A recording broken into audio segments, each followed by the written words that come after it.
All right, hello and welcome back to the Best in Guild Tournament 2025 for North America. Gretton, we are on round 3 to the semifinals, and we could not be more hyped about it. Yeah, it's been a journey. We've seen some upsets, we've seen some ups and downs, and yeah, we got a huge day today, right? Round 3 and the semifinals. Sheesh. Yeah, it's gonna be a long day. I mean, potentially, if it's a really good day, and for us, the viewers, a good day is, of course, having full matches. Remember, round 3 is a best of 1, but once we transition over to the semifinals, we're going to be transitioning into a best of 3 format. And Gretton, we're going to talk a little bit about what that entails for a lot of these guilds. But yeah, so maximum here, we could have 10 matches if ideally as a spectator, these go all the way to the end of the best of 3. But at minimum, we will have 8. Yeah, and I mean, I got my beverage of energy of choice next to me. They're not sponsoring this, so I'm not going to name them.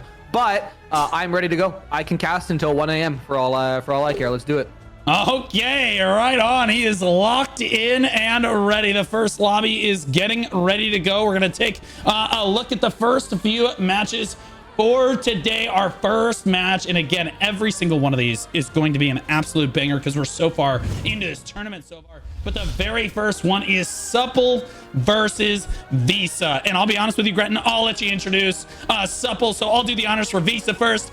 For these Visa boys, they're from early access on the Zeroth server. They are the strongest guild in their alliance. They think that they're rank 1 on the server, but they've only won 1 siege as far as I'm aware. It could be 3 or 4. I'm not sure. They may have messed that up. But their prediction is top 5, and I think they've hit it so far, Gretton. Yeah, I mean, both these guilds, absolute bangers, if I'm being completely honest to you. I'm not sure if you know the lore, Blue, but there was a little bit of a shuffling of alliances last night, actually, on the Zeroth server. And I don't want to say it's because, we slapped Fury around, we being Supple, but Supple and Corrupt actually joined, Fury and Corrupt joined the Supple alliance, and Yeehawing and Filtered were kicked out of the alliance. Oh, so my God. Yeehawing's actually allied with Visa now. Oh, and yeah. The funny thing, Gretton, is that do you know when they told me, the tournament director, that they did this crazy cataclysmic change? About 10 minutes ago. Is when they told me that they made this change. And I could have sworn I fixed their guild card here, but it's not my fault. But so what do you think that means overall for this tournament? Do you think that Fury and Corrupt were big impacts on the tournament so far? Do you think that they're big pickups for Supple? Do you think that your alliance has gotten stronger here? Well, I'll be honest with you. I've done multiple GVGs in my time of playing this game on NA. Back when I was in Ethereum, the only guild that really gave us some sort of run for our money on Boonstone or Riftstone was OG Fury, back when they were on, I believe, Laslin or Carnix. I can't remember which one it was. And then we fought them again while I was casting on Tuesday on the Riftstone, and they almost squeaked through a win as well. So, I think Fury's a very, very strong guild. Corrupt, you speak very highly of, those players and stuff like that. So I think, yeah, that Supple alliance definitely picked up some 2 bangers. I'm a little sad to lose Yeehawing and Filtered. I had some homies in there, but I'll say my favorite saying that I always say on my streams: I just work here. I don't know what the is going on. I'm a tank. I put my head into the enemy ball and I hope for the best. That it is what it is.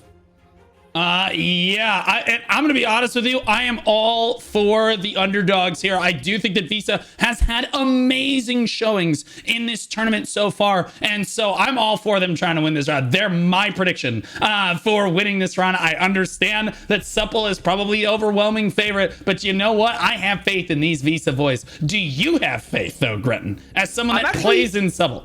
Listen, I'm surprised at how little votes Visa is getting in the chat. I'm very, very shocked at the fact that they're, what am I looking at right now? 17% of the chat thinks they're gonna win. Visa is an insanely good GVG guild. I've VOD reviewed a lot of their old stuff. I watched them beat up Tanks and Liberty over and over again until the point Tanks and Liberty just started dodging. They were the only real guild, and I could be wrong here, but who stuck on Zeroth and just kind of screamed into the ether of if you want PvP, come here because we're not leaving, kind of, Yeah, right. No, yeah. So like the fact that I don't know, Supple's a really strong guild. I play in Supple. Obviously, like I wouldn't be playing in a guild I didn't think was good. That'd be kind of troll. But I definitely think this is going to be an insane match here. You're a better man than me, but I've done that many times. I'm like, this guild is garbage. You're a psycho. We're gonna make this guild good. We're gonna make it happen, right? Well, that is our first match of the day. The second one is also a banger, and again, I think that a lot of people see Flex as the underdog here. If you want to do the introduction for Press W. Yeah, Press W was the hardcore contingent, is how I'll describe it, of Tanks and Liberty. So there was a group in there that wanted to take the game more seriously, that wanted to, you know, be competitive amidst being, you know, swarmed by a bunch of streamers, which everyone knows how, you know, crappy that could be sometimes. So they left and created their own guild called Press W. They have a lot of bangers in there. And they've looked extremely sharp in both days that we've seen them. We've only seen them on one Riftstone, ironically enough. They've only played Mordecai in this entire tournament, which is super funny. But they've looked really sharp. Flex, on the other hand, has also looked insanely good. Flex, I think, was one of the dark horses coming into this. No one really kind of assumed that they were going to be really good, and then they came out swinging in match number 1, and even more so, everyone's like, oh, maybe it was a fluke, maybe they were playing a guild that wasn't as good, yada yada yada, cope. You know how PvP gamers are. But Flex just came out and said, like, hey, we're gonna do it to the privateers what we did to No Mercy, and that's exactly what they did. Flex has looked insanely good as well. Yeah, and I think that something's to be said for, it's like, oh, well, we beat them on a Riftstone or we beat them on a Boonstone. I don't know, man. I don't know how much that actually holds up in this tournament, because we saw Filtered almost come out and beat Swipe Night last time, and Filtered thought that they were going to lose that handedly. And then they literally almost came back and won yesterday. And speaking of the TC Alliance, yeah, we have Left 4 Dead versus Take Care Cobra. And again, you have to give the favorite to Take Care Cobra. One of the favorites to win the tournament overall next to Supple, Supple's first team. But Left 4 Dead, time and time again, they are the underdogs, the dark horse of this tournament that is left in here. Honestly, I dare say the Cinderella story. I don't think that anyone thought this Left 4 Dead alliance could make it this far.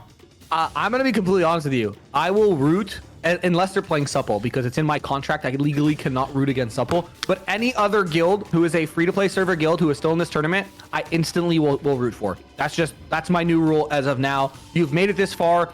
You've beaten, you know, Camp Press Q. You've beaten TC Mamba. Camp Press Q beat TC Mamba, and you beat Camp Press Q. You beat New Dawn. Like, Left 4 Dead has a lot of. They are the Cinderella story, I think, in this tournament, Blue. 100%. Yeah, absolutely. And I'm super excited to see them play today, because again, I've reviewed their VODs, and it's so cool to see all of these guilds that I've been reviewing VODs for the last like 2 months, and reviewing their sieges and seeing them get better and watching their players kind of grow as a guild, as an organization, come out and see so much success in this tournament. Our last match of round 3, though, is definitely the closest, in my opinion. Probably going to be the closest, and I'm usually right about this kind of thing. It is Tier versus Swipe Night, Grim. Yeah, and this is actually a bit interesting. I think Fury was in the Tier Alliance. I don't know if any Fury players were playing with Tier for this tournament, because I didn't really pay attention to the rosters. But if there's any bad blood with that breakup, Tier might have to actually find replacements for some of these guys who are playing with them, right? Well, Swipe, though.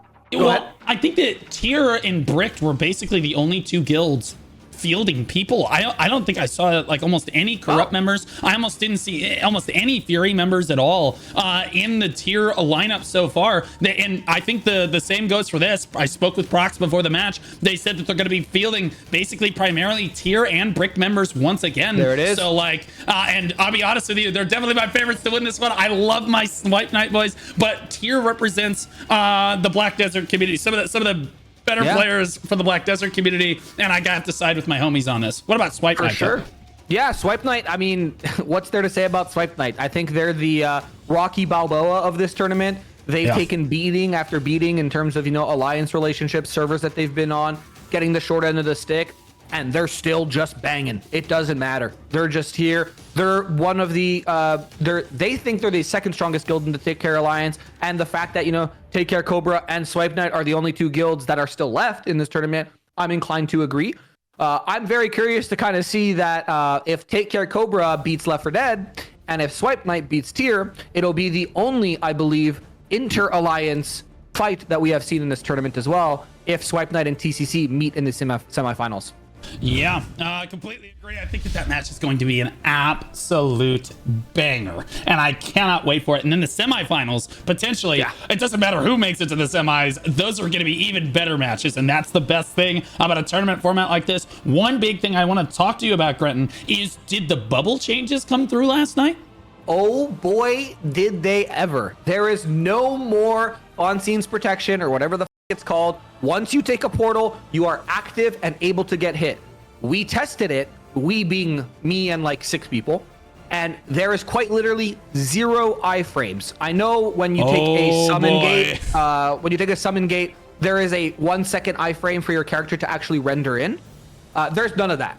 You just spawn in and you're able to be hit. And sometimes you're, depending on your computer, you might be getting hit before you can even see who's hitting you. So it's very important that and I'll give this kind of tip to every guild competing, make sure you heal the up when you're in your little platform above, because when you go down, if there's someone camping that portal, you're kind of screwed. You better be locked in the moment that you spawn in. And I'll be honest with you, Grenton, I think it's kind of tragic that they changed the rule right at the end of the tournament, but it also makes it really interesting because now, in order to be the best guild in North America, you have to adapt.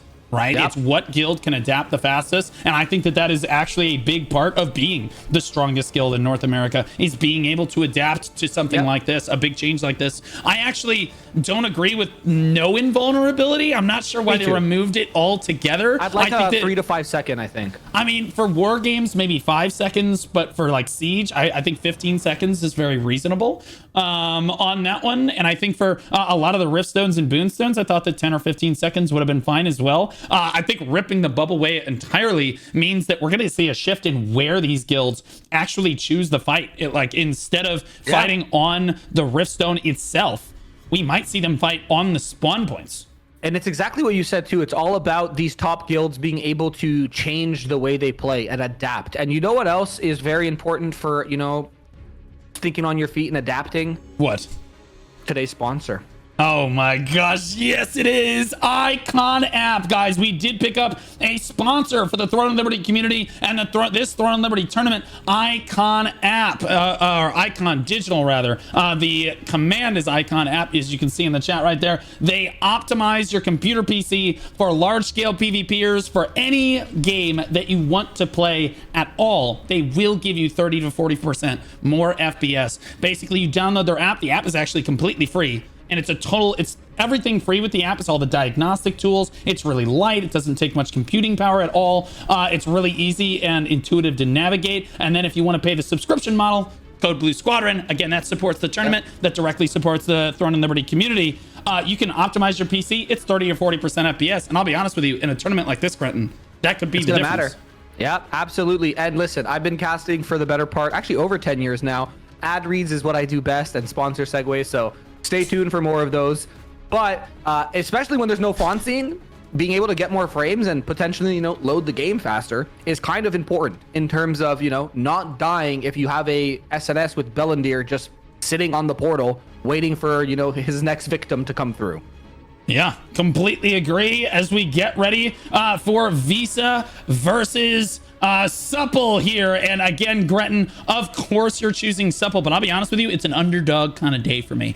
It's an underdog prediction in every match for me. And I think that these Visa boys have come out and they got some spunk, man. They've been convincingly stronger in each round of the tournament so far. I think that they absolutely can try to stand up to this Supple squad. Now, of course, again, Supple thinks that a lot of the Supple players are from Ethereum Gold, and we all know how good those players are, and we all know how good they think they are as well. These players think that they're the best in the world, and you have to kind of agree with them a little bit, Grenton, because they dominated in Korea too. 48. I'm looking at the 48 that are in the lobby right now for Supple, and I would say there's actually like 60, maybe 70% Supple OGs in here. I'm not seeing many Ethereum, good. Well, not many Ethereum. I'm seeing a decent amount, but not nearly as much. I'm not seeing like 30 Ethereum Gold players here. I'm seeing some of the people, like my Static, my Supple Static minus me is in here. Some other ones are in here as well. So it's very much a Supple Supple crew, and I'm looking at the side of Nissa as well, and they have, you know, some very notable names that I remember. Some people who played in Ethereum / Sinister as well. Their statics are there too, so it's gonna be an absolute, like, this is a great way to start this tournament with this match. Yeah, I completely agree. And then as we move, we have a little bit of time here. There are some people that are on their way home, guys, and they're in the middle of an ice storm. So let's just give them a little bit of time. Technically, the match it's not even supposed to start yet. And I know we're all very anxious to get started, but there is still a lot to unpack here. As we move past round 3, you have this pick ban phase, Grenton. And I'll be honest with you, I got to pat myself on the back. I think the pick ban phase has lended to some very interesting map choices. It was that or choose the same map every time. And then when we move to the pick ban phase for the best of 3, they can't actually play on the same map twice. So that's gonna be sick. Yeah, I think that I think that changes the dynamic for pick ban a lot for your guild. Yeah, so correct me if I'm wrong, but obviously best of 1, like we saw for this matchup here between Supple and Visa, Supple actually won and they chose to pick, and then Visa decided to ban Talus, Azrael, and Mordecai. Naturally, they've seen Supple play on, you know, Mordecai, and who would ever They want don't to want do that? any of that. Yeah, right? they don't want any of that. And then Supple actually chose a dentist, which I really like because I know what Supple's comp is, and I feel like that's a very good stone for their comp. But let's assume this was a best of 3. These 3 bans, Talus, Azrael, and Mordecai, would stick for the entire best of 3. Supple would choose their first match, and then it would be the loser of the match who chooses the next stone, but those 3 bans stay in, and you can't go back to the same stone.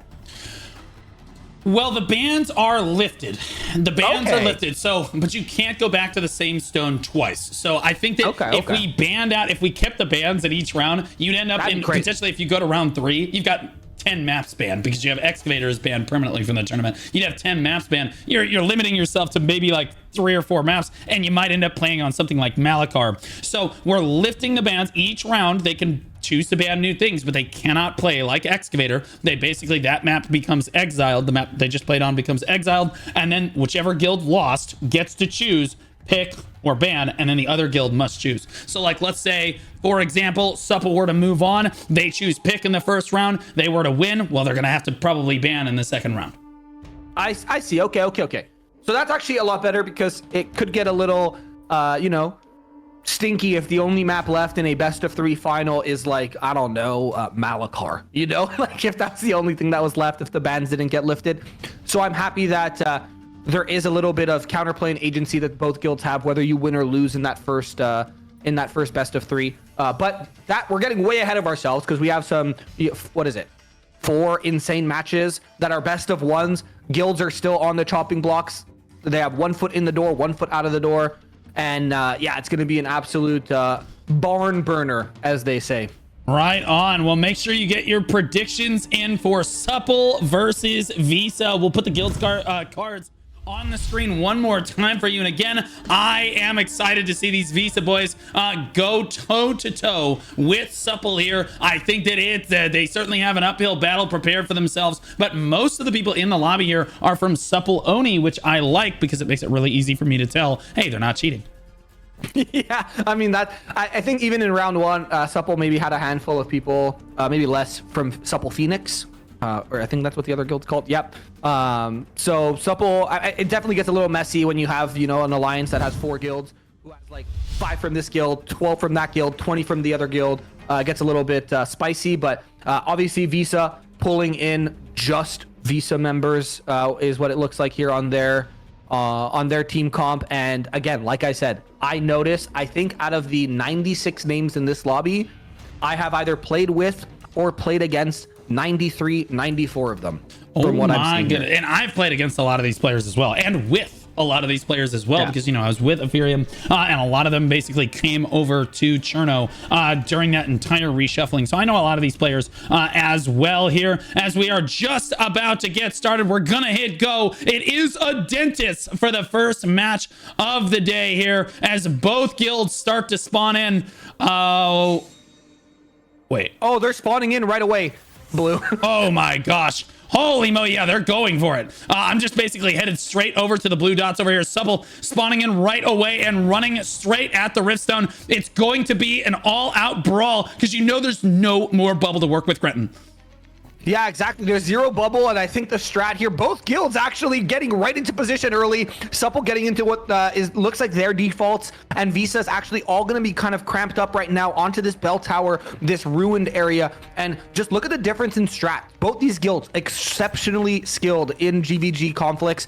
Supple a lot more spread out right now than Visa, but Visa at a moment's notice could just make things happen. We actually have Jaeger going in right now on the side of Supple into the entire enemy ball of Visa. He's an SNS wand. He is actually a one-man army, as you can see him up on the left of your screen right now. He is just tanking and trying to figure out limit tests. How much can I actually do here? What can I actually do in terms of, you know, how many people can punch me in the face before I don't have enough cooldowns and healing to be able to win? But it looks like Supple's actually slowly inching forward and forward, trying to take this church side as well. But all of Visa's going to rotate around, and they're going to go and try to meet Supple here on this church blue.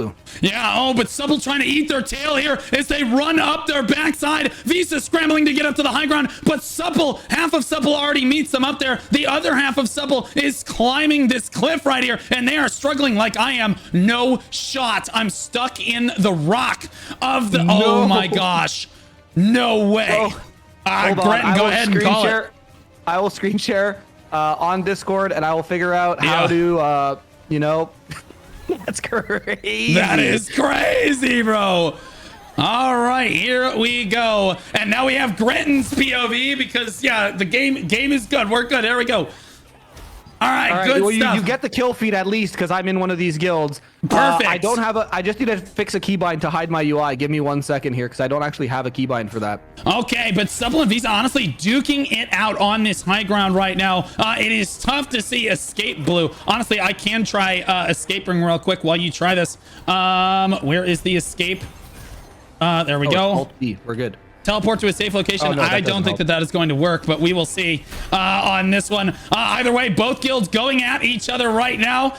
Visa honestly winning out on this low ground here versus Supple as they're spawning in again. No bubble here, but the feed actually looks pretty solid for Supple as Visa on the back foot right at the start of this one. And just as we predicted, the fighting is on the respawn point. Yeah, and it looks like Supple's just really spread out right now. There's only one player. Ducati actually falls. He was utilizing that high ground there, but it is a back and forth from both guilds. There is a red feed, there is a blue feed from both guilds, and as you can see, they are just doing such a good job, both these guilds, of staying spread out and trying to actually find and locate who they're trying to kill. And I think what's happening here is both guilds are trying to see how their balls interact with each other. Pause. I didn't mean to say it like that. How their guilds interact around each other, and they're kind of limit testing what the fight's going to look like when they actually make it to the Riftstone here. All right, I'm back. He's in. No, wow, that's... No way again. That is crazy. Okay, you're no, we're good. And we unlocked it. We unlocked the potential. We're running over. No, I'm stuck. Oh, now Gretton is stuck in the ground as well, and you have to think that the players might be struggling with that a little bit as well. Supple actually trying to claim the high grounds on the far side on those rooftops and doing a great job of it right there. Visa in the middle of regrouping. Hubert doing his best to basically two-man stand that high ground as Purple Chicken trying to take control of the low ground from a Rylock here as NNN battles him on this low ground. Supple looking like they're dominant in this matchup so far with 1 minute left on the clock. Visa's looking for a foothold to try to get involved in this one, Gretton. Yeah, Visa's actually really well postured here towards this third portal. That's their entire guild is split between respawning at portal 3 and kind of trying to tease and fight a little bit of the Supple main ball as they get closer to these broken down houses. And Supple, again, they're just so disciplined with how they play. When, you know, Krelix says, hey, we're going defaults, everyone goes default, it doesn't matter. They have kind of predetermined positions of where they kind of stay and camp. And now look at this. Visa sees an opportunity, and they're going to try to punch their way through here, Blue. Right. They're going to go to this left side here as a guild, and this is how you devour a whale, Gretton, one bite at a time. They noticed that Supple was just a little bit too spread, and that's the problem with spreading your composition out a little bit too far, is now Rylock is completely exposed, and his static basically got wiped out. He limps back to his team, but they pick up 5 or 6 Supple members right there, and now Visa rotates rotating over towards the high grounds. They're going to make a hard dive for it with 19 minutes left on the clock. Supple goes for the first cap on the point. Visa trying to interrupt them. Actually do get the interrupt off as they control the high grounds. A very good position for Visa as they're trying to knock Movement and Brusty rather off this high ground. Numb as well. Look, it's not my fault. His name is a little bit close. Off this high ground and keep domination here as they get way more hit if they stand over there. Curio and Nick over here throwing flash waves from the adjacent high ground to knock Visa off of this commanding position. But you can see the low ground here for Visa. Their tanks want to stay in position basically closest to the rooftops that their range are firing from. And so you see most of Visa grouped on this, what is this, the southeast side or northeast side of the node here, or of the rift here rather, as they keep moving into this one. And Supple's kind of grouped on the other side, although they just pushed in, Gretton. Yeah, they're doing, both guilds are doing a really good job of keeping people on the point. Supple just getting a little bit more of this contribution. They have about 5-6 more people on the point. And again, with no bubble, it's very important. Die, rip a pod if you have to, get some HP, get back in this fight as fast as you can, because it is going to be a bloodbath the moment you get in sniffing distance of someone of the enemy guild. Both these guilds are doing such a good job of just trying to control this dais here in the middle of the Adentis Riftstone, and there isn't as much top control as you would otherwise see in a regular GVG, which is super interesting for me to see.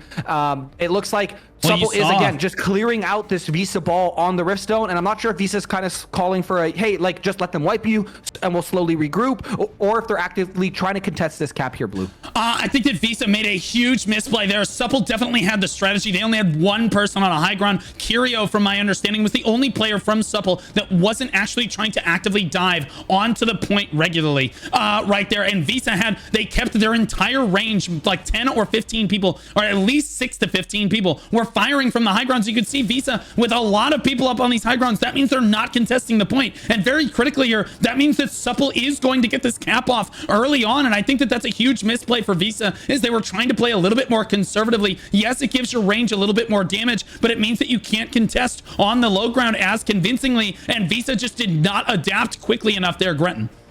Yeah, and it looks like they're trying to actually get some church control, which is kind of interesting here. But it looks like there's just a handful of people from Visa who are, you know, fighting on that church, and the rest of the Visa ball is, I'm trying to find them. I'm looking for them to be seen right now. So this might be a regroup call here from the side of Visa, trying to kind of, all right, we lost the cap to Supple. It is what it is.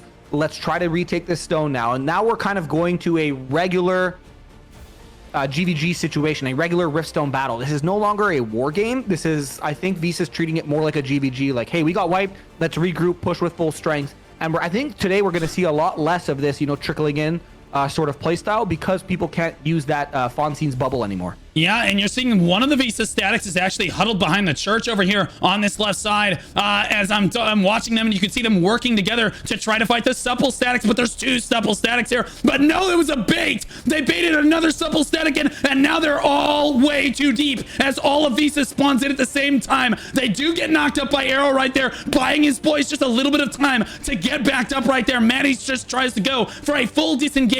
Visa engaging onto the high ground, immediately diving onto this bell tower rooftop over here and taking it very convincingly from Supple. An excellent play by Visa to abuse one of their statics. They knew that Supple would overextend to try to kill one of them, and they do pick off just a few people and get their guild in a good position to potentially succeed here as they move down to try to contest the stone. But Gretton, I think that the first guild to cap the stone, as we've seen so far in this tournament, you can basically just keep Visa from even attempting to cap the stone. There's Purple Chicken going for it, and Jaeger pushes him right off. Oh, what a huge flank from a lot of the Supple members onto the bell tower, clearing out what looked like 2 entire statics, almost 3 on that bell tower now, as they just try to take control. This is why I like the Supple strat a lot, is even though they blundered that engage, they kind of got baited, right, by the entire Visa guild, they only sent 2 statics. So they still had 36 people kind of just chilling back on the stone to kind of stem the bleeding as Visa tried to push onto it,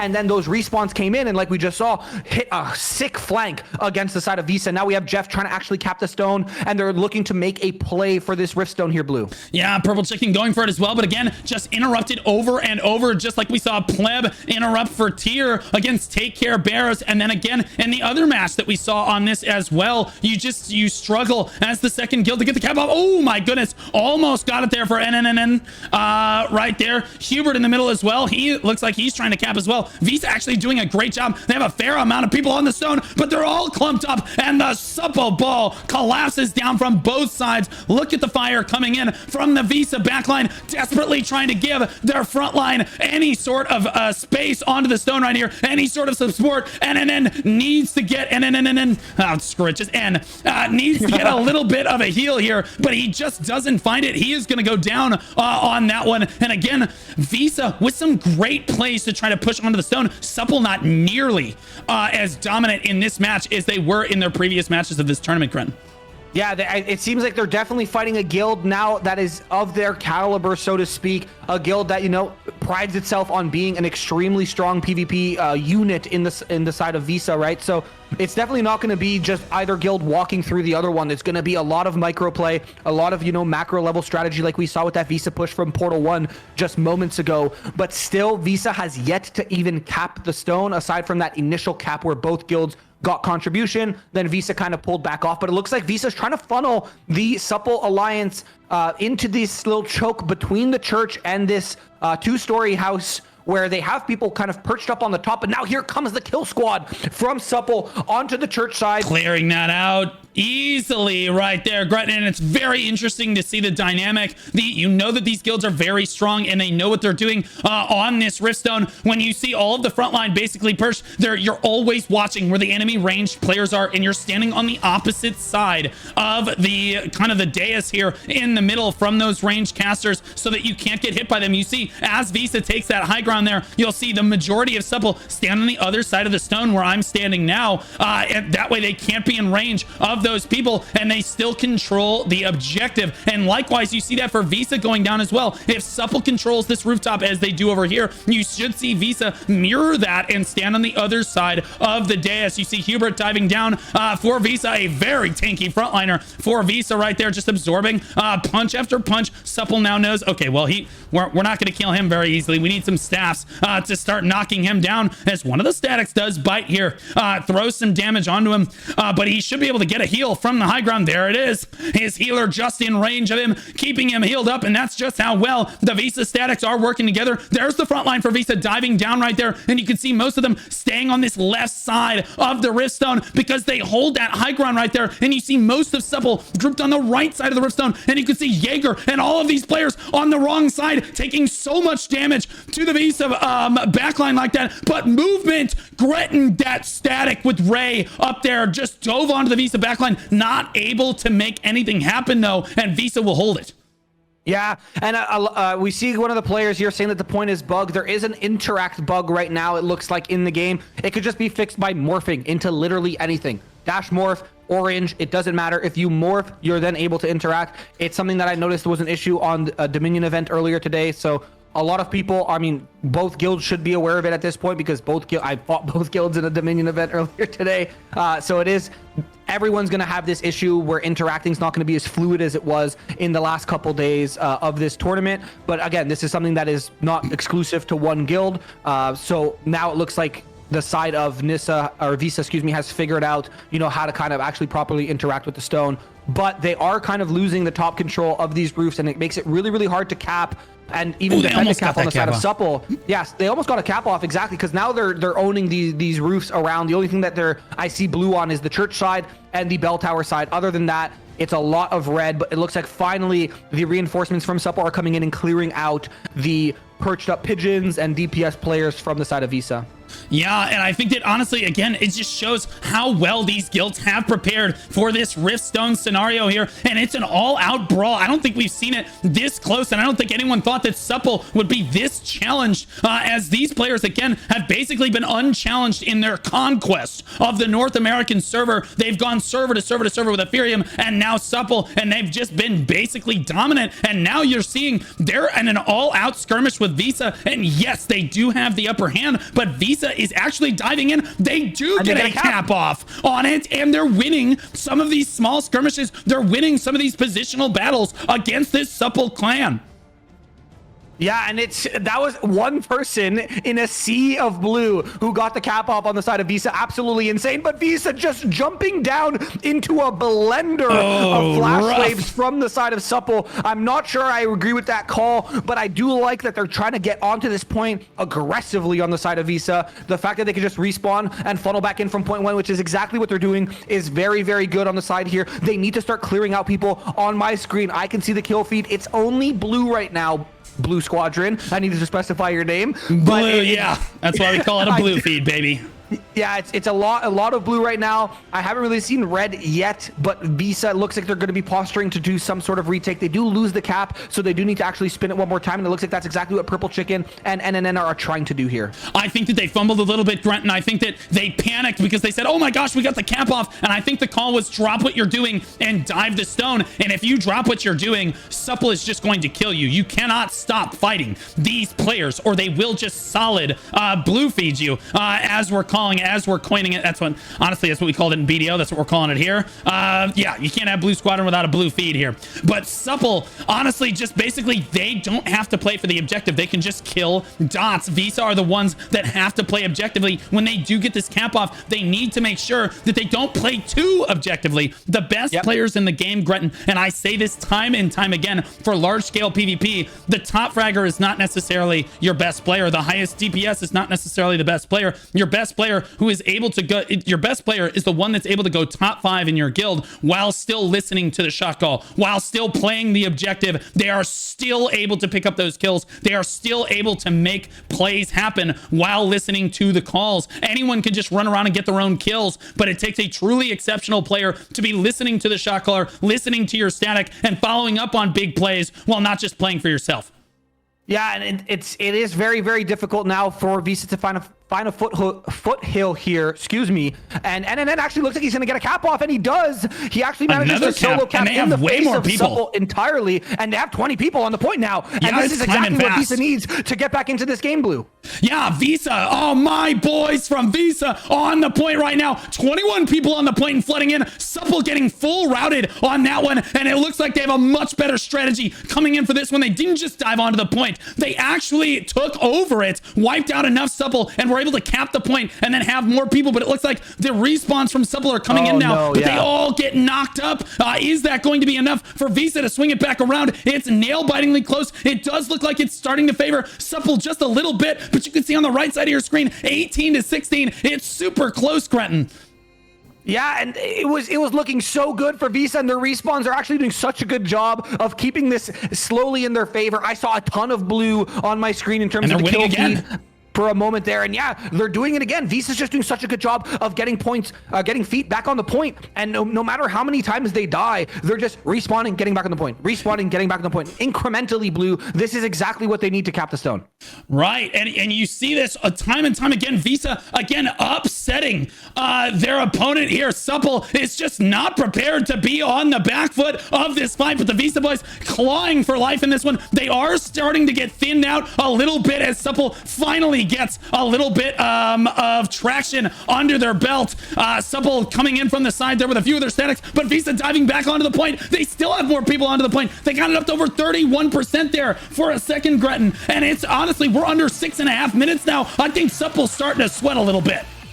Yeah, Supple is definitely on the back foot a little bit here. I'm not sure if the strat is they want to completely wipe Visa and reset the cap, or if they want to just kind of edge the guild and just have them kind of sit between this 20 and 40%, because I'm seeing full health tanks and full health DPS from Supple pull back randomly without even, it doesn't look like they're waiting on cooldowns. They're just kind of pulling back and playing a little bit of tempo. I do see a lot of red here on the kill feed, though. This is the side that Visa needs to actually start trying to push in, but here comes Supple on the eastern side of the Riftstone as well, as they're just going to hit hit the side of Visa, and it's going to be a ton of blue on my feed here, as it's just, again, back and forth. I don't know what the call is. I'm not in their comms, but this just kind of looks like Supple's just playing a little bit of a tug-of-war situation, which is super risky, because if you lose one fight, that's just going to allow Visa to full cap the stone. 30%, yeah. I think right now the call from Supple is actually to just have their statics spawn at different spawn locations and basically flank the point from all sides. The call from Visa seems to be coming in all from one point here, and Visa's strategy seems to be winning out sometimes while Supple's is winning out others. Either way, it's a bare knuckle brawl on the dais of the stone right now, as it's 15 to 16, 18 to 19 again, and now it's back Visa on top once again, climbing up once again. Supple cannot seem to clinch this down, this uprising that Visa is basically pushing on their guys. A decent amount of Visa actually not dove onto the point right now. That is costing them dearly as they move back the other way. Zenario actually diving on top of the rift itself and doing a lot of damage. That's actually a big deal. There, dude. He is contributing, dude. Yeah, he contributes as a player, and he gets that high ground hit advantage on the rift. That just shows, that demonstrates Visa's understanding of this map overall. And again, as time starts to tick down here, 4 minutes and 30 seconds left on the clock, Supple desperately trying to push this down to keep Visa from coming back in this one. It looks like they're doing exactly that though, Grenton. Yeah, and it's back and forth. I mean, now we have Phaeton on top of that Rift Stone, and this is such a power position to be, especially when everyone is just so concerned of who's to their left, who's to their right. I'm being punched in the back, being punched in the front, and a huge sleep here on the eastern side of the Rift Stone, and they just get absolutely annihilated. I just stood on one, now two statics, who are just getting absolutely deleted on the side of Visa, but the respawns are just coming back. Visa is unrelenting in their push, but they have unfortunately lost 15-20% at this point of contribution. It looks like Supple now is making the call that they want to close out this cap. They did a very good job of buying time. I don't know if it was by design or purely by accident, but Visa looked so good for the last 2.5 minutes, and unfortunately over the last 60 seconds they did just let the snowball kind of get out of hand, and Supple is able to deny the cap fully now. And it's really going to be tough now, because if they don't get a cap in the next about minute and a half, it's just going to be over. But it looks like NNN is trying his best to do it. He's going to get yanked off the stone though, Blue. Yeah, they're going to go for a full regroup in Visa, and they know that it is do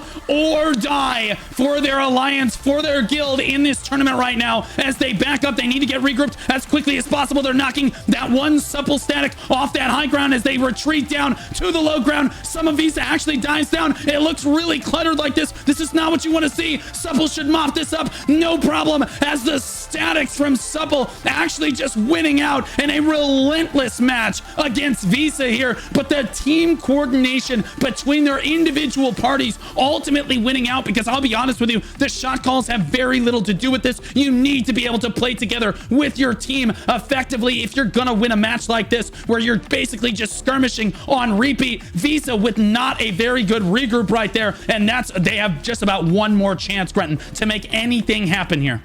Yeah, I think they'll have about 30 seconds to make something happen here, because Supple is just going to perma dive the point. And it looks like if Apex can't get this cap off, it's going to be detrimental. But he's actually almost there. Oh my goodness, Jaeger.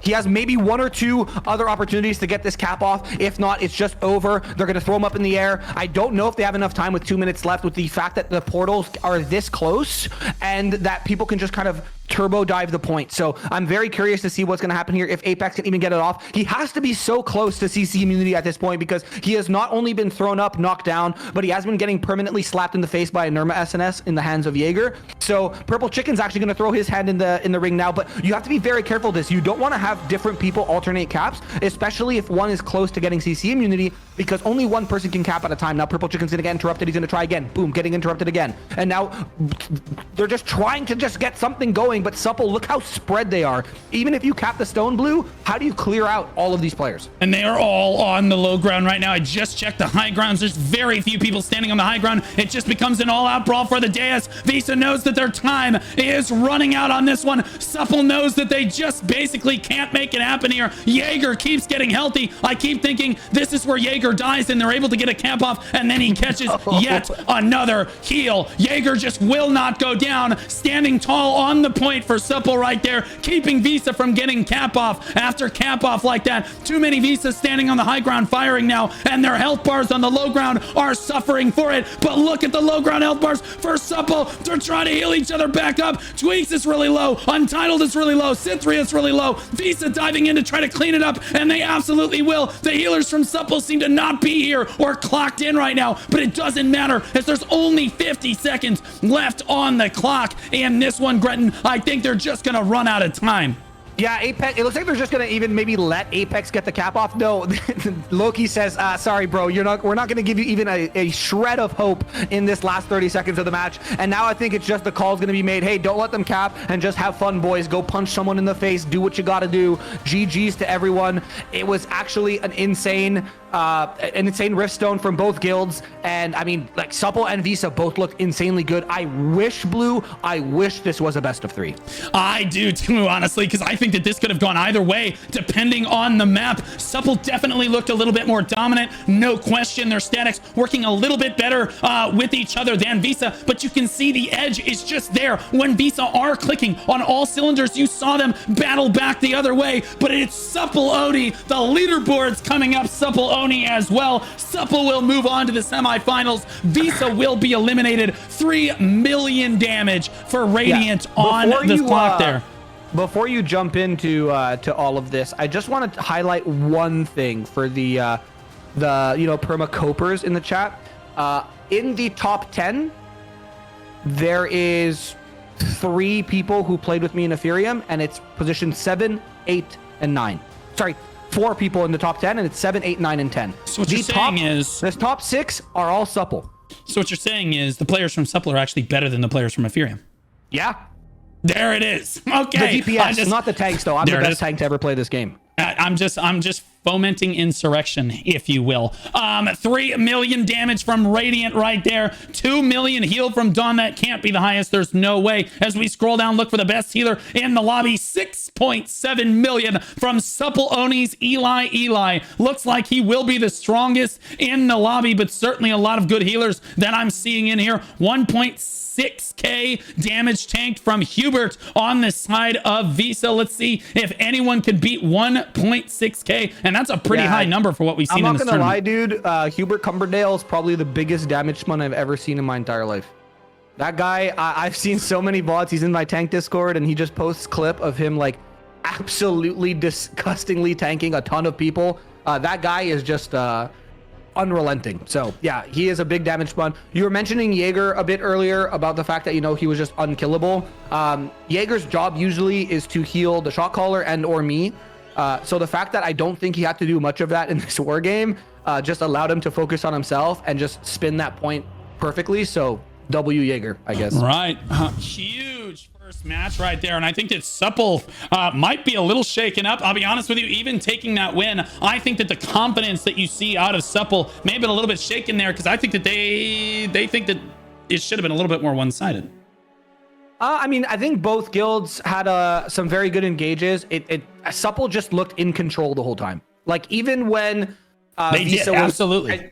And you could say, you know, copium, but I don't think there was ever a point in that 25-minute fight that Supple was like, oh, guys, we're kind of losing. Like, they were just winning confidently. And Visa was playing exceptionally well, too. It's not to say, like, Visa were bots and they were getting farmed. It's just that Supple's macro was just on a different level. Even when, like you mentioned, when they got caught with their pants down, when a couple statics died at Portal 1, the entirety of Visa tried to push the point, only to get stuffed by the 30 remaining players. And then the flankers from Supple just came in, just demolished Visa, and they just went again, right? So I feel like there's a different level of strat from these two guilds, even though both these guilds have exceptional players on both sides. So yeah, I think that Supple did actually fumble a little bit there. They were sweating a little bit when the cap started. It's one thing to let the enemy guild get a cap off. It's another thing entirely to let them get over 30, over 35%. Yeah, absolutely. Like that we was saw so risky from Visa going in like that. So I do think that Supple, we saw them for the first time have to back up, regroup, and try a different strategy. But you saw them adapt and overcome. So I think a lot of people thought going into this that, well, Supple's never actually been on the back foot. If you put them on the back foot at all, you might might actually just push him over, right? And no, that is not the case. The Supple players absolutely know how to play from a disadvantage here, and it was really cool to see that. As we look ahead to our next match, it's good fights to Visa, good fights to Supple. We'll see them again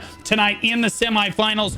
Press W versus Flex Gretton. I have to, okay, look, I love Press W. I do. They have a lot of great players, but I said I was an underdog kind of guy today. It's an underdog kind of day today, and I think that Flex is David. It's Press W is Goliath in this matchup, Gretton. Yeah, before we do anything, there was a hot fix by AGS to fix the interaction bug. It was already published before the tournament. Lucy had informed both team captains from Supple and from Visa, but I'm going to say it again for those people in the guild who maybe don't listen to their leadership. Restart your game and ta-da, you can now interact with the stones without having to morph into an orange or something. So there you go. But talking about this next matchup between Flex and Press W, hope you guys were listening because I don't want to see anyone kind of coping in the chat because of the interact bug. But yeah, Flex looked extremely sharp. Like I said, I have a lot of homies in Press W, a ton of people that I get along with a lot, a ton of people that I've been playing games with for a long time. But I also said that I will root for any free-to-play server guild who is still in this as long as they're not fighting Supple. So I'm Team Flex as well, Blue. This is the only time I think in the tournament where we're going to be on the same page. Yeah, this is a super, super scary matchup for Flex. I'll be honest with you. As convincing as they've looked, as coordinated as they've looked in the first two matches of this tournament, I think fighting against Press W is probably a baptism by fire. If you're gonna fight an early access guild, Press W, again, this used to be Cannon's alliance. This used to be some of the best players from Cannon's guild, now led by Soviet, who is quite the guild master and making a name for him, making a name for himself and his leadership core. The Press W boys coming out here, but you have to admit, they started early access. They knew the game super, super well. They spent a lot of money on the game. They know what they're doing. It's a very uphill battle. Yeah, and again, Press W has looked untouchable in their first two matches. They've just looked so clean. But Flex, equally as much. They've looked...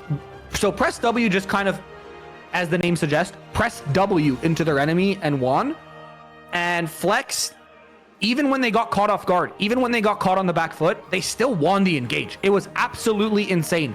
It was some of the best PvP that we've seen. I still remember them just absorbing the entire No Mercy ball on Talus on that opening push where they all got pushed with bubble. And it's just something I kind of relive with, like, that's how you perfectly stuff and engage. Right. So this is an insane match. We're looking at the predictions. 88% of your Twitch chat, who we know are the smartest people to ever touch the game, /S. True. Think that Press W will win. Yeah, let's take a look. Honestly, I allowed all the guilds to submit me a montage for their guild, and Flex did exactly that. Let's take a look at the Flex guild montage. Let's look. Here, another free-to-play server, Dracosoft, and they're the strong. They only have 2 guilds in their alliance, Gigachads, but they believe that they are rank 1 on the server, and honestly, with 2 guilds in their alliance, they've won 3 sieges. So, holy moly! Prediction top 10. Flex and Legend must be strong if they're winning that many sieges with 2 guilds. I watched Flex beat did they beat or lose? They lost to early day Supple, but like very close on Manaway Spoonstone. Up off the no, look at the hard back. Look at the hard back. They're trying to get away from it, to try to get away from those invulnerability spawns, and then they come in, but No Mercy does get the better of them, but they don't get the flank that they're looking. Look at the flank from Flex. They're completely opposite engage. Hard spread. Everyone in full chaos. No Mercy doesn't know who to target. They're not sure what to do, but a lot of Flex is in the air. They don't know who to target. Mercy trying to do their best to put the damage down, but nobody's looking at the point right now. There's 10 seconds left, and it's just Flex is just this immovable object. I think Flex, out of all the guilds, looked the cleanest today. Look at the BM coming out. Firm cheers here, rolling around like a bitch is crazy. Yeah, Flex with all of the top healers in the lobby. I'm trying to go through it right now. Every single one of the top healers in the lobby is on Flex. And like I said before, that means that the analysis is spot on. I do think that is a healer diff on the side of Flex, because here's the thing. I know that everybody likes to look at the damage numbers, and if you do look at it, the whole front page is dominated by Flex, but that does not happen unless you have good healers. First, you must have good healers, and then your DPS are allowed to fire. Your DPS have so much more time and can take so much more space if your healers are actually good, and the Flex healers are keeping their DPS members standing a lot more consistently than the privateers. We'll say the plaza. They're in the backed up into the plaza, which is the staging point. Privateers looking to dive across. There's Menkari, Voidal, MD. That's the tanks diving in right there. And that's what's so cool about Throne and Liberty is you get to see that front line engage right there as the flankers also wrap in from Privateers, looking at getting onto that Flex backline, but not quite getting there. It looks like Privateers getting pushed back a little bit as Flex stands tall. Looking so good in the first round, looking just that strong in round 2. The healers from Flex deserve a pat on the back, even though the entire guild is playing so well together. Legendary got knocked out of the tournament, but Flex said, don't worry, we've got this, boys.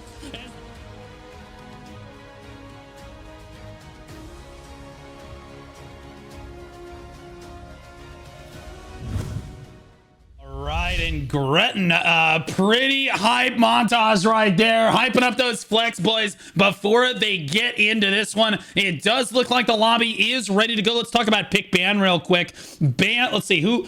Flex won the toss. It does look like they chose to choose or pick press W banned. So they banned Azriel, Alon, and Talus. And then Flex chose Kawazan. We love Kawazan. Crazy work, by the way. Crazy work. Kawazan is, and I was actually talking about this earlier today with some guildies. Mordecai and Kawazan are precisely the complete opposite of each other. It's the yin to the yang. Mordecai, the entire fight, super spread out. When you cap the point, very condensed. Kawazan, getting to the point, super condensed, only done through chokes. But when you actually cap the point, you have a really big square area to fight on. So it's going to be very interesting to see who gets this first cap, because yes, first cap matters a lot, but first cap matters even more on a map like Kawazan with no bubble that you can't just walk through these chokes for free. Yeah, absolutely. And again, Flex, one of the last standing free-to-play guilds in this tournament, battling for their right to be in the semifinals against perhaps the most uphill opponent that I could have tried to match them against, Press W, who is it's really scary to have that much gear and that much game knowledge and go against these players like this. Yeah, Flex definitely has their work cut out for them. Flex and Left 4 Dead, the only two free-to-play guilds left in this tournament, and free-to-play server guilds. Maybe they have whales, probably, but free-to-play server guilds left in this tournament. So Flex has a lot riding on their shoulders. I love Press W, but I'm going to be rooting for all the free-to-play guilds as long as they're not fighting Supple. And Blue is on his, underdog arc or whatever. Let's go, so Flex! We're both rooting for Flex. That's right, baby. We got Flex coming in here. Press W. It is David versus Goliath on the Kawazan Riftstone right now as both guilds spawn. And reminder, there is no more bubble plays that can happen, Gretton. And it looks like they spawned in on top of each other. They've all been floated. Oh my goodness. Flex and Press W right off the gate. They chose the same spawn. No one is invulnerable. It's an all-out clown fiesta. Cue the Benny Hill music. They continue to spawn in on top of each other here, Gretton. Unbelievable start. Yeah, Press W looks like they're winning that engagement. They're starting to pull back towards the point now, which, I mean, I like that.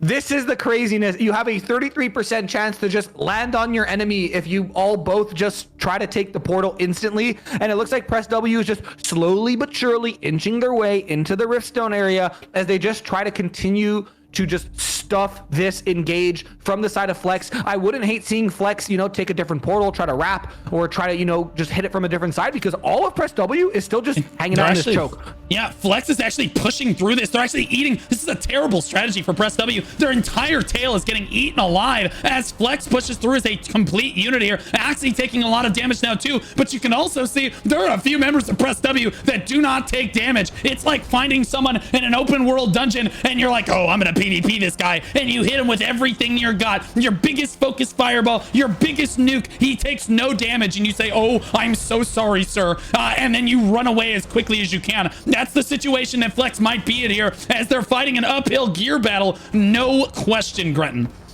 Yeah, and it's really, they're still managing to kind of punch through, which is super impressive. The stone isn't active yet, so again, like we saw Supple and Visa do, I wouldn't be surprised if both these guilds are just trying to, you know, gather intel and see like, okay, who can I hit, who can I not hit, who's building this evasion, who's building that evasion. That's what these 3 minutes or 5 minutes, but 3 minutes that are left should be used for, because once the stone becomes active, you can't think about who you're targeting anymore. You just have to know who you can target, because otherwise you're just gonna lose the battle of attrition. I love this from Flex. They actually had one of their statics very intentionally spawn at a different spawn location and run in and flank Press W from behind, occupying a lot of Press W's backline here, allowing Flex's frontline to kind of have a little bit more advantage in this choke, because they are struggling. The frontline just cannot stand up to the Press W damage here, as we're seeing this. And again, this flank squad running out of health, running out of time on the backline of Press W. The gear diff might be just a little bit too high for this Flex team, but a very clean strategy coming in from them. They knew that they might get stopped in this hallway. They ate the tail of Press W. Press W just muscling their way through at all costs to get to the stone, and they just run through. The call is to basically get back to the stone. Although I will say this, Grenton,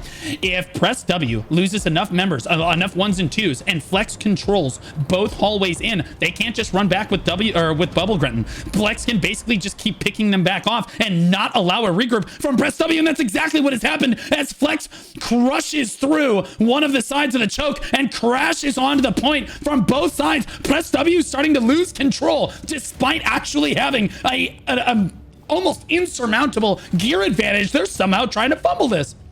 Yeah, Flex, the tank line from Flex just looks absolutely insane. They are unmovable. You try to push them, their tanks say no. They want to take space, they just do it. They're playing on their own tempo, and now it's up to the DPS to do what I was mentioning earlier. Figure out who you can actually kill, who is building against you, who is not building against you, and then lock into those. It's very important, especially for your kill squads, because your front line, if you're Flex, is putting in an insane amount of work. Look at this.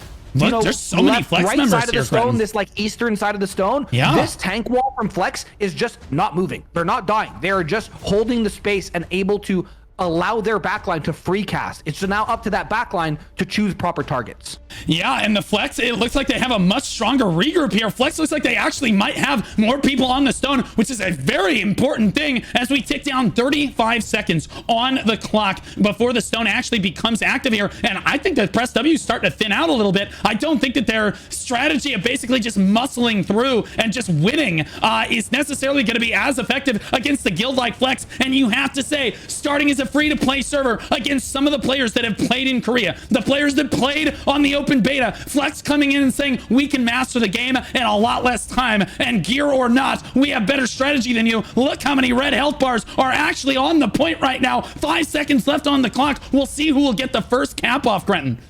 Yeah, Flex is looking really strong here. I wish I had a kill feed to kind of see what's going on between both these guilds. But yeah, tragically, spectators can't see kill feeds. What is that? Come on. Like AGS, come take on. Notes. Make it happen. Yeah. I don't think the gear gap is as big as you're saying. You have to keep in mind, Flex, when Supple left, I don't think there was much challenge for Flex at all. And even when Supple was there, it was early day Supple. And I think Flex was just the better alliance. Oh, so I think, and they got the first cap. My gosh, Flex actually gets, I'm so sorry, Brendan. Flex actually gets the first cap off on the point, despite the fact that Press W has every single reason to be winning this match right now. And now they are scrambling back on. Look how many people are on the point for Press W. 44 of 48 people from Press W. And these players cannot figure out how to get a cap off, because Flex is preventing them time and time again from actually getting it off, Gretton. So they're losing percentage. Flex looks like, I don't think they're going to be able to regroup as strongly or as quickly, but it's so impressive. They were able to get that cap off, and they're still preventing Press W from even getting this cap off, Gretton. Yeah, it's actually insane. Like, they're obviously going to lose this cap. They're going to have to recap. Press W is doing such a good job of just keeping quite literally every single person in existence on the point. And now it's going to be extremely difficult for, I think, Flex to get a recap, because I think they might have snuck that one a little bit. And now it's Nuck Nuck who is the point person for the side of Press W, and he's equipped with a Nirma and Excavator, which is kind of like the best combo, I think, for a cap. And as we see, it was actually CYGG who got the cap off, which was an SNS Greatsword who has Bellendir and Duke Magnus Provoking Blades. People still use that sword, I guess. I don't know. Press W, hey man, it is what it is. Press W finally getting their cap off, and you can see they always have more people on the rift, so almost certainly it should tilt their way over time. But Flex actually doing their best with this small contingent of players to basically try to contest this as their respawns come back. But look at the domination from Press W once they finally did get that cap off. I do think that the early strategies, the other guilds looking at this, if you think that Flex is going to win, okay, we need to play a little bit more strategically against this guild. We have to respect this guild. And if you're going to end up playing against Press W, which it looks like you might, based on how many people they have stacked onto the point like this, you know that, okay, well, they're just going to try to muscle us if anything goes wrong here, and we can try to out-strategy Press W. It's kind of an interesting dynamic here, as the other guilds are absolutely watching this, looking for the weaknesses that they can see in the enemy squad. And I'll be honest with you, Flex's weakness might be that they played the game a lot less, or they didn't have quite as much time, but they are putting up one hell of a fight against this Press W squad. Yeah, exactly. And I mean, it's just crazy how many people Press W just have on the point. I think this is consistently, even on Mordecai when they were fighting there on the couple times, they're just consistently the guild that has the most people. Even in any match we've seen, I don't really think I've ever seen them really go below like 35, 32 people, ever. Very objective base. Again, Soviet runs a tight ship. You can see me locked onto him over there. He is, I believe, the one shot calling this as well. He's certainly the guild lead for it, and he keeps his boys in line. Over 40 people on the point consistently. Flex a valiant effort with 33 people on the point, but it's just not enough against any other guild. That is a really high amount of people to have on the point like this, but they just can't thin this Press W squad out. I'm not sure if it's gear. It's very likely gear, but it's also because, again, the Flex statics, I mean, the Press W statics work super well with each other, and the healers have a much easier job when your tanks stand that tall. When your DPS are this well positioned like they are in this corner like this, your healers have a much easier job keeping everyone alive. It makes your offense ball so much more resilient, Gretton. Yeah, this northwestern corner seems to be kind of like the quote-unquote safe space for Press W. Now they're actually doing what their guild name suggests. They are holding W into the Flex ball, and they want to send a message now. They're like, hey, for the last 5 minutes, it's been back and forth. No. We're going to send you all back to respawn. You guys can think of what you did wrong and come back. And that's exactly what Press W is doing. Look at the full retreat on the side of Flex here, which I like. Player life, bubbles don't exist anymore. There's no point in just throwing it away. Pull back, maybe make a couple members of Press W overextend, get a couple ones and twos. But now it looks like Press W is going to be able to go back to a defensive positioning on the stone, and Flex needs to kind of figure out how they want to attack this now, blue. I'll be honest with you, Sony getting out with just a little bit of health there. He also streams, I believe he's live right now. If you guys want to check him out, twitch.tv/Sony with 2 eyes. They're a great PvPer, and you can see Press W scouting from both sides. I think it's really interesting on this Riftstone. The fact that there's no invulnerability means if you run pull on your tanks, which is something that not a lot of guilds actually do, you can actually start picking people off from this Press W squad. You pick them off ones, twos, and then you're just not going to let them regroup because they don't have invulnerability. Every time they spawn in, you just lock down the 3 respawns if you're Flex, and you keep picking people. Do not let them regroup. Here comes the Flex push in. It looks like they're just going to try and brute force their way through. Press W didn't have the scout off, but it does look like the front line gets held up, and now they're all floated, all clumped up in this corner. That's not a good look from Flex. Look at the floats right there. Beautiful tornadoes from Press W. A good counter strategy to what Flex tried there, and their front line did manage to get onto the point, but the rest of their back line is getting absolutely obliterated, Gretton. Yeah, what a great kind of counter engage here from the side of Press W. They are kind of losing this fight on the southern side now. They're kind of conceding a little bit of space to the side of Flex, but Flex is all caught up by 3 tanks. We had Smush Bush, nice name, Nuck Nuck, and the Barcode guy, who have just been stopping an entire push from Flex. Meanwhile, though, a couple statics do get through from the northern choke and are on the stone trying to spin it. So now those tanks are going to pull back. They're going to try to get into more of a defensive position because we have Radaghost, who is trying his best to get a cap off, and it looks like he will, Blue, as they are now trying to flip the stone. Yeah, they're going to try for another flip on the stone. If they can just get these 10 or 15 members through to the stone, they keep getting floated. But Cheers with a good heal right there keeps himself standing. Oni getting really low as well. He says, please somebody heal me. Does catch a heal. The Flex healers doing such good work for their offense right here as they push onto the stone. They're trying to squeak every member that they can, but they're pinned into this corner, and Press W, true to their name, just keeps holding W. They will not relent. They will not let Flex basically stand on this stone like this, and not all of Flex can really get through, Gretton. Yeah, again, this is just a really good kind of strategy from the side of Press W. I don't really see players overextending or taking engagements like that they shouldn't be. It's looking very similar to how Supple kind of spreads out. People have their assignments. It's not just, 48 people smacking, their swords together trying to make something happen. Everyone has something that they're responsible for and that their static needs to accomplish, and they're doing such a good job of that. And Flex on their side is putting up an insane match up against one of the most geared and strongest guilds right in this tournament on the side of Press W. And I mean, they're not quitting, dude. There's 12 minutes left. They've gotten a couple caps off now. They just got to figure out, okay, when we cap, how do we overwhelm Press W? Press W sits with like 40 plus people on the point. We need to do the same, or we need to figure out a way to thin their numbers at the very least.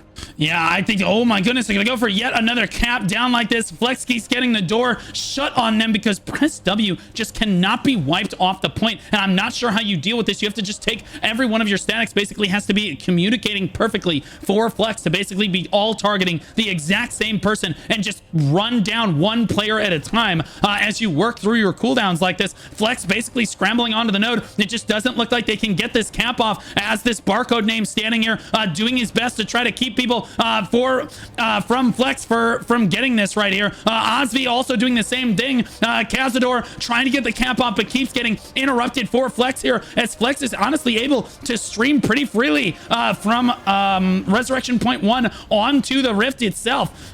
Gretton as Flex honestly pushing back through it. They can get a cap off. They look like they might have more members. Yeah, this looks really good for Flex here, and it looks like Pericles, no, it's Radagos who's trying to get this cap off, and it looks like he will exactly get the cap off. 32, but they have more members, but like not by much, which is crazy. Flex is doing just such a good job of trying to control the space now, but again, look at this reinforcement from the side of Press W. All of a sudden, I blinked, and now they have 10 more members on the stone than Flex do. Yeah, absolutely, and Press W, man, dude, they push him down, and if you make a single mistake from like any of your players, Press W just immediately swallows more players onto the Rift Stone, and you lose control like this. Look at those members getting, oh my goodness, but basically from half health down to 0 immediately. Flex battling for their life on the southeast side of the Rift Stone right now. 27 people on the stone, which again, for a normal guild would be a lot of people, and they battled up to, I think, 35 before, but oh my goodness, Press W with consistently over 40 members on the Rift Stone, and they just can't be stopped, Gretton. Press W indeed. Yeah, they're just doing such a good job of maintaining their main ball. Like, I've just seen tanks and healers and DPS go from like 100 to 40, back to 100, back to 40.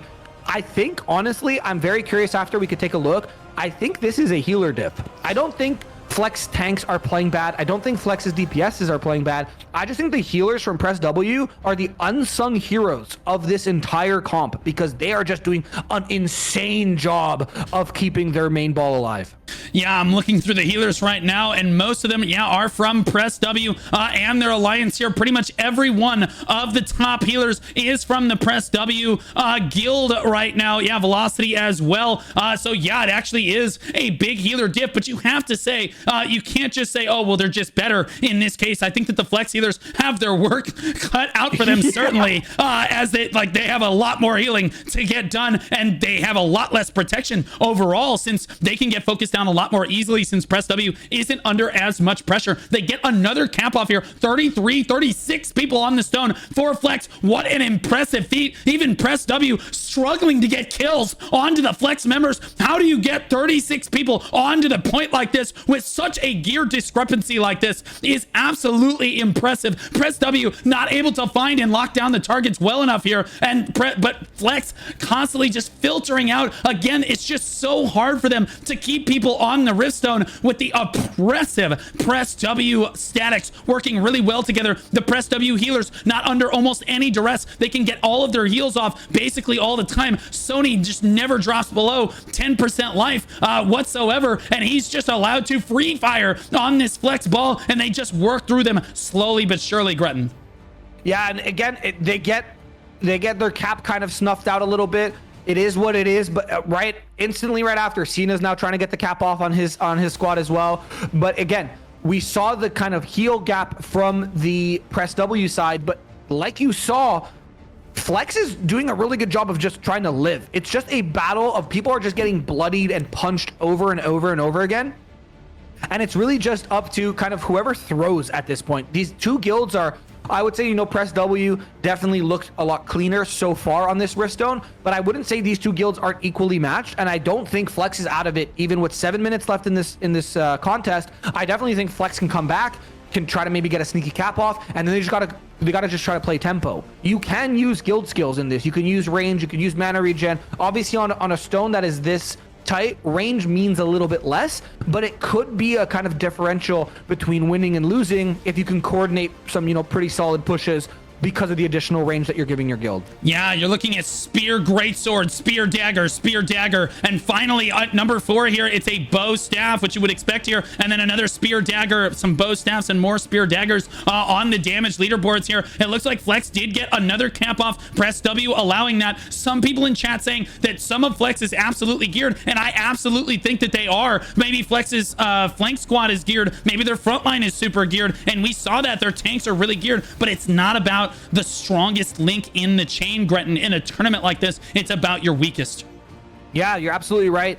If 60% of your ball is super geared, but the other 30-40% maybe build changed or something like that, it's going to be very difficult for you to kind of contend with an entire roster of people who've been playing their main weapon since the game came out. I mean, Flex, again, I don't think that they're gear gapped much, if any.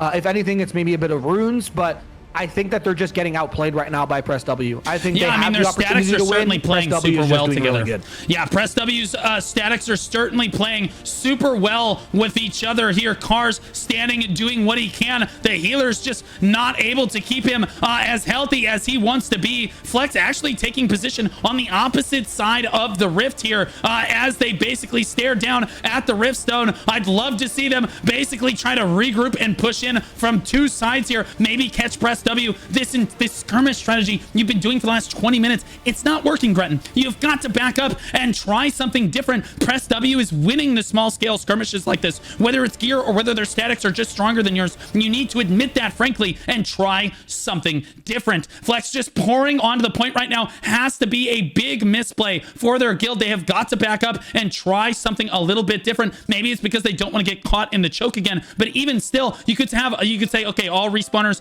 come from point 1. Okay, all respawners hold your respawn. Okay, now come from point 3, right? And then you could attack from maybe different sides. I don't know. I'm just spitballing here, Gretton, but you've got to try something different.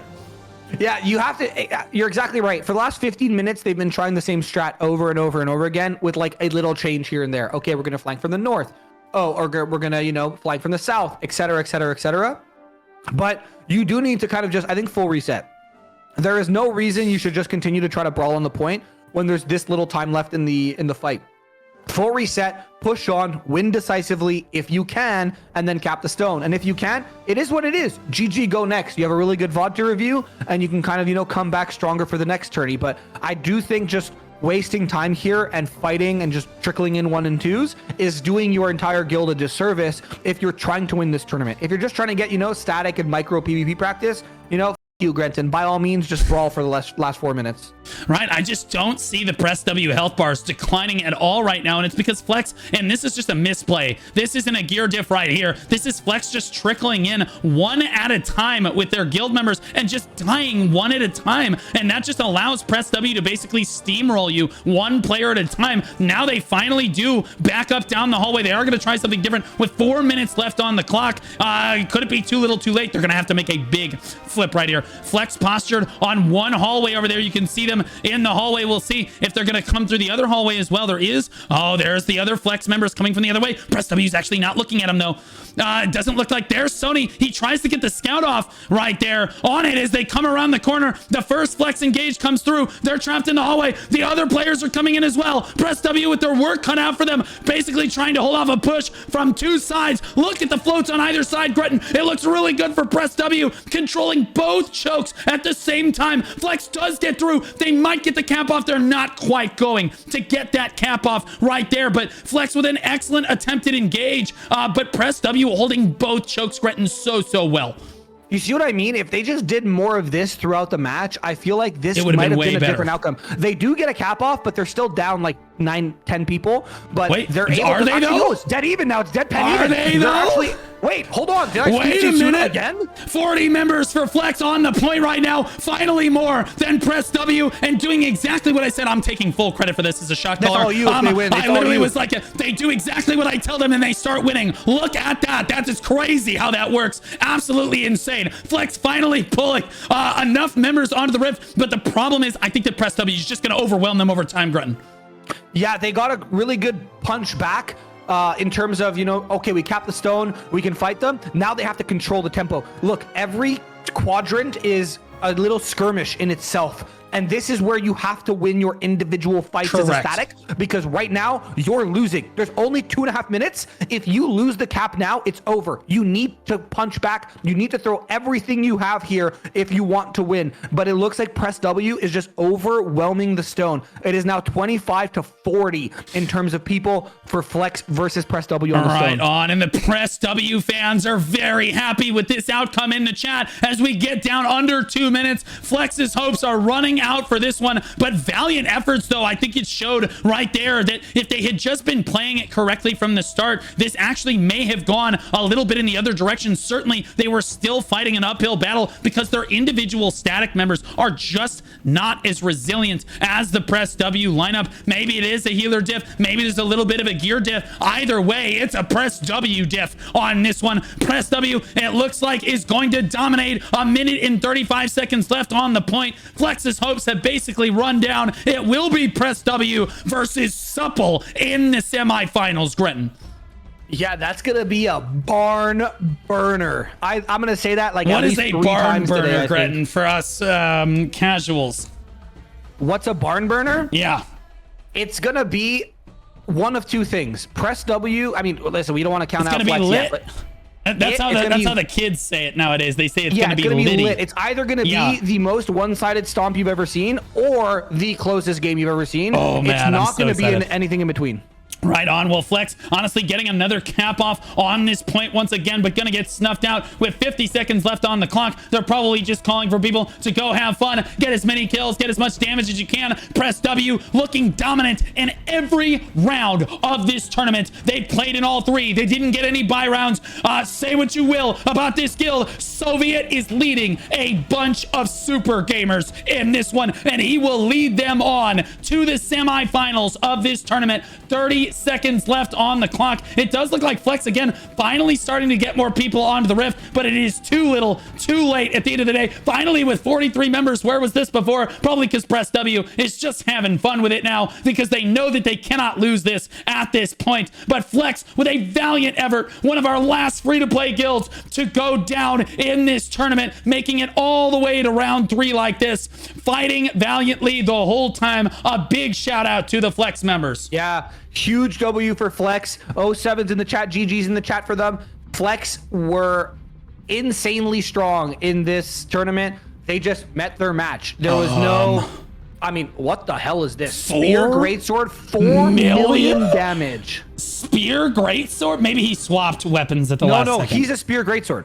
Oh my, 4 million. I know this guy. That's the highest damage in the tournament, I think. He was a demon in Lost Ark. He's a demon in this game. He brought his Aegis squad, is what his guild was called in Lost Ark. He's playing with Press W, and the guy just frags, dude. He got 80 kills. He like almost doubled the highest kills. Yeah, 4 million damage might be the highest that we've seen all tournament long. I could be wrong about that. Someone will have to fact check me on that, but I'm pretty sure it's the highest that I have seen. Who has the highest healed? You know it's going to be a Press W members. Those healers were putting out 8.2 million healing for Karina on this one. And look at even the profile pictures smirking at you. Oh my gosh. 5 million, 4 million, 5.5 million, and they're all Press W members. Oh my goodness, their healers are just that good. 1.9 million damage taken for Prizzle right here. We'll see if anyone can beat that on this one.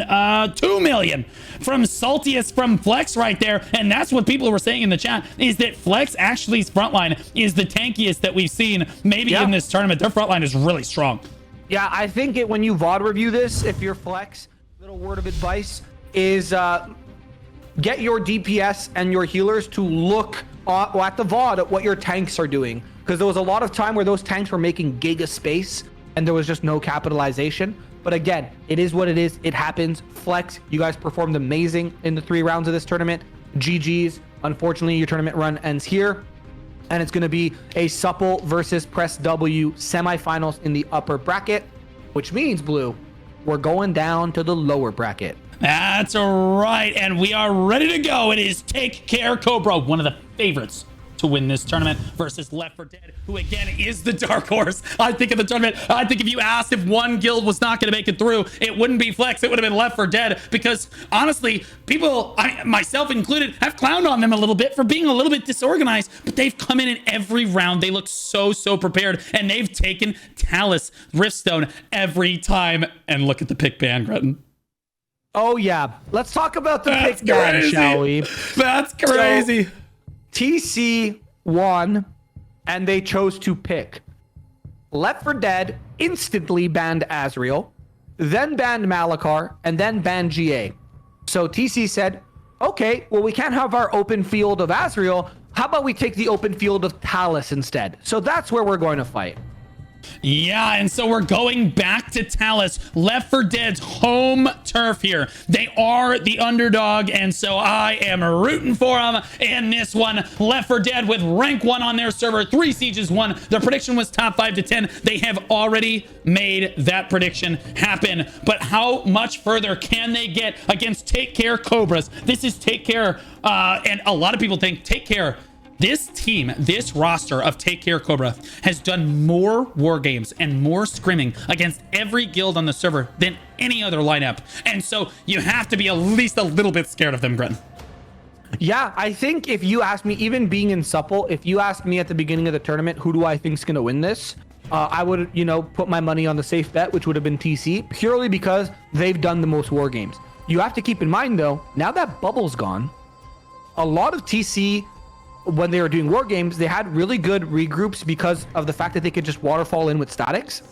They could set up and then they could punch you in the back. You can't really do that anymore. So I think this is going to be a really good opportunity to see what does the new TC look like with the new war games.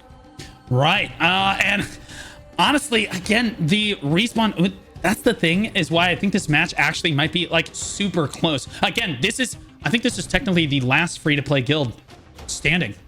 This is it. This is the last. Yeah, no, I'm checking right now. It is the last free-to-play guild or free-to-play start guild standing on this server, hailing from Immortality. Left 4 Dead has been known for its strategy time and time again on these Riftstones, and particularly Talus. And again, when I reviewed their Siege VOD as well, yeah, they looked really disorganized, but at the end of the day, their strategy is just super solid, and they're going back to their home turf. They took away Take Care Cobras in the ban phase. They said, okay, no Azriel for you, which is the first time we've seen that in this tournament. Miraculously, Gretton, finally somebody bans it away from them. So TC actually choosing to play on Left 4 Dead's turf, and I think that Left 4 Dead's frontline is a lot like the Flex frontline we just saw. They're really tanky. Yeah, and I mean, we see it in the chat. We got people chanting big booty flunk, that big Giga Chad shot caller, tank, whatever you want to call him. And you know what's really important, Blue? If you want to see Flunk's big booty and high FPS, what can you do? I think that you can download Icon Digital's brand new optimization app. They are sponsoring this tournament, guys, which means they are in full support of Throne and Liberty and the Throne and Liberty community for you. If you're a PvPer in almost any lineup or you're doing a competitive game of any sort, you can download Icon app and it is free to download. Yep. It will give you all the diagnostic tools you need to make sure that you're achieving the optimal FPS. It is low on your overall computing power, really light application. And then if you choose to do their premium service, they optimize every little thing, every little setting on your computer is optimized to the game of your choice. You're guaranteed 20 to 40% more FPS, which again, if you're trying to be competitive, which a lot of us are in this tournament, is the difference, Grin. Yeah. I mean, listen, I used it after the first stream when you shouted out. I was like, oh, that's a cool thing. Let me just, test it out. Let's get a shot, yeah. I have a GigaChad computer. Don't get me wrong. Like, I have a computer that can run extreme record and run large scale, and it's fine. And I still got like 30, 40% more frames just by running. It was crazy. Literally I don't know what they insane. do. I don't know if they like give my computer steroids somehow. I'm not that tech literate. I know how to turn my computer on and yap in a mic, and that's about it. But I'm a big supporter of Icon Digital. It's helped me get more frames. I think it's really good for people to use, especially in a game where Throne and Liberty, where large scale is optimized, but frames still matter. It's not like BDO where you have to play on RuneScape graphics to, have fun. FPS Here is you can play DPS. while the game looks nice, and you can still get good frames. That's absolutely correct. It looks like the lobby is ready to go. TC Cobra versus Left 4 Dead. Get your predictions in as the match is starting on Talus. It's going to be an all-out brawl, Gretton. I'm just going to hit start and go right over to the spectate screen as I'm going to have to sprint over to this stone. As you know, both guilds are already spawning in. They know that they don't have invulnerability now to work with. The bubble is not a factor anymore that they can actually rely on. And there's honestly TC Cobra waiting. Oh, nope. There's the spawn in right there on point one from TC Cobra. And they're always first to the Riftstone, Gren.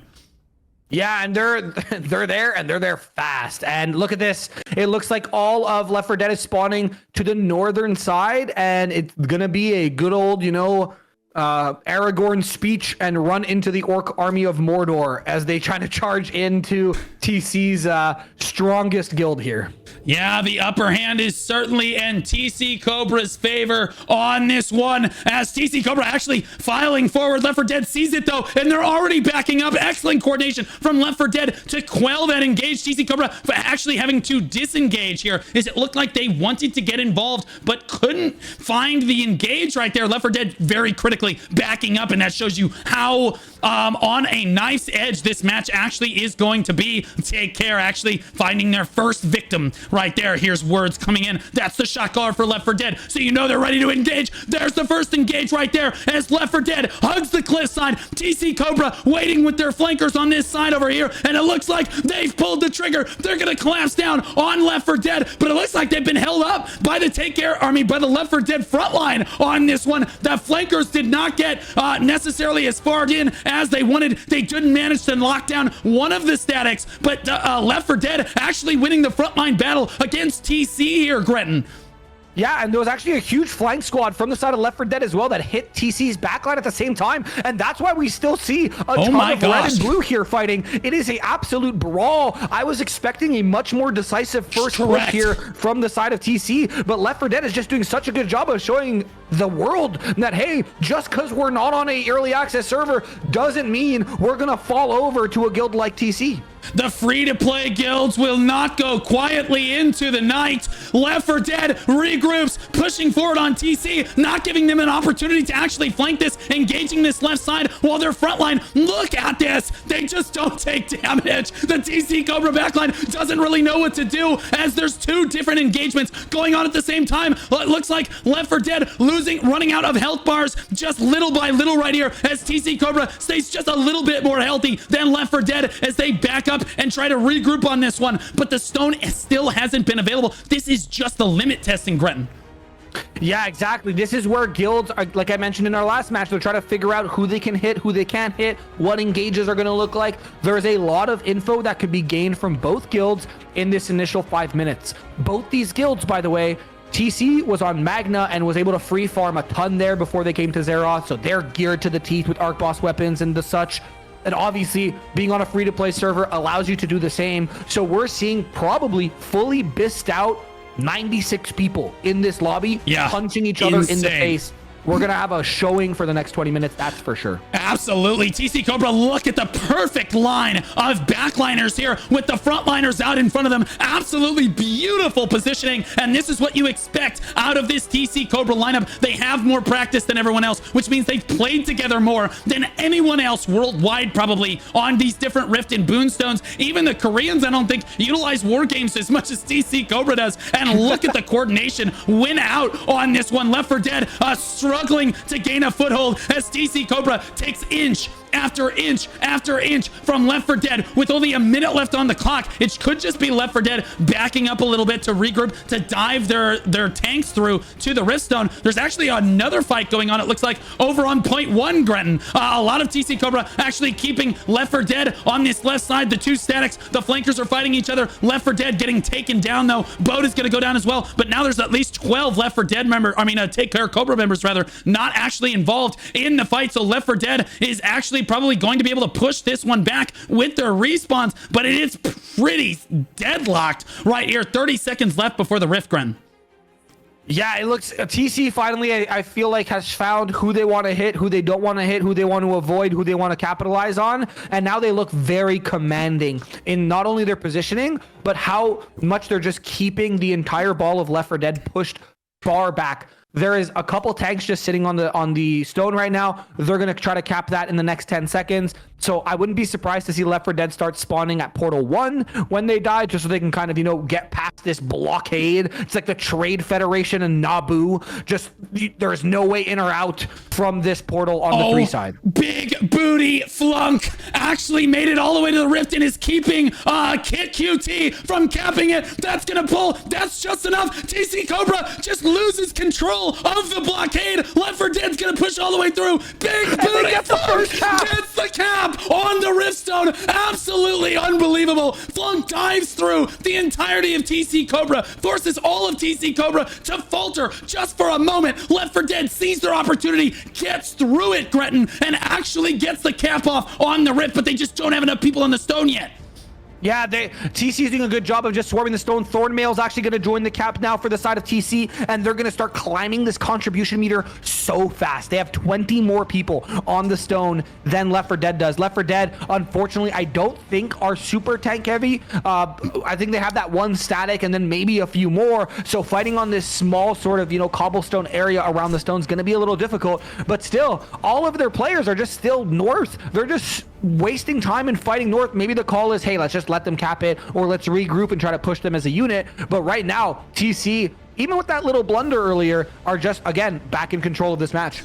Yeah, it looks like, Shy Gamer's going down right there. It looks like Left 4 Dead trying to flank with at least one static over on this western side over here. But over on the east side, that's where the main engage is happening. And Cobra is pushing them all the way in as that constriction is starting to snuff out the Left 4 Dead front line like this. It's just that the Left 4 Dead starting to realize, okay, the same strategy we used in the previous matches, just not quite going to work for this one. TC Cobra has our number on this one. TC Cobra did actually get the cap off on the Rift, so they are currently winning as Left 4 Dead battling tooth and nail to try to get away from the spawn right here against the relentless TC Cobra, who honestly, Left 4 Dead has their moments. They crash through, they get solid engagements, but TC Cobra time and time again winning out with their statics, winning out with that flank squad that we love to talk so much about, Gretton, and it's just winning them the engagements over time here. I would love to see Left 4 Dead actually just back up as a guild and then maybe have everyone that's dead right now spawn at point 1. That's exactly what they did.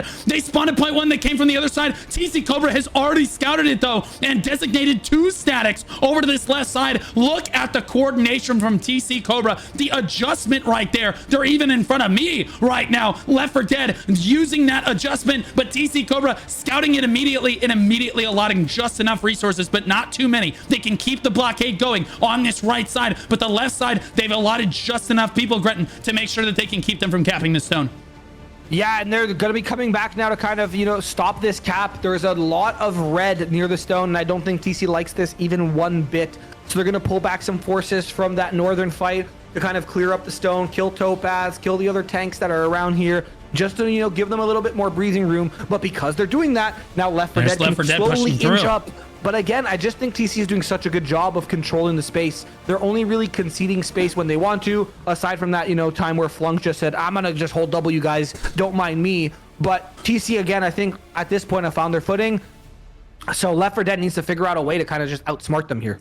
Right, and I think that Left 4 Dead actually getting a little bit of a foothold now, that TC Cobra has buckled a little bit as they pulled enough resources back to the stone, and you can see Left 4 Dead committing more and more people to this left side, and they're winning out with their flank squad over here on this left side, and they finally concede. They collapse down to the stone, and TC Cobra on the back foot now as Left 4 Dead starts to converge down onto the stone, looking for the cap right now, but TC Cobra sees it. We'll see if they can stop it. 98%, and it's a stop on the cap, Gretton. Yeah, they're doing a really tough job, these tanks. They have to push through an entire blockade of members on the side of TC just to even touch the stone. And like Topaz is just, again, doing God's work here, where he's just trying his best to get his team a cap so they can try to pull this out of the grips of TC. But TC is just swarmed around the entire rift stone, and it's almost impossible for Left 4 Dead to really get numbers on the stone. They can get tanks in. It looks like that's not a problem, but getting everyone else in seems to be the challenge here for them. Yeah, I think that if they just back up and regroup and push the stone, don't do what Flex did. Learn from your fallen comrades here. Don't do what Flex did and just push in repeatedly like this and expect yourselves to eventually just win the stone. TC Cobra is way too organized for that. You need to try to catch them where they're not going to see you coming. You need to adjust and very quickly try something different repeatedly on Left 4 Dead's side if you're going to make something happen. They have gotten caps off before. They're attempting yet another cap here. Gojira in a lot of trouble. That's not a good sign for the side of Left 4 Dead. He's keeping Words alive. Words is the shot caller. He's on the riftstone right now, attempting to cap it. TC actually getting pushed back right now, as it looks like Words might get the cap off. Not quite on this one. Left 4 Dead starting to push through, and you see these glimmers, these push through, this hope, this light at the end of the tunnel for Left 4 Dead. They don't just lose every engagement. They're gonna get another cap off on this. They only have 5 people on the rift though, Gretton. Yeah, and this is, again, just an issue with the way Left 4 Dead is playing right now. They're sending tanks in to get the cap, but they're not sending anyone else in to support them. It looks like now finally we're getting some people to come in to help, but they're just getting picked off by the side of TC. We really need to see, Words and company get a cap when they have bodies on the stone, because otherwise, like, they started at 15%, and by the time my little tangent is over, they already have lost the stone. So they just need to figure out now, okay, we can cap the stone, we can push through TC's defenses. How do we get people on the stone that live? Correct. This is not an overwhelmingly one-sided game. Certainly TC has the upper hand, but I think, honestly, I don't think that this is a gear diff. This looks like a coordination diff. TC Cobra putting on a clinic. You can see how spread their statics are. It's spread, but it looks very organized on the side of TC Cobra. Look at how tightly the different statics are working together. They're very clearly all sticking right next to each other. The healers right locked in where they need to be onto those DPS players, and when the tank ever gets low, they're definitely in range to make them healthy once again. And TC always in a position to flank as a direct result of this. Left 4 Dead scrambling back a little bit. Gojira separated from his static right here, looking for any member of his party, diving through right now. Word says, I need help on the stone. The healer dives through to his tank. He does get through, and he's trying to keep him healthy. Words goes for yet another camp on the stone, but he has no reinforcements available to him right here. They should know at this point, Gojira is the person they need to target, and there's a spear dagger locking him down right now, Gretton. Yeah, and again, they're just... we've seen in the last 2 games too. It's like, if at first we don't succeed, just try again. I'd like to see Left 4 Dead try something different. They know they can cap. They know if they, have Words or Topaz or Flunk on the stone, they'll be able to cap. But if you just look behind those tanks who are trying to cap, the rest of their ball can't really break through. And it looks like they're finally realizing that, so they're trying to now take space on the stone. Words is almost going to be able to cap. And now if you actually look at the stone, there's a lot more red than blue. Now you're in a good position to cap. You want your reinforcements, your respawns to come in and support the cap. Forget fighting on the outskirts, just support the cap. You should have maybe 1 or 2 statics that are designated as kill squads to go around and thin the herd, but otherwise you want to move as a unit. We saw Press W do so well in doing that in Kawazan, where even when they lost caps on the stone, they just had like 35 plus people all the time near the stone. Absolutely. TC just eventually winning out in the extended skirmish like this. Left 4 Dead sees glimpses of hope every once in a while as they push through. They get a good wipe on 1 or 2 of the TC statics and they push in, but it's just not enough as they get the respawns come in. They're constantly preventing the cap from going off, and this has got to feel bad for Left 4 Dead because this is their strategy against everyone else. Well, we're just going to park our tanks on the rifts here, and we're just not going to let them cap. And that's exactly what they did for the first 2 rounds of the tournament. How does that medicine taste? Your own, it looks like. Honestly, to quote The Office right there, Gretton, they're going to try Topaz. Is going to go for the cap right again. Not going to find it, though, as they just start thinning out time and time again. All TC needs to do is pull 1 or 2 more statics back, basically wipe out whoever's trying to cap it, and then move back over towards Left 4 Dead. Yeah, exactly. And they're doing, again, TC is just so methodical. They're just kind of letting the tanks in now because they know the tanks have one goal and one goal in mind is cap the stone, which means they can fight north of this stone with a tank advantage. And tanks in like these mid-scale fights are definitely very impactful. It's not as impactful as large scale, but just being able to control the space and lock down DPS as a tank is so important. So the fact that there's a lot of tanks from the side of Left 4 Dead that are just pushing through and just hitting the stone allows TC to just kind of, you know, have some fun and free farm around. It looks like TC, though, is going to pull back as the side of Left 4 Dead is going to try to crash the stone. And now with the final 10 minutes, I'm curious if we're going to see Left 4 Dead strat maybe switch up here a little bit. Yeah, I'm not sure. Honestly, I think they do need to try. Honestly, they're in a good position right now. So maybe try to go for the cap right now. But honestly, you can see that TC Cobra is ready to close the jaws of the metaphorical Cobra here. The moment that they win this outer skirmish engage, they can just clamp down on the remaining members of Left 4 Dead, and they do it time and time again. Left 4 Dead's flank team can only buy so much time for the main ball before they just get wiped through. TC Cobra's statics just playing a little bit better than Left 4 Dead's flankers out there. Left 4 Dead, I think, needs to try to back up. They're not going to be able to skirmish for control of this with only 10 minutes left in the match. Topaz going for yet another cap on the stone, actually floating a lot of the TC members, but still gets interrupted and wiped out because I don't see Gojira here to heal him back up. Word's now going for the cap, but I can't believe he's going to be able to get that off. He's running out of health as well. Again, his healer is just not here to support him. They know to focus down those healers, and you can see Cobra winning the outside skirmish right there, and then they just stand there. They wait for the rest of Left 4 Dead to funnel. They think it's safe around this cliffside here. They run towards it, and then the jaws clamp down just like that. There's the flank squad coming down to intercept the Left 4 Dead reinforcements right there, and then cap after cap is thwarted on Words' static.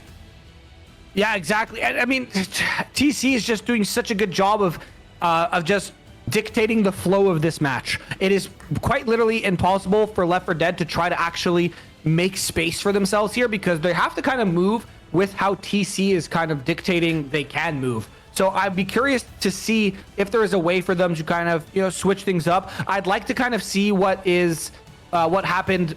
I forget what match it was where they kind of sent the flank squad to like the dais. Hold that thought. They're trying to regroup right now, but TC Cobra has already snuffed it out, and you can see them. They just call us the full dive, abandon the Riftstone, and just don't let them regroup. And look at them eating through the Left 4 Dead members, desperately trying to get to safety. Where's your healer, Askesu? He's just nowhere to be found. He's floated in the air. All it's going to take, no, he's going to stand tall. He's got Stalwart Bastion, it looks like right there. And TC Cobra gets the full collapse down onto the spawn point. That's not what you want to see out of Left 4 Dead. They're basically going to have to hard wipe this and try to spawn on the other one. Honestly, if I'm Left 4 Dead right now, Gretton, I'm calling to spawn at point 1, which is across the other side, and you dive to the Riftstone while TC Cobra is basically their attention is occupied elsewhere. You can see how much struggle they are trying just to kill one guy, Quay TC, standing against 4 people here as he pushes in. It's absolutely obnoxious, and that's a spear greatsword user. So whoever asked yesterday if that combination was good, oh my goodness, you're tanky. You do so much damage.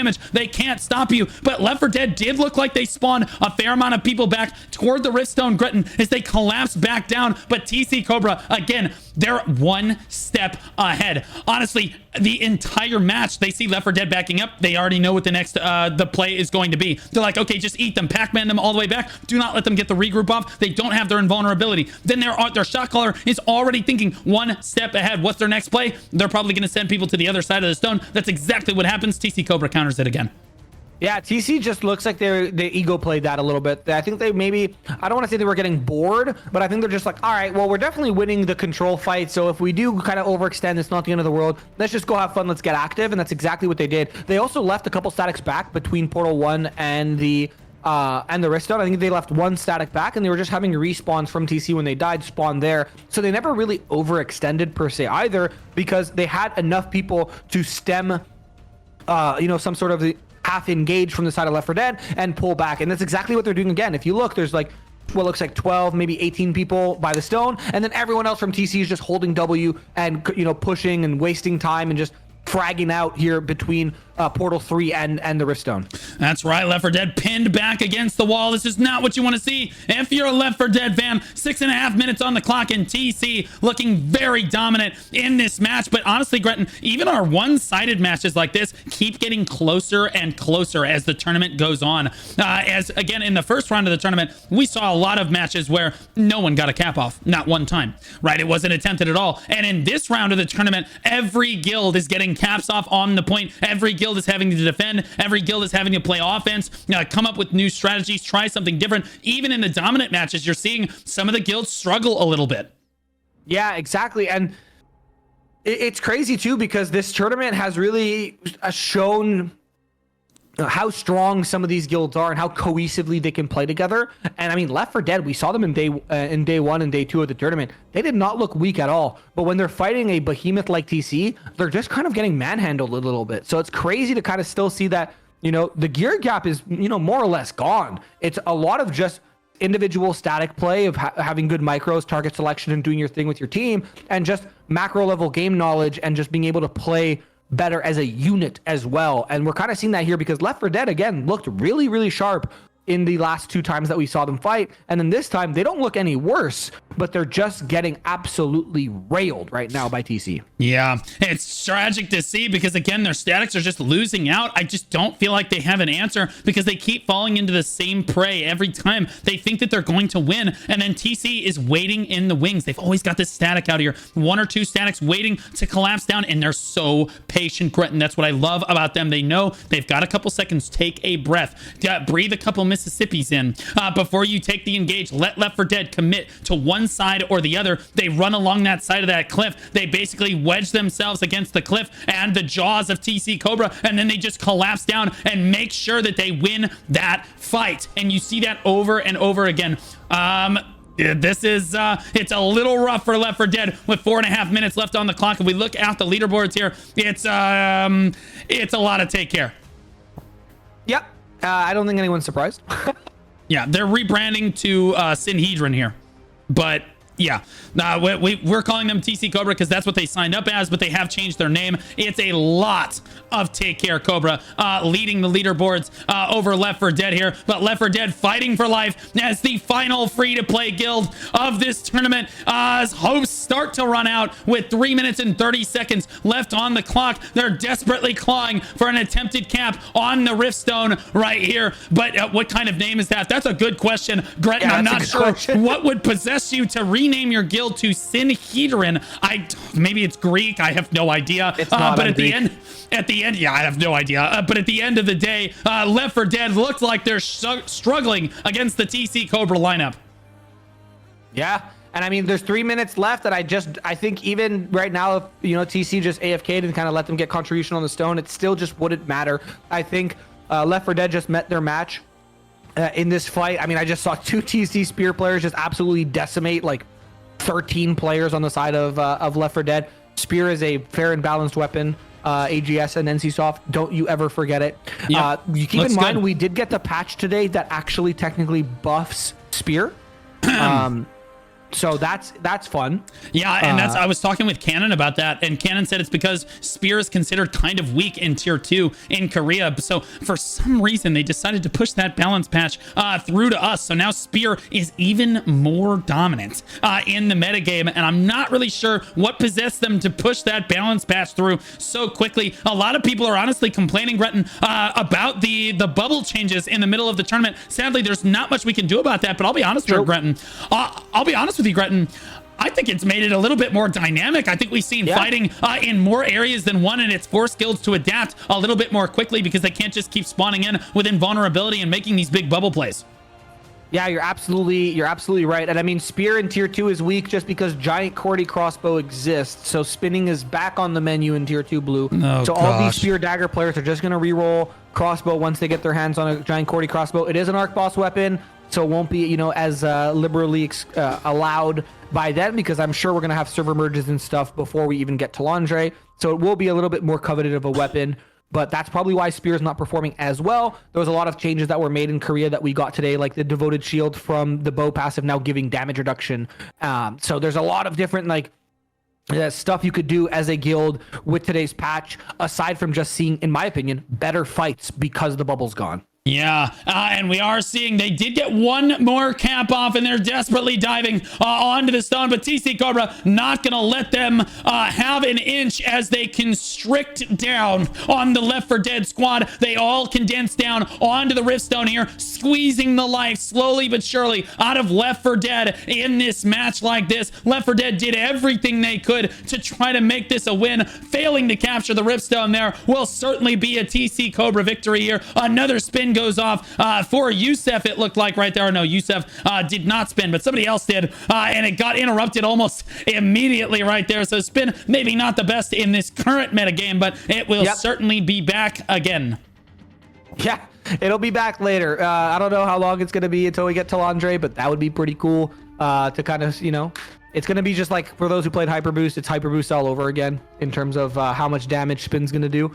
But, I mean, on the side of what's going on here, TC looks like they're going to be advancing into the semifinals of their respective bracket, where they will fight the winner of our next match, Blue, which is Tier and Swipe Night. And then the winner of that will fight the winner of Supple versus Press W. So these I can only get so hard. Guilds is insane, dude. Oh my gosh, these are the matches that everyone is going to be waiting for. It's GG's for Left 4 Dead on this one. They fought valiantly. They made it to round 3, but they will be knocked out by TC Cobra. TC wins all again here, as the top damage in the map looks like 2.6 million from a spear dagger, and you guessed it, that the other two above him spear daggers as well. But a great sword dagger coming in at number 5 there, 1.2 million of valiant effort right there. Let's see who had the highest healing in the match. I'm seeing 6.5 million onto Wex from Synhedron here. That is TC Cobra.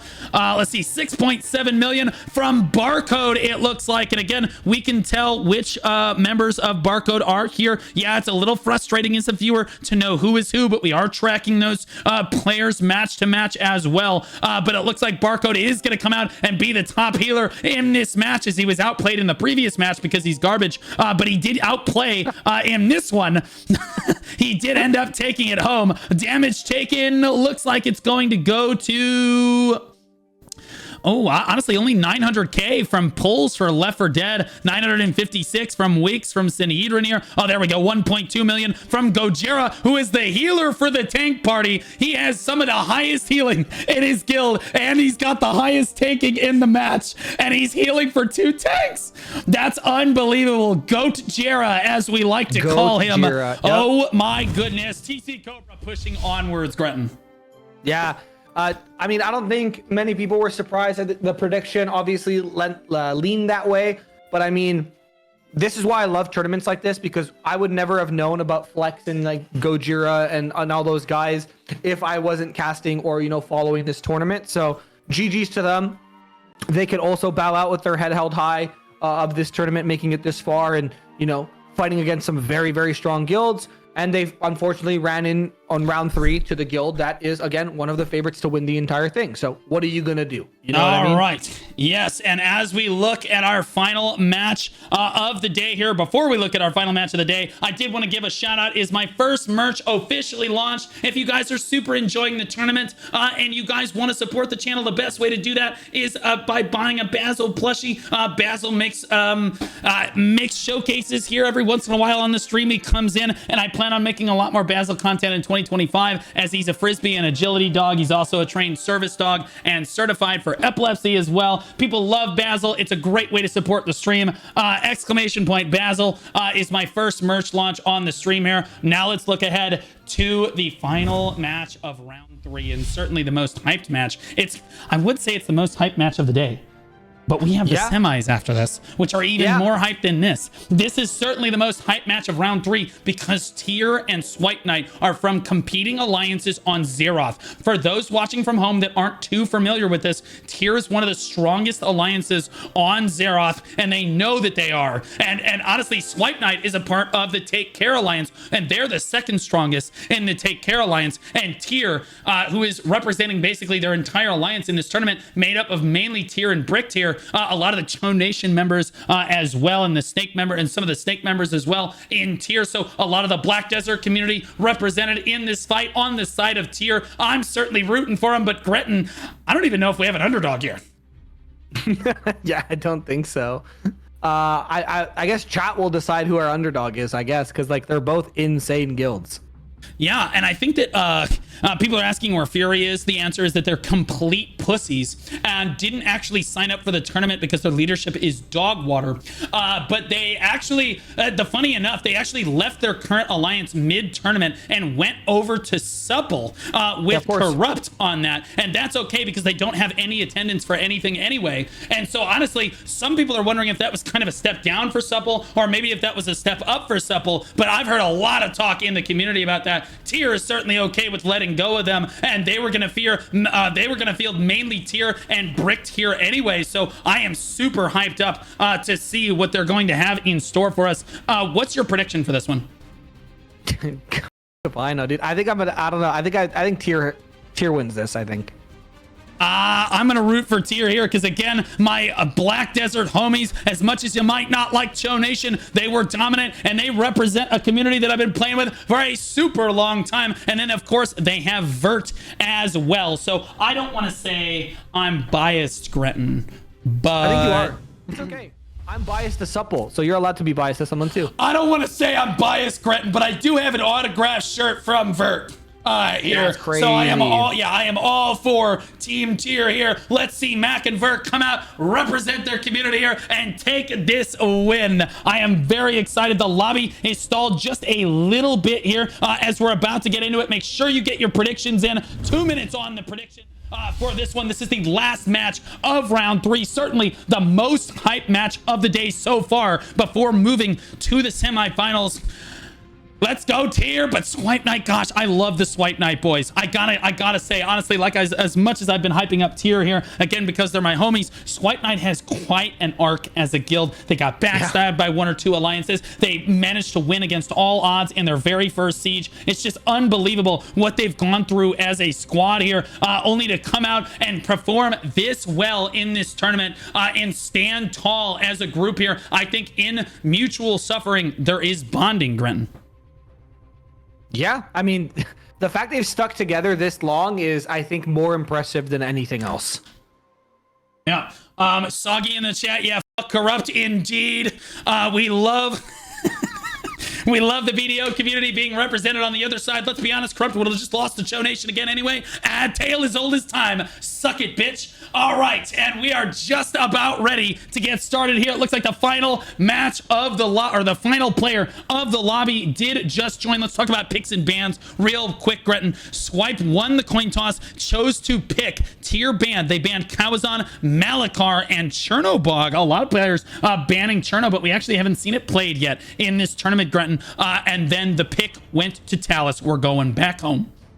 Yeah, it's crazy. We just saw Talus with TC and Left 4 Dead. Left 4 Dead actually, I think, played on Talus a couple times. I don't know if it was both matches or just one of their matches in round 1/2. I don't remember if Tyr has played on Talus yet. I do not believe that they have. No. Yeah, I don't think so. I don't think so either. Yeah, so it's gonna be an interesting fight between both these guilds. I think, yeah, in terms of round 3, this is definitely the match of the night. I think it's gonna be the most hype, and again, it's gonna be either a complete stomp or a very, very close match. I don't think there's gonna be anything in between for these two guilds. I love it. It's either going to be a complete stomp. It's going to be really close. Well, Gretton, what else is there? You're just doing the classic announcer thing. You can't just cover the whole board like that. Do you think it's going to be so you have to choose? Do you think it's going to be stomp or do you think it's going to be close? I think the first 7.5 minutes are going to be close, and then it's going to be a stomp.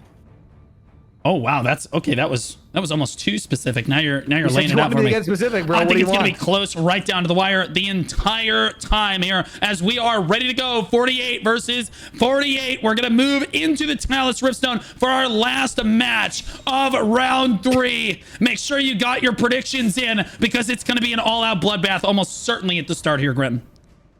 Yeah, apparently I know the script, so yep, it is what it is. He knows the script. Well, in fairness, I have been rooting for the underdog each time, and I'm rooting for Tyr here, which should tell you a lot. I think this Swipe Knight, honestly, again, Tyr representing one of the strongest guilds in their alliance. It's a brawl on Portal 1, Blue. I'm sorry to cut you off. Just go left. Oh my gosh. And they're both punching each other right in the face. Oh my goodness. And it's honestly, I'm not sure who's winning this quite yet. It looks like Tyr is starting to back up towards the Riftstone. They're going to show at least a little bit of coordination as Swipe Knight starts to group up right behind them and is eating their tail. Now you have Tyr, honestly, on both sides, sandwiching Swipe Knight in the middle. Look at that clump right there. Someone needs to get some flash waves down, but I think they're probably all on cooldown based on how this brawl has been going so far. Gretton, Tyr pushing through now and Swipe Knight staying together, pushing themselves out of kind of a bad position at the start of this one, as the rest of Tyr basically grouped up over on the mountainside over there, and the rest of and Swipe Knight eating through Tyr little by little on this one, Gretton. Yeah, and they're slowly making space now onto the Riftstone. And again, remember, this first 5 minutes is a lot of limit testing for both these guilds. They're just trying to figure out, okay, who's who can I hit? But I mean, both these guilds have been fighting against each other for quite some time on the actual Zeroth server as well. So I think we're going to see a lot of like creative fights from the side of Tyr and Swipe Knight. I mean, Swipe Knight is doing a very good job of controlling the space around the Riftstone, but I mean, Tyr is just methodically moving back. I don't think they're really getting wiped as much as they're maybe just waiting for their regroups that they lost on that initial fight, Blue. Yeah, and again, every time I think the fight is going to go one way, then the other side reinforces. Then I'm like, oh no, now they've got a really big flank, and it goes right back the other way again. So Tyr really grouped up right now. Swipe Knight looks like they have the upper hand for just a moment here, but now the Tyr reinforcements diving into onto the backline of Swipe Knight, wiping out a few of their members, and again, evening the odds.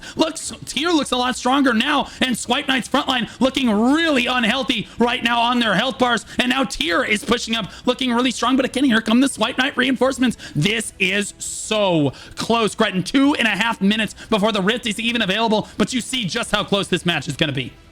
Yeah, I don't know where to look. There's like 6 different fights happening on the screen in front of us right now, and all of them are equally as important, I think, purely because of, you know, the stone's not active yet. So I'm very excited for these 2 minutes to elapse, so we have a little bit more of a, you know, organized chaos in terms of what's going to happen here between these two guilds, because right now they're just punching each other in the face.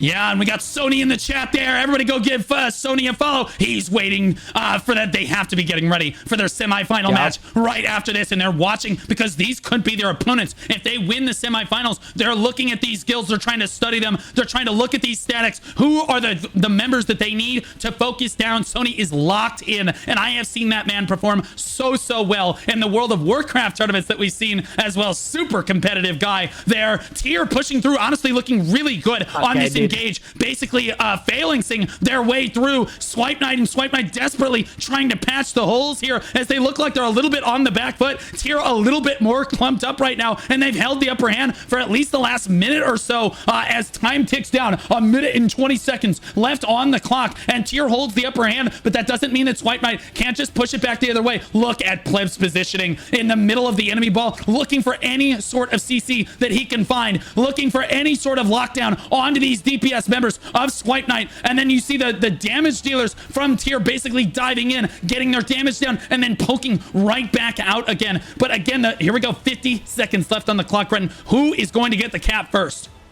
Yeah, exactly. I mean, both guilds look deadpan right now. They're both losing Look at members. that. They're both, you know, flowing back in. And you see how, like, we've slowly moved the entire fight closer to the Riftstone Oh with my every gosh. passing second. Both these guilds are so methodical in how they're playing. The tempo is perfect on both sides. I think this is going to be probably one of the closest matches of the entire tournament, if I'm being honest.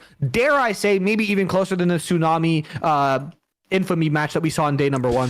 Yeah, Tier regrouping here, pulling back a little bit, giving Swipe Knight a little bit of space, but they've dove their front line in, and now all of Swipe Knight is focusing them. Look at the collapse down from Tier right there to try to collapse down at the final moment. That was a beautiful maneuver. 6 seconds left on the clock. We'll see if Pleb runs over to the stone here. Swipe Knight looks like they're in position to try to take it the moment that it becomes available, and Tier is just a little bit more focused on the fight. There's the attempted cap from Tamede-sama. Pleb says no. Pleb says no once again. I think he might just be the best anti-cap player that we've seen in this tournament, but he's running out of health. He died, Gretton.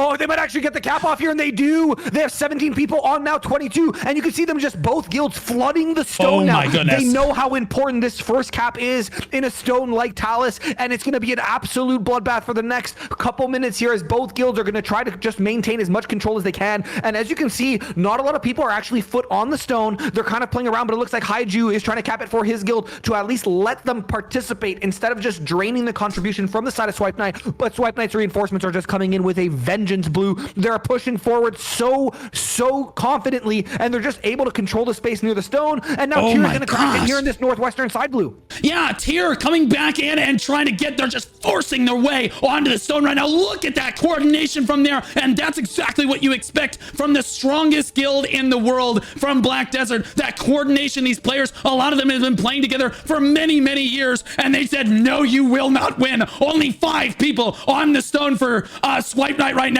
A convincing push through as Tier flips the switch on this match. Swipe Knight looks fully routed on this one. Tier looking convincing, only keeping a few people back on the stone. 57% on the cap as Swipe Knight scrambles to get regrouped, and they start to push right back through again. They get their flankers through onto the point one more time, and Tier has to regroup. They're pulling back now. Again, 9 and 9, neck and neck. 57% on the stone for Tier. Whoever caps this first is going to have a heavy advantage in this fight, Gretton.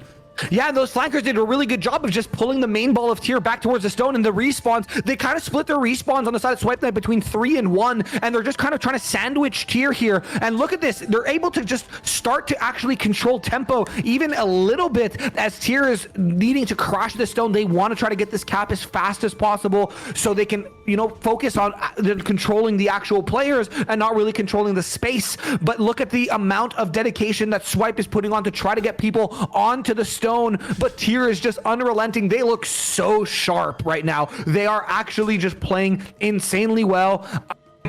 I'm just extremely impressed with how Tier is moving. They are so locked in right now. All of Tier knows exactly where they need to be standing, basically delicately dancing onto the rift, back and forth, making sure that they just always have just one more person on the rift stone, but not wanting to oversell their positioning on this one. So if they don't have to stand on the rift, they're not standing on the rift. But you'll notice they're very intentionally just keeping it just a little bit higher than Swipe Knot here. It's not just a belligerent, everybody needs to stand on the point right now. Everyone knows exactly what they need to do for Tier right now. 17 to 12, 94% on the cap, and they've kept Swipe Knight from even getting the cap off. And now it looks like Tier is in a dominating position to take the first cap of this one. They will take the first cap, and Swipe Knight is on the back foot, Gretton. Yeah, exactly. And I mean, they're going to try to get this cap off here, and he actually just walks up and gets it. Okay, we're going into another cap fight instantly after the first one is done. I don't think we've seen this all tournament, let alone not in the last 2 rounds, that's for sure. But again, look at Tier's positioning. They are just perfectly positioned. Their tanks are just, you know, feet into the point. They have their tanky healers as well there.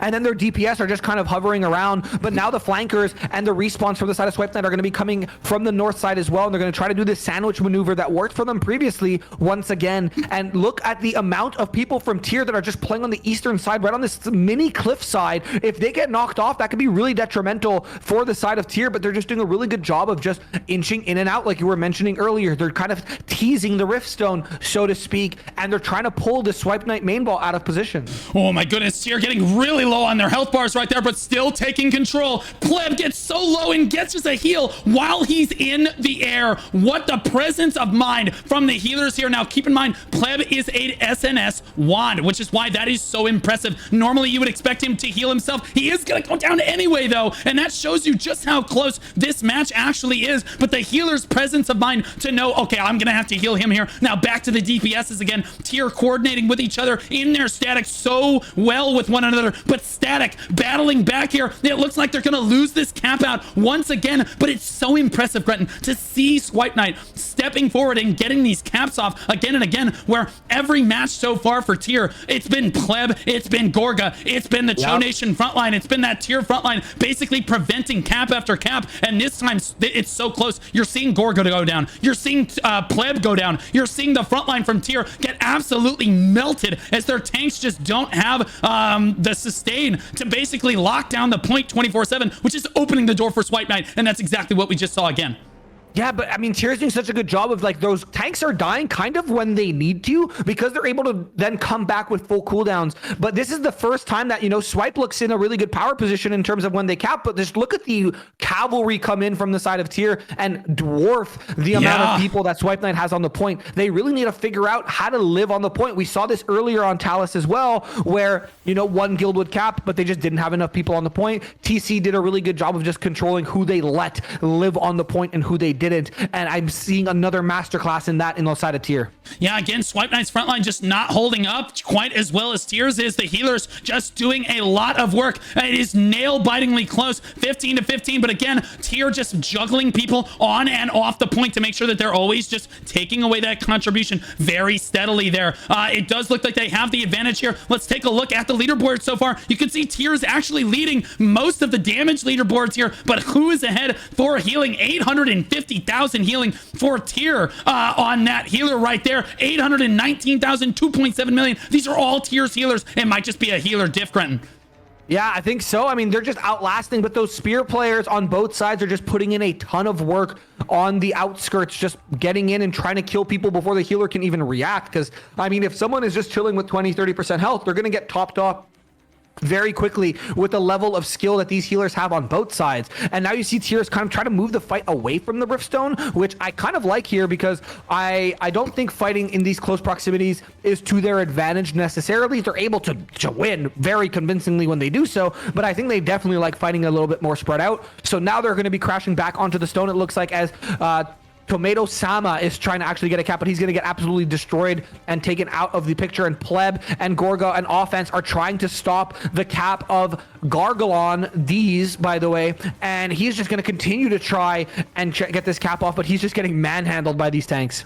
Yeah, absolutely a masterclass from Tier here, but it's a nail-bitingly close one as we see Swipe Knight get attempted caps off over and over and over again. And it looks like at any moment it could just go their way. Oh my goodness, they're trying a flank from the other side now, spawning at the other spawn location, and Tier has to adjust to this really quickly. You can see their backline scrambling out in the field over here to try to get into a new position as Swipe Knight came up behind them there, but they had to collapse down onto the point. Swipe Knight does look like they have just a few more people on the point right now, but Pleb standing tall again, the anti-capper. He's like the anti-Christ. He just will not let you cap that point repeatedly. As long as he is healthy, there will be no cap on the point. He prevents yet another one right there, Gretton, and Swipe Knight just keeps funneling into this little choke right here, and you can see that Tier is just a little bit more spread out. You see Massless out on the side here, you see Classified out on the side with his crossbow, just waiting to collapse down, a lot like we saw the Take Care Cobra squad do. They collapse down, there they go again. They're all in the same static, diving in. Look at the damage that they're able to do to the backline of Swipe Knight right there, and there's not much that backline can do about that, and that allows Tier to push their front line through. It's all about how your flankers are operating, and look at the route from Tier, Gretton.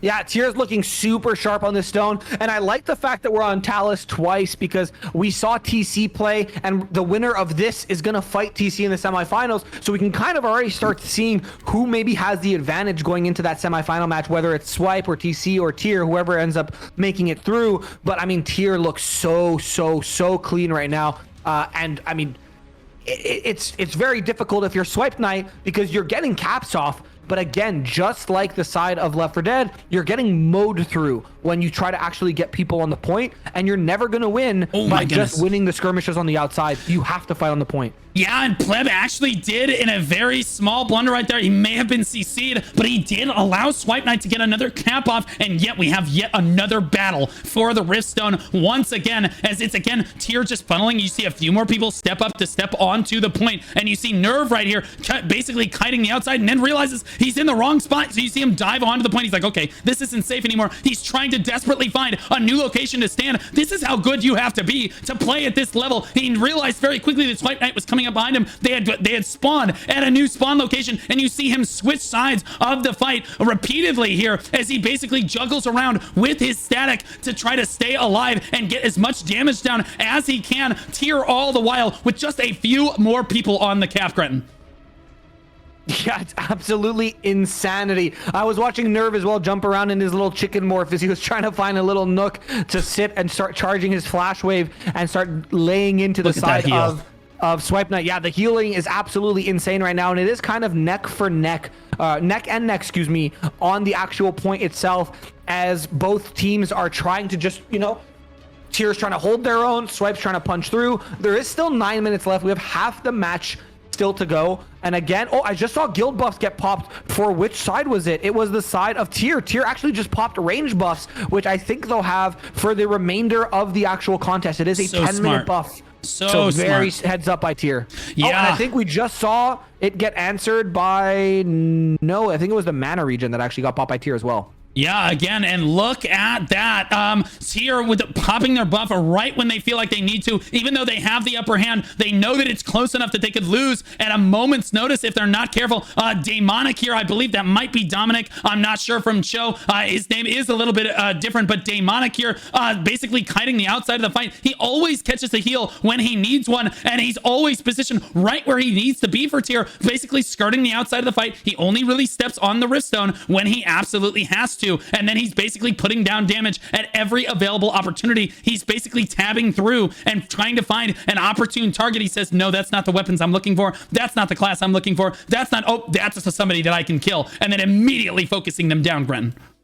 Yeah, they're looking extremely crisp, like you mentioned, and we need to see something different from the side of Swipe. They can't just keep funneling in here. It's just a brawl where they're just bringing it back in their ones and twos, and like we saw on every single map to date, when the guilds actually take a second to hard reset and push properly, they actually start gaining more real estate. And we see that here where one of the tanks, I think it was Tomato Sama, who actually is able to get the cap off, but again, so many Tier are still on the point. But now look at this, the reinforcements coming in from the side of Swipe Knight, trying to gain some sort of advantage, and this is exactly what you need to do. If I don't understand why these people on the outskirts are not just dipping into the Riftstone conflict zone and then dipping out. We saw guilds do so well by doing that, Tier being one of them, and right now it's just neck and neck on the Riftstone.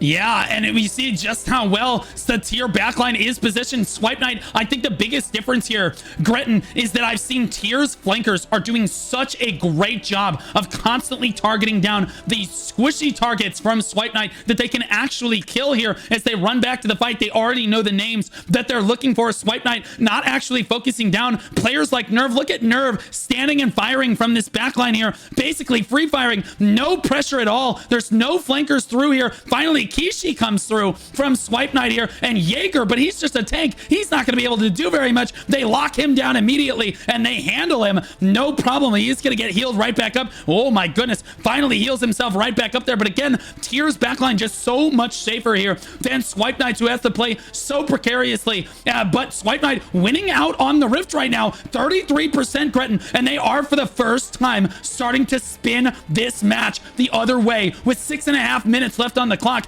If you're in Tier right now, you are sweating. They have 30% cap off. If Swipe Knight manages to flip this, Gretton, they just win, I think, because there's just not enough time. Yeah, and you can see the sense of urgency on the side of Tier. They've now swarmed the stone. They have almost 30 people on the stone. They've never had that many since they were even trying to cap on their side. And here come the cavalry now on the side of Swipe Knight. They need to start clearing out these people from Tier because they've lost around 10% already of their contribution on the stone. A huge Bellandir suck from the side. It looked like Kahashi on the side of Tier just was able to suck like 7 dudes from Swipe Knight onto the point and just absolutely mow through them. But Swipe Knight is unrelenting in their reinforcements of the stone. They're trying to just gain any sort of percent and contribution that they can. They're slowly inching up, and it's so back and forth. This is a quite literal tug of war that we're seeing with 5 minutes left. The buffs have been popped by both guilds, and now it's just going to be a straight up boxing match. Yeah, I agree, Gretton. I did see him get the suck off on 7 dudes right there. You heard that right. Swipe Knight battling for everything that they can here. They know that they're running out of time. 5 minutes and 30 seconds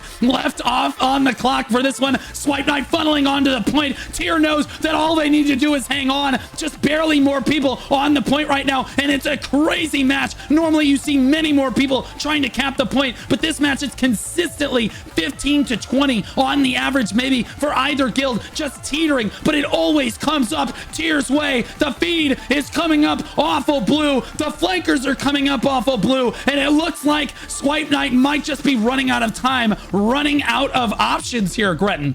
Yeah, they just need to kind of maintain any sort of tempo they can. All respawns should be sitting on the point. This person, Dottie, even Fish, Boss or Mori, all these guys need to just get on the point. It doesn't matter if you die, as long as you just maintain a positive ratio of your players to their players on the point. And that's how you're going to just incrementally win. And even if you win with 5 seconds left and you cap the stone, guess what? You win the match. That's all that matters right now. Forget your KDA. Just try to control the space as best you can around the Rift Stone and get feet on the Rift Stone. And that's exactly what we're seeing them start doing now as they go up to 23. And now Tier also just tries to match. It's 2 points up, 2 points down. It's a battle of every minute decimal point of a percent here.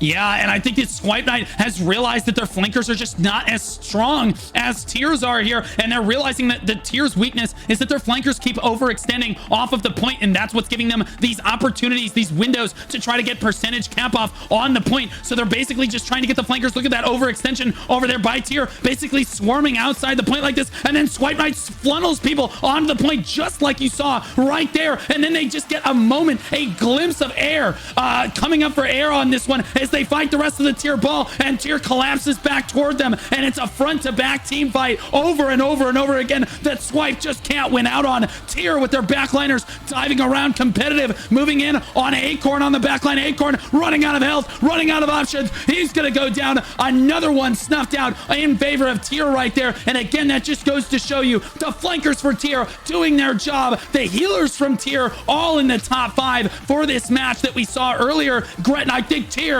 just is gonna come up with this one.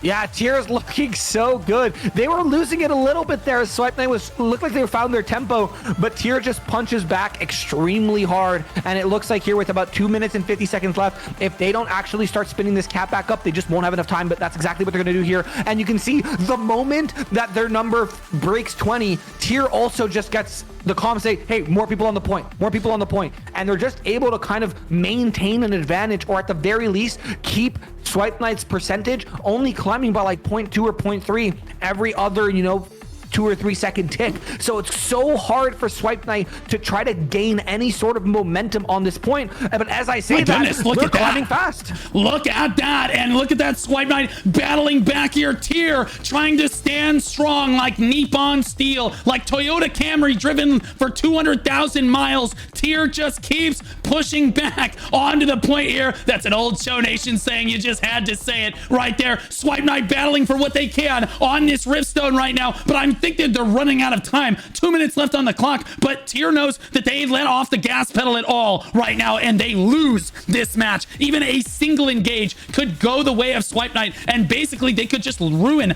all of their time left remaining in the match. The match could just go the other way, Gretton. Yeah, and there's no overtime in Rift Stones. It's not like Boon Stones where if a guild is trying to cap, there is overtime until that guild either caps or gets the cap taken from them. So it's going to be now or never. There's a minute and 30 seconds for Swipe Night to get 80% contribution. And if they can't, it is just over. So Tier is quite literally just trying to beat the clock right now and just say, hey, it doesn't matter if we drain them of 100% of their contribution. It just matters that they don't cap in the next minute of play. And they're looking really poised to do that here, Blue, as they're just able to continuously match the amount of people that Swipe Night has on the point. Swipe Night has a couple more right now. Looks like 3 or 4 more right now. Oh, now there's a little bit of a swing, but I just don't know if there's enough time on the clock with how close these numbers are that they're going to be able to pull it off. Yeah, now the call from Swipe Night has to be, get your ass on the Rift immediately, and they actually are doing that. They're climbing pretty quickly now, 29%, but no, Tier trying to meet them with that, but a lot lower health bars on Tier side. No, look at the heals come out from Tier right there. They know they have to push. The healers execute, and then they dive in to the point like that and express dominance over this Swipe Night squad. Tier looking so strong in this one. Screw this. This is a Toyota Camry driven for 500,000 miles and is still going strong. Tier is going to win out in our closest match of round 3. Swipe Night has come so far in this tournament. They have come so far as a guild, but they will go down in round 3 to Tier here, who will move on to the semifinals to fight Take Care Cobra. Gretton. Yeah.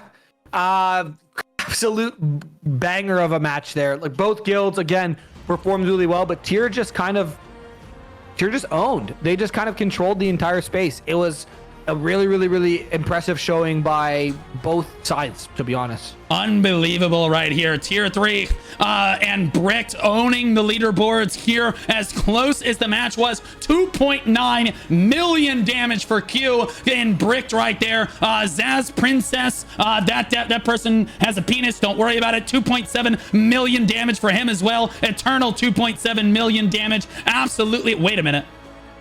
I'm seeing 3.1 million damage dealt down here for Tier 3. Bow staff user for Darwin. He was down here. You almost didn't see him. He didn't get very many kills, but oh my goodness, he must have been absolutely hero playing the entire time. Holy moly. Focusing those tanks, padding those stats. Let's look at the healing done. Who had the most healing done in the match? I'm seeing 6.5 million from Boyfriend. Interesting name right there. Interesting name right there. We'll see if Girlfriend can actually beat him at support here. I don't think that she's actually going to beat him. 3.6 million, 4 million right here. No, that is going to be the highest healing in the match. 1.9k. You missed a 12 million, I was told. Wait, just a 12 million? Hold up. Yeah, your entire chat is screaming at you. Oh my god. Boyfriend who? It's time to dump that loser. Gnarly Gnar has the largest dick in the lobby. That is the best healer in the tournament so far. Yep. 12.2 million damage healed, and it's not even close. The next closest in the tournament was 8.7 million a few matches ago. Absolutely incredible. It's a bow wand user, and oh my gosh, Gretton, who had the most tanked in the match? I'm seeing 1.9 for assuming right here, 2.4 million from Joshi, and that shows you how much the work the tanks were actually doing. Is these tank numbers are really high. Wait, compared to 14 mil, or I think your chat's trolling. No, there's not a 14 mil. There's not a 14 mil. They would have said the number. That is our highest tank in the match. 2.4 million damage tanked. Oh my goodness, Gretton. What a match we just had there. And now we're looking at the semifinals. Yeah. And just like that, there were 4. And just like that, there were 4. Good fights to both teams. Swipe Night, all the respect in the world. Those guys have been playing together so long to go this far in the tournament. Absolutely, I think, exceeded their expectations. They looked so good together. It's here, winning out. Cho Nation and their core standing strong with Brick there. Absolutely incredible performance for them as we look ahead to our first semifinals match of the night, Gretton. Oh my god. Yeah, go to the match screen right now. Oh, I left the match screen. Why? No, go to like the next match screen.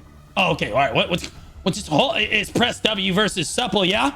Yeah, but in the first match of this evening. Oh my god, could you please? I wanted to look at an instant replay for like 2 seconds. Just Let me marinate for a couple seconds as we saw. This is what Swipe Night, basically, this is why they're losing. Look at the flank squad from Tier here, collapse in. Look at the damage that they're able to put down, the disruption that they're able to cause on the side of Swipe Night. And that is why Tier basically is winning almost every engagement. Their flankers are just executing so well in their composition. Absolutely obnoxious. Gretton, now we can look ahead. Okay, and you're gonna listen, right? Just shh and listen. Picks and bans. Press W versus Supple. Press W won. They chose to pick. Supple banned Cherno, Malakar, and Kawazan. Blue, out of curiosity, oh god, where is the two best? What map did we see Supple and Press W look absolutely disgustingly strong on? Morokai. And we're going to Morokai for map number one. Oh, baby, it's time. That is the most hype map that we could have gotten for this matchup. Keep in mind, this is a best of 3. We're in the semifinals now, so no matter what happens in this first round, we will see them meet again, and it won't be on Morokai the second time. Yeah, so for those of you at home who weren't here earlier in the broadcast, by the way, the prediction's up, so go get your channel points. How it's going to work in the best of 3 is very simple. There's still picks and bans, and because Press W won the flip, they chose to pick Supple ban 3 maps, and then Press W picked Morokai. That means no matter what happens, we will not see Morokai again in this series. In the event that Press W wins again, then Supple will get the choice of the next map after Press W bans 3, and in the event that Supple wins, Supple will get to ban 3 again, and then Press W will have to pick. We are now in a best of 3 situations for the remainder of the tournament. We have 2 semifinals for you tonight, and then the finals, I believe, don't quote me, are tomorrow. That's right, and I'm trying to get a couple title matches for us tomorrow too. So if I'm hoping that we can start the broadcast at a normal time and actually get some title matches. Maybe some of the guilds in this tournament that didn't get to fight each other want to beef a little bit. Maybe they want to fight a little bit, get a little hype before the grand finals tomorrow evening. But certainly the winner of this match will be playing for $2,600 US in the finals match, which they're able to basically hand that out at will to their guild. I can give $50 to every player that plays in the finals match. It's entirely up to the leadership, or they can decide, okay, we would like 6 more people in the guild to have an arc boss weapon. Okay, so hear me out. In the event that Supple wins, can Krelix just say, give Grenton $1,000? Nice. Yes, he can. Yes, he can. You hear that, Krelix? Actually, you didn't play in the tournament, so no, he can't. What if I played in the finals, though? What if I played in the finals, he says. Well, then you can't shoutcast the final. What do you want to be, a shoutcaster, or do you want to be a player? Take your pick. I'll do both. No, you will not. Okay. No, you will not. As we look ahead to the versus screen, the first semifinals match of the day. Please keep in mind, ladies and gentlemen, Supple, the top seed to win the tournament, up against Press W, who said in their application that they said the only guild that could think about beating them was Take Care Cobra, who's in the lower bracket. Both of these guilds have quite the ego coming in here. Both of these guilds do not think they are going to win or lose this match, but Gretton, there can only be one. There, in fact, can only be one in this tournament, and dude, I don't even know anymore. I've seen too many upsets, too many crazy matches, and on Morokai, which I think is both these guilds' best map, it's gonna be an insane first match of the semifinals. Dare I say this might even be the closest match of the entire semifinals for both best of 3s.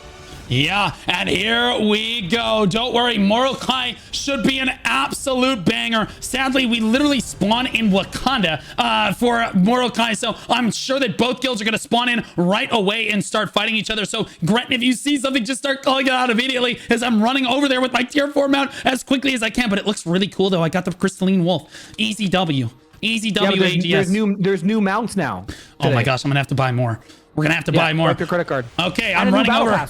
Yeah, I'm running over right now. Swipe Night actually has not spawned in yet. They only have 1 scout spawned in right now, and I don't see either guild on the stone yet. There's the first one. Oh, wait.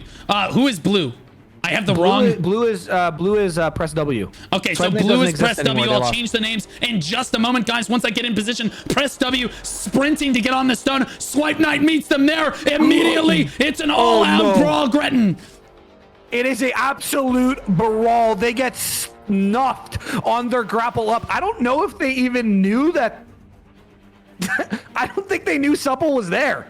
I'm gonna be honest. I think they're like, oh, go to the stone, and they grappled up and they just hit a wall. Yeah, I didn't actually see Supple up there either. I don't know how they snuck that up on me. It was like that new Game of Thrones show where the biggest dragon in the entire world constantly gets sneak attacks on literally everyone. The dude is bigger than a skyscraper, but somehow Supple manages to conceal their entire offense ball and surprise press W here, and Supple is definitely winning the first engage here. Suck Fupple indeed on this one. Press W actually scrambling to get a regroup off as Supple starts to get a little bit more courageous as they start to lock down. Okay, we've seen the first engage. We know that we can beat these guys, and press W for the first time in this tournament. Their health bars don't look so good, Gretton. Oh, I'm going to be completely honest with you. I think both these squads are just headhunting the enemy carries. I'm seeing insane movement from both Press W and Supple, where they're just locating and decimating the range DPS and the spear carries of the other guild. And tanks are just being completely ignored. I think this is the first entire match in the entire tournament that we have seen perfect target selection so far.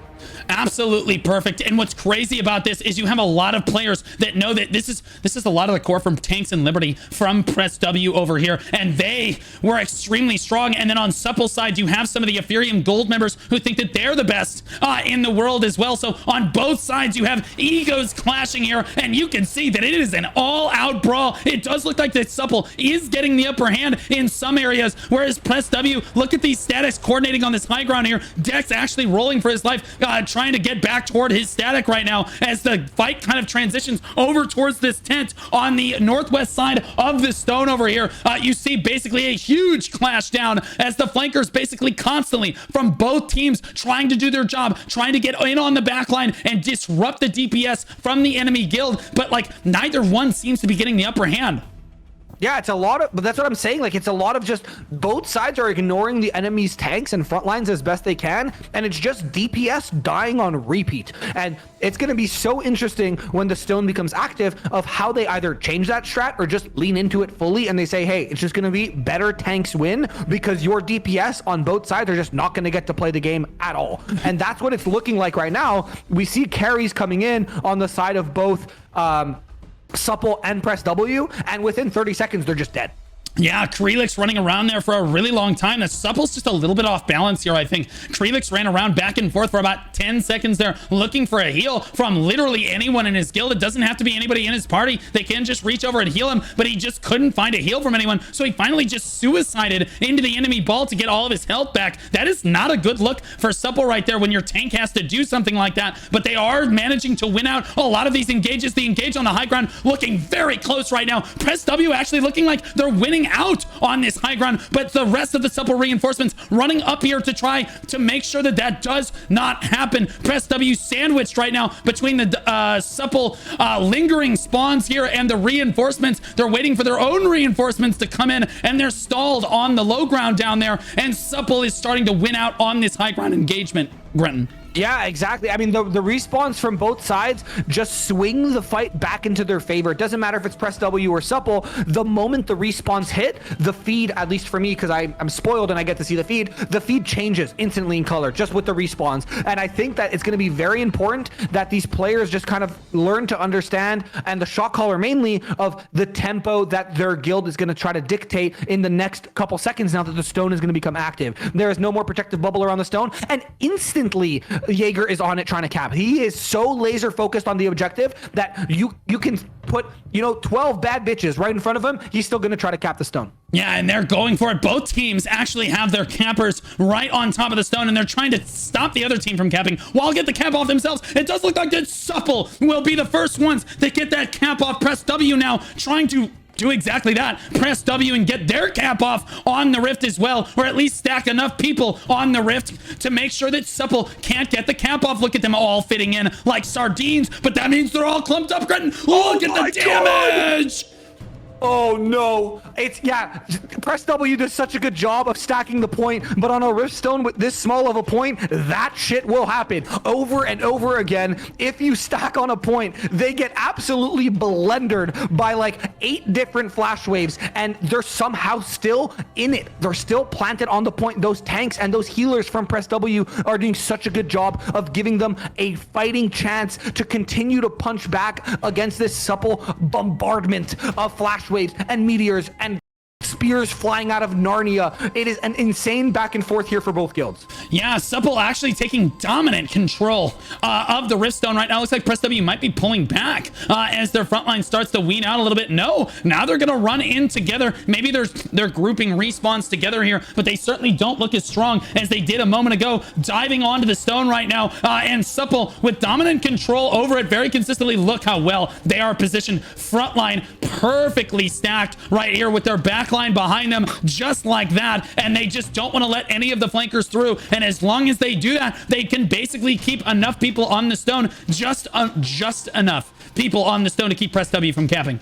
Yeah, and there's on the stone for Supple, you have Jaeger, Tweaks, Untitled, and Sir Loki, who are 4 of, you know, probably the best tanks after me, of course, because I'm the best, who are just perma-stopping caps. There's 4 big meatheads who are just firmly planted on the stone, while the rest of Supple is able to just, okay, the stone should be good, we can dip in when we need to, but we just got to continue to blender this Press W main ball. And that's exactly what they're doing, is they're trying to just keep people away. But, I mean, Press W is doing such a good job of getting onto the stone. We've seen Supple already lose 15% of their contribution. People. And now they're going to start to turn inwards and clean up what's on the stone. Yeah, and we've seen that Press W certainly has enough people to overwhelm the force of Supple. Every time Supple fights another opponent, it gets a little bit closer. And I think this is the closest match they've probably ever played in this tournament or in a long time as a squad like this. Press W holding W to get onto the point. Look at them, 25 people on the point, just not letting Supple take the guaranteed point here, consistently contesting it, but they can't get the cap off themselves, and that's what they need to do. It looks like it might go off. No, gets interrupted again. Barcode going for the cap right now. He looks like he's really safe. It looks like no one's going to interrupt him. Can he get it off? He is going to get it off. Oh, he does.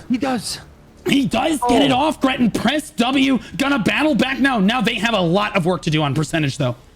Yeah, they're doing, but look at Supple just crash into this north side, and they're just going to try to blender Press W. Press W is so good. We've seen them in every single round of this tournament just firmly own and plant themselves on the stone when they have a cap going, but Supple is punching back with a purpose. The respawns coming in from Portal 1 directly west of this stone are just going to be funneling in as both teams are just getting floated into the air by vortexes. It's just a bloodbath, but again, Supple is just able to maintain a slight advantage. We've seen guilds like Tier do it. We've seen guilds like TC do it. It's just so important to keep that tempo on your side. And this is the first time Press W isn't able to just dominate the actual conflict zone of the Riftstone Blue.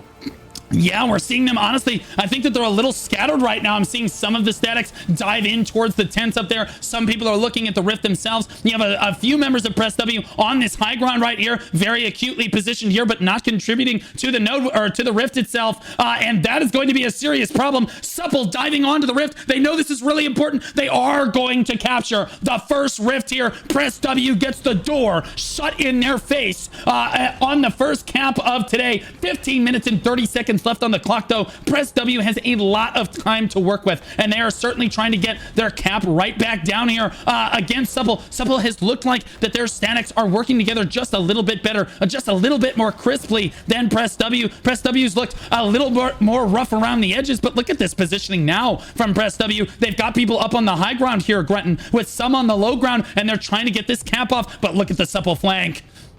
Yeah, it's actually insane from both squads. I mean, Press W, CYGG, and the Barcode tank are just doing everything they can to try to get a cap off. But this 4-tank point squad from the side of Supple is doing so good at not overlapping their CCs and filling up their CC immunity bar. And the rest of Supple and Press W are just literally punching and screaming at each other all around the Riftstone. There's a fight on the high ground. There's a fight to the north of the stone. There's a fight to the west of the stone. There's just fights everywhere you look. And this is, again, just a testament to how good these players are and how good these individual statics are, because they're able to go fight by themselves. They're able to go take their own fights, but the moment the shot caller says, hey, on to the point, we're playing the objective, everyone rotates. It's not even a question, it's instant. And it looks like CYGG is going to get a cap off, and watch how fast everyone moves back to the point here. Yeah, look at that. Supple's in the air, though. A lot of them finally just get their feet planted on the ground, but it does look like that Press W has the upper hand on the Rift by a significant margin. 27 people to 16.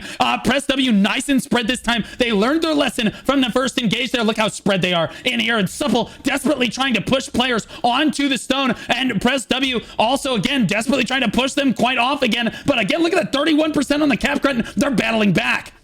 Yeah, they're doing an extremely good job. Look at the high ground control they have as well. So if you're Supple and you push into this low ground, which is exactly what's happening here, you have to be aware of the rain of hell you're gonna get. But there's a flank squad from Supple who grapples up the back of the map, who's gonna be taking the attention of that high ground group. And this is the area of opportunity that Supple needs. Look, they're able to just walk onto the point for free because they had 2 statics just grapple up uncontested from the back. And that entire Press W high ground squad needs to turn and not get wiped there. And this is the back and forth that we're talking about. Both these guilds are playing out of their mind. But now look, Press W is able to get back onto the stone, able to maintain their advantage here as the flank squad from Supple does win up on top. But the call was just made, hey, screw that, just come back down and we're gonna win the point. Yeah, they overcommitted. Supple's committed 2 statics to that upper fight right there. That's 12 people off the point. Press W took the opportunity. They said just come right back down. And look, now they're up at 41%. Actually, what looked like a great play from Supple right there ended up being a huge blunder as they committed too many resources to the high ground, and 6 people is the difference in this fight. If you commit too many resources to this high ground, just like Press W did, they were losing out on the point to Supple before Supple decided to make that maneuver right there. And now it looks like they're losing again now, but only just barely as Supple starts to flood the low ground. Both teams abandoning the high ground position because they need every foot planted on this rift stone, Gretton. Yeah, and it's crazy back and forth. You can see that Supple's really owning this northwestern side near this broken down tent, and they're just kind of using that as a safe spot. And then when they need to push in to overwhelm the stone, that's what they're doing. And the rest of Press W, it looks like they're not really sure where to kind of position themselves aside from just being on the stone. And now I think Supple has found where they want to defend this stone from. But now here come the reinforcements from the side of Press W. They're going to actually contest that tent side that I was talking about, but they're going to meet a blender of players from Supple, and it looks like the southern side of the stone is all Press W all day, and it looks like Supple's okay with that. They're like, hey, we'll leave your 2-3 statics there. We'll just kill every single other person who is trying to fight on this northern side of the rift stone. And it's so interesting to see the difference in playstyle and mentality from these two guilds, where Press W seems to be a lot more of a, ironically enough, run it down your throat kind of guild, and Supple's more of a play a little bit more methodically, a little bit more spread out, and kind of just win the numbers game inch by inch.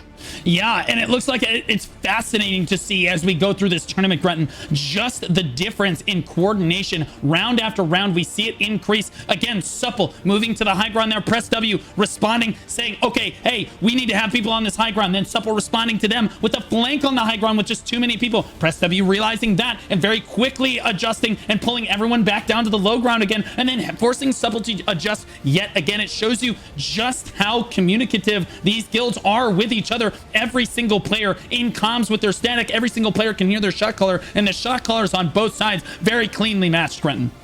Yeah, it's actually insane, the bloodbath that is happening just in this small conflict zone on the Riftstone. I don't think that map 2 and 3 of this are going to be washes by any means, but I think this first match is so important because both your guilds, this is your best map. If you lose your best map to the opposing guild, you're playing at a huge disadvantage. But just look at both these squads are just doing a really good job of executing their own game plan. It's just I think Supple's is a little better right now. We need to see Press W shake things up. There's 10 minutes left. I wouldn't be surprised to see guild buffs starting to get popped here by both guilds. And there it is. I see the guild buffs getting popped on the side. Actually, no. Yes, no, I lied. I look like guild buffs. It's just a bunch of people popping in chanting time. It is what it is. But it looks like Supple is standing strong on this north side of the stone. But now it looks like the crash from Press W as they try to overwhelm it. 22 people on the stone for Press W, 25 for Supple. It's just a back and forth, but it looks like slowly but surely the cap from Press W will elapse here.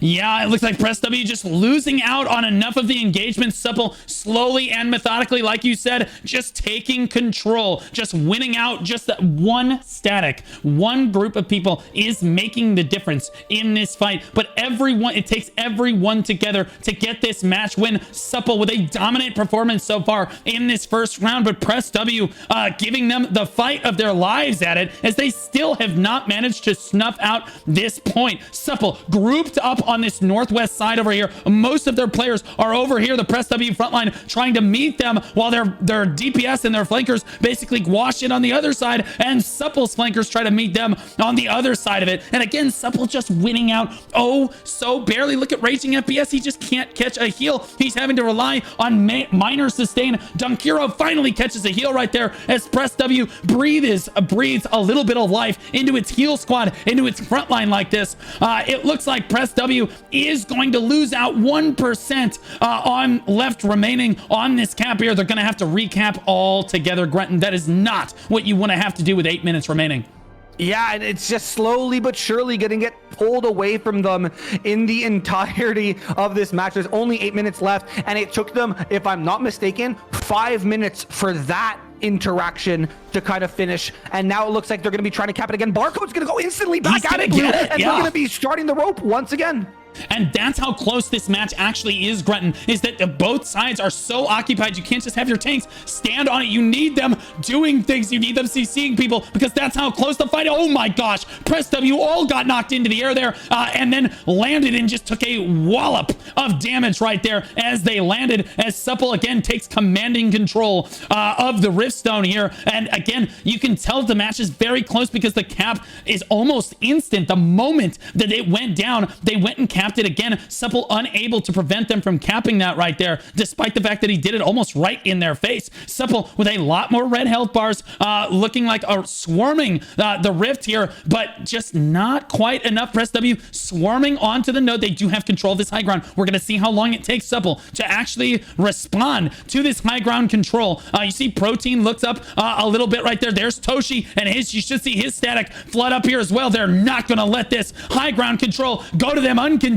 Look at that. Look how quickly Supple tries to adjust here. But this time, Gretton, very importantly, not committing 2 statics, just 1 static versus 1 static. And look at all the red health bars left remaining. Yeah, and you're exactly right. I think both guilds here are very good at learning when they do something that maybe is a little bit too greedy. And we saw it earlier where they sent 2 statics up, completely wiped that top side group from Press W, but then lost stone control because of it. Now they only send 1 static up, and look at the stone. It's deadpan, even. And now it actually looks like Supple was able to start snowballing a lead here, as when you look at the scoreboard, it's all Supple all the time. But when you look at the actual match, it's so much closer, because Press W is doing such a good job of playing the objective. Yeah, and this is something that we've consistently seen, is the guild with the upper hand does not have to focus the objective, and so they can focus entirely on damage. They end up owning the entire leaderboard, despite the match actually being pretty close overall. It's just that Press W has to focus on the objective just a lot harder than Supple does at this stage of the match. With only 6 minutes remaining on the clock, you have to make sure that you're standing on the point, versus Supple, who has the freedom to roam around, has the freedom to position where they want to. Again, a hotly contested high ground like this, Supple's, look at this, 1 Supple static is just holding all of these Press W members in place, and Craig just can't get, Sieg rather, can't get a footing here as they try to knock this 1 Supple static. Look how much they're occupying here, and you'll notice that Supple is winning out on the Rift. It's all about this high ground battle here, Gretton. As Supple wins this with less people, they finally send more people up. They say, okay, we need a few people. Look at the flood up. They don't want to keep people up here for long. They want to wipe this really quickly, because they know that they're going to sacrifice control of the Riftstone here. They did sacrifice control of the Riftstone. They wipe it, and then look at them immediately rotate back onto the Riftstone again. They do not want to concede high ground control like that. What a beautiful rotation from that guild. Yeah, Supple's doing such a good job of just owning the space up top, and that's literally so important when it comes to trying to cap this stone. They send a couple statics up there, they blender Press W, they rotate back to the stone, and there's just a bunch of tanks from Press W sitting in this little pocket at the south of the Riftstone. And now look, the crash in from Press W, but they just meet a ton of damage from the side of Supple. And like I mentioned, we're just seeing a ton of Supple range DPS standing between the north side of the stone and this broken down white tent, and they're just able to rain in over and over to Press W.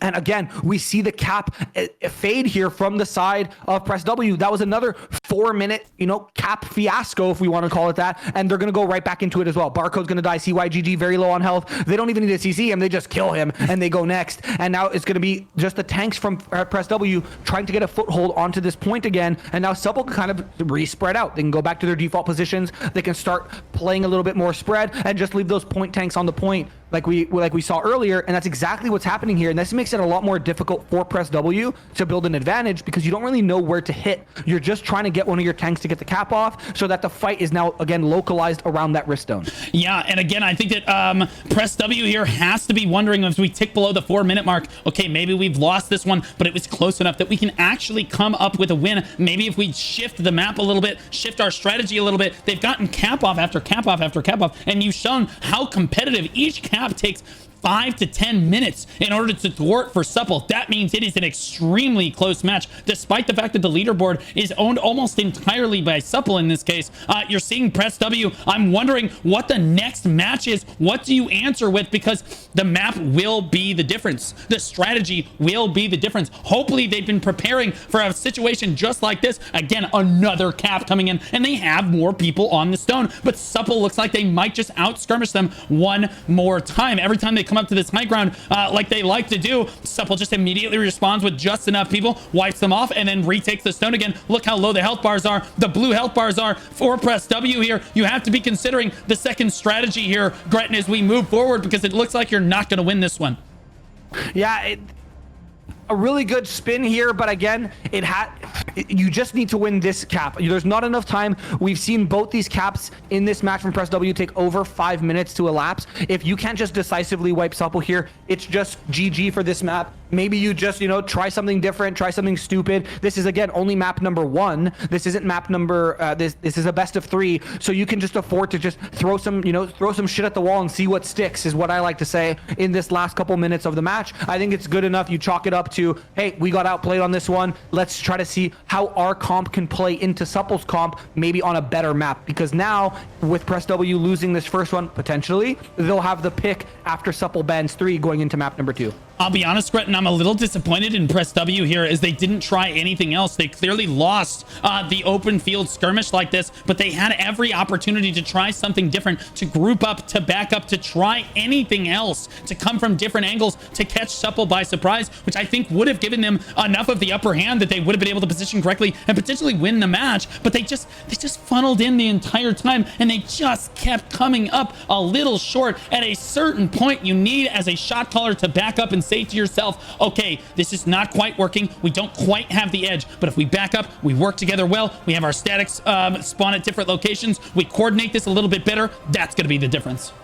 Yeah, you're absolutely right. Last minute and a half, I think both teams are just focused on brawling now. I don't really see any tanks kind of going for the cap anymore. I think they all are just aware, hey, it's GG, it's over, we go next. So if you're Press W, obviously I'm biased, so I'm going to ask you, Blue, if you're Press W, and you get to pick another stone now going into map number 2, what are you picking? I think you need to try to take something.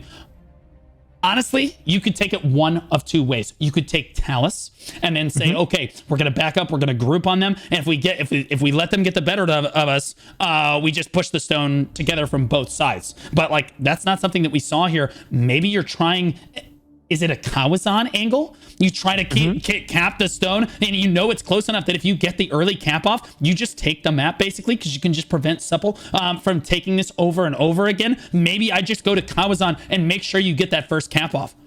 Yeah, you have to keep in mind, though, Kawazan's actually the stone that Supple owns on Xerath, and it's the stone that they fought Fury on Tuesday, Nissa on last week. So they definitely have reps on Kawazan, but if you can outfight them on the actual point, or like you mentioned, if you think that you can get that first cap, definitely a viable option, I would say.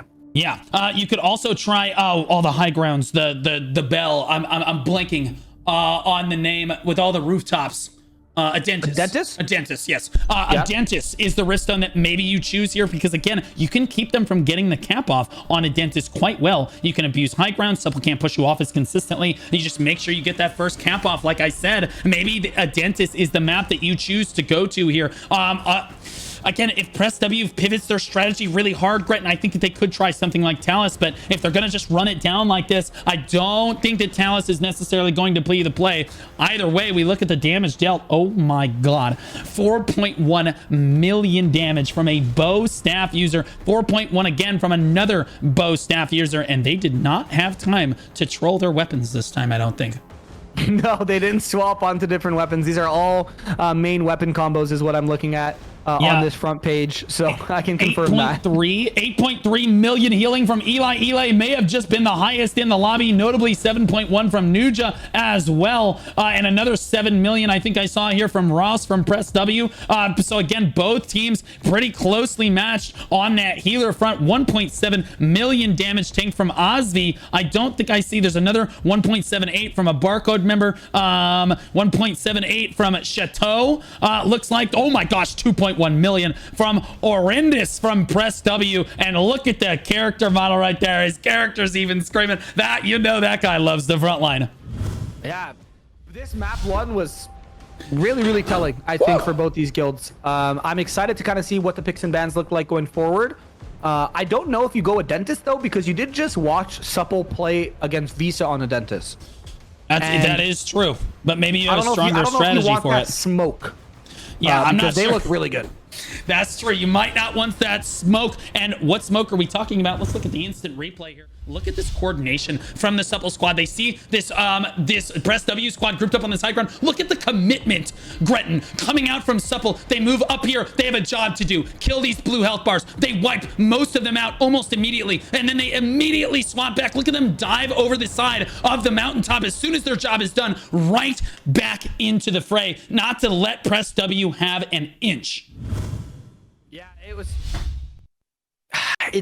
I'm just repeating myself, and I feel like a broken record, but the macro to micro level swaps that these top guilds are making is just exceptionally, like, super impressive to see with these guilds as they compete, right? We saw it, I believe it was it TC or I think it was Tier, instantly popping, you know, guild buffs with 9 minutes left, and just like you saw there, only a couple statics, 1 or 2 statics going up, and then boom, the call's made. You got to get back on stone. Everyone's back on stone. It's so hard to fight against guilds that are this, you know, in sync with each other, which is why I'm so excited for map number 2 and 3 of this, potentially 3, and the next semifinal that we have as well, because all these guilds have been playing together for a really long time in Throne and Liberty specifically, and obviously some guilds like Tier have been playing together in BDO as well. So this is going to be a fun one too. This is going to be cinema for you guys, the viewers at home, for the rest of tonight and tomorrow.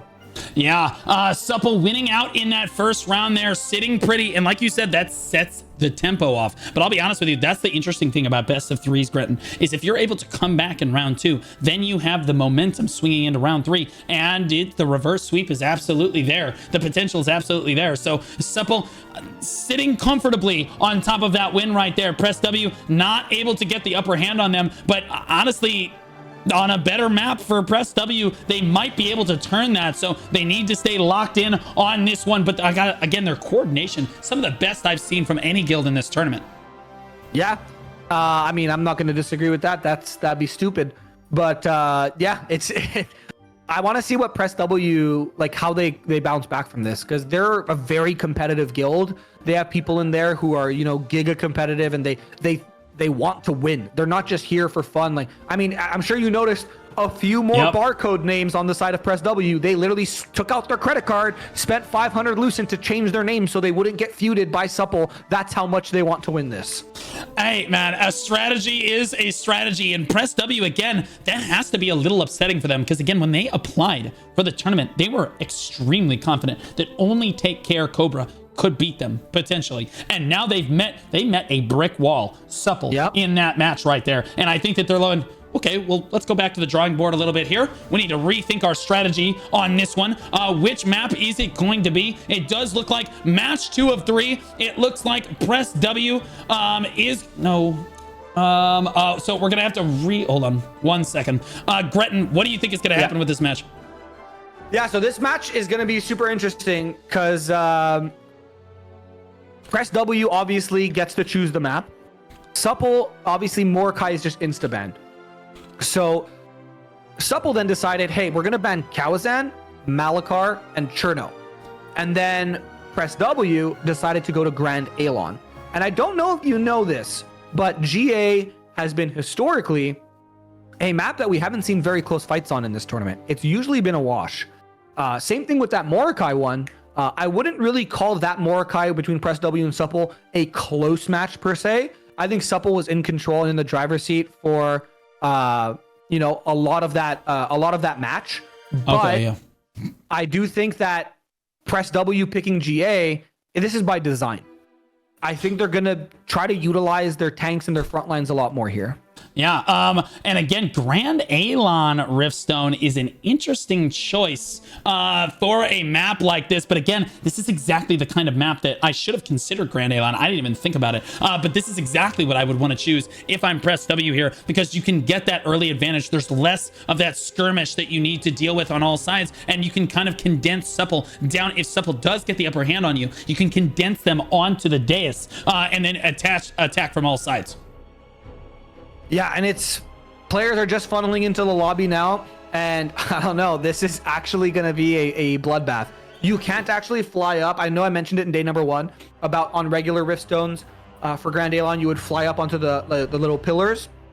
You can't do that with just how the map is designed for GA in war games, which means that we're just going to have a good old-fashioned brawl, and it's going to be very important to have that hook control on the backside of that Grand Alon dais. It's going to be very important for attackers to really push in from multiple angles and not just funnel through chokes, because both these guilds will punish you if you push through a choke. This is probably why Kawazan is banned, because pushing through a choke against either Press W or Supple is just like a death sentence.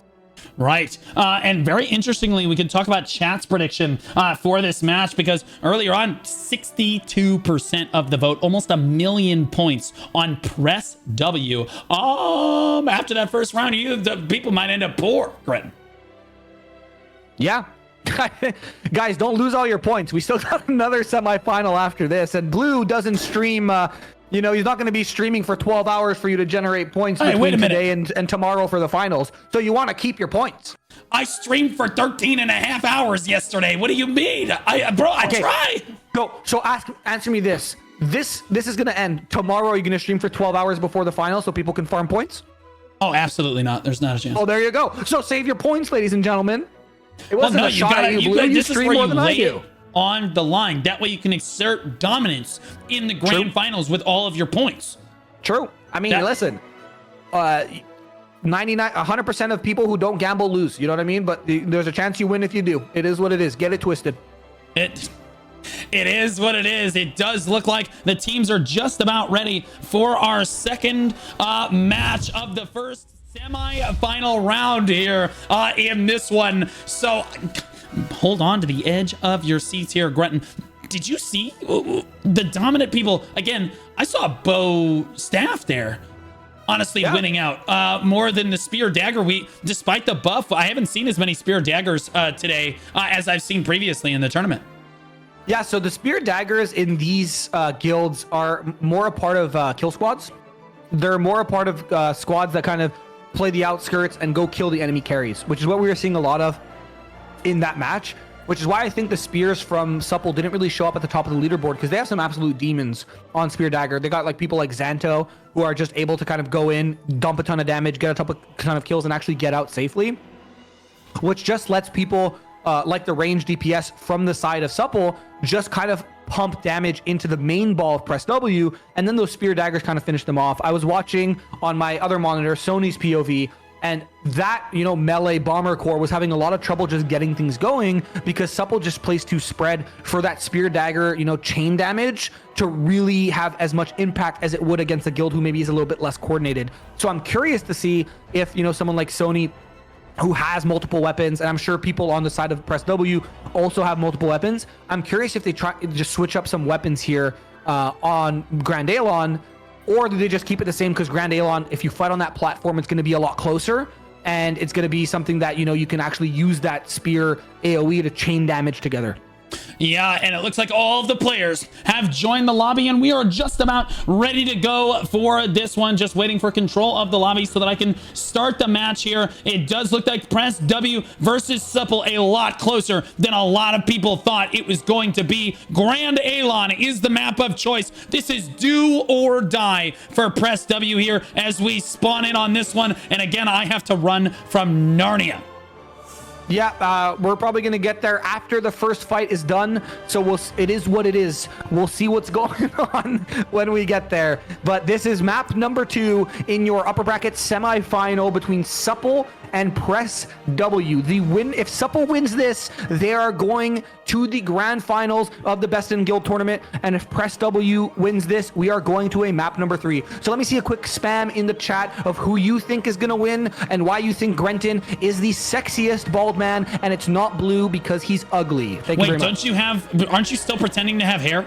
No, it's CGI. Okay, Supple on the low ground here. Actually, Press W looked like they were the first ones to the point, but Supple cleared it off a little bit, but not all of Supple made it in. So Press W actually Pac-Manning them all the way to the point. Medrixie kind of out in Narnia out there getting run down. Supple's backline right there getting run down, and here comes Press W pressing their way onto the point here. They know how important it is to take the point early here. They're getting caught in this choke. That's not what they want to see. The rest of Supple trying to put damage down to prevent them from getting through, and that's exactly what happens. Supple looks so dominant at controlling these chokes. Uh-oh, Gretton.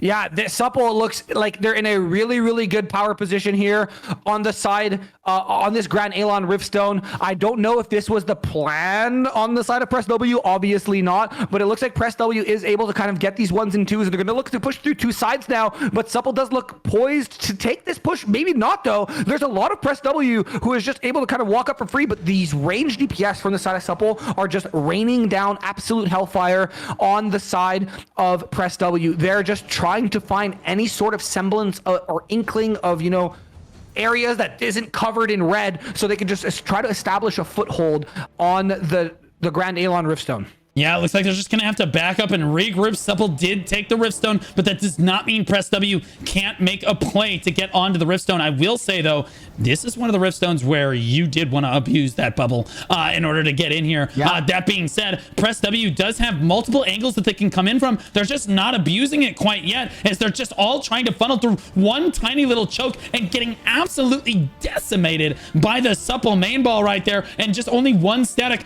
is being held up by Supple here as they back up. They lick their wounds. They need to back up and coordinate together. They cannot try to trickle in for the next 22 minutes and hope to go to the grand finals of this tournament and play for the $2,600 prize pool here. They need to back up and try to regroup on this one, Gretton. I think they've realized who's dominant so far. Yeah, I think they got a very rude awakening when they tried to push this stone. I think they thought they had a stronger front line than Supple because Supple's back line is just exceptional in terms of the cohesion that they have together. But I think they kind of forgot that Supple has insane tanks and insane front lines too. The reason you didn't really see them much on Mordecai is because they're all just standing on the point spinning it. So when you try to push through those guys, it's like walking through barbed wire. And if you manage to get through, there is like a armada of bows and staffs just waiting to just pick you off with a little bit of health you have left. Yeah, and I think what was truly exceptional about that first push is that Supple didn't get everyone onto the Riftstone. Press W actually got grouped up, cut off the back of Supple, but Supple's choke control had to be so scary for Press W. They thought that they could just exactly that, press W and get through onto the point, but they got tornadoed 2 times in a row. Then the flash waves were placed perfectly over the top to prevent that from happening, and they just CC'd them in that choke until the rest of Supple was able to collapse down and make the engage actually happen for their guild. And now you can see Supple with a dominant control of the Riftstone. This one does not look nearly as close as Mordecai looked. Yeah, Mordecai looked a lot better. I think they might have blundered the map pick. The best way to retake this stone is to try to like get that top pillar advantage, like I was saying, which you can't really do in war games because you can't fly in from pure light, which means that you kind of just have to raw dog push this stone. And I don't know that Press W has the comp to do that against the comp of Supple, unless they manage to just, surprise them, which again, it's really hard to do with how the minimap works in this game because you could just see where people are spawning in from. So I think the Stone's going to go active. Supple is most definitely going to get the first cap. And then it's going to be, I think, Supple Stone to lose at this point. I don't know, unless Press W has this like secret tech hidden up their sleeve. I just don't see a way where they kind of push through this defense from Supple. I think they absolutely can get through the defense from Supple, but it needs to be crisp, perfect coordination, pushing from 2 to 3 sides at the same time. Some people grappling, some people coming through one choke, some people pushing through another, and not this like, okay, well, we're all going to nefariously stand very close to the edge so that all of Supple's range can absolutely pelt us before we even get up there, and then we have to climb over this rock to try to get in. We're going to approach from one direction. We're going to trickle in one at a time and just press W. This is not the play. This is not how you go to the grand finals here, and it looks like there is Supple's first cap right there. They do have more people onto the stone. Press W did manage to get through the choke point. They're throwing people onto the stone right now, 25 to 27. It's a lot closer than it was before, as Supple had to pull back in order to make sure that they held the dais. Yeah, and this is obviously we're seeing the side of Press W now actually able to get onto the point. Nuck is trying his best to get a cap off, and I know Nuck. I've played with him a lot in Ethereum and in Sinister. This guy is giga tanky. I'm not sure who the barcode SNS wand is, but they're both trying their best to just participate in this cap. And I don't mean that, as a slight, but they're currently not participating in the cap. They need to actually cap the stone for their contribution to actually get counted. But again, we're seeing the same thing we kind of saw in our day one Grand Alon, where Yeehawing was just letting the tanks in and just killing everybody else. You're not really able to get DPS through to swing the control of this Riftstone as easily as other Riftstones that you have in the map pool. So it's going to be very difficult for Press W to establish any sort of foothold here. Yeah, and I think that their health bars just get obliterated. They cannot stand up to the bow staff users. Again, you just drop a couple staff skills on them, and they don't have a block anymore. They can't heal anymore, and there's no healer in sight for them anyway, and they just basically melt on this one. It does look like Supple going to take convincing control of this one. Press W has got to back up and regroup this. We're going to trickle in and hold W until we win the point. It's not going to work. Maybe it worked in Korea. Maybe it worked early on in the game, but Supple is way too good to lose to this kind of a strategy, especially when you don't have bubble. You have got to adjust as a guild here, and again, we're not seeing that adjustment come through. We're seeing them Supple is letting these tanks through, like you said, no problem, and we're just waiting for your DPS, your healers, to step up so that we can basically blast them straight off. They're holding on to this this one ledge right over here as well. Again, Supple has statics tucked into nearly every single alcove here where Press W could potentially push in, and they're just only funneling through one little choke here. They're not pushing together, Grunton.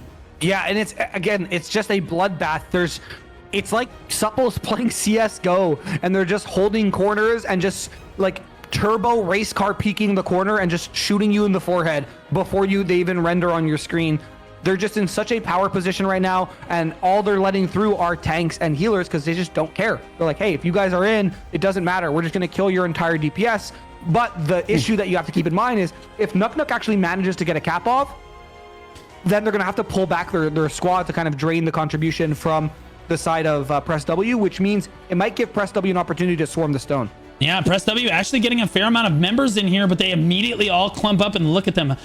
Basically flying in the air, perfect tornadoes coming down the moment that they clump up just a little bit too far, and they just can't put their feet on the ground. And that is a very frustrating thing to have happen to you in large scale, I would know.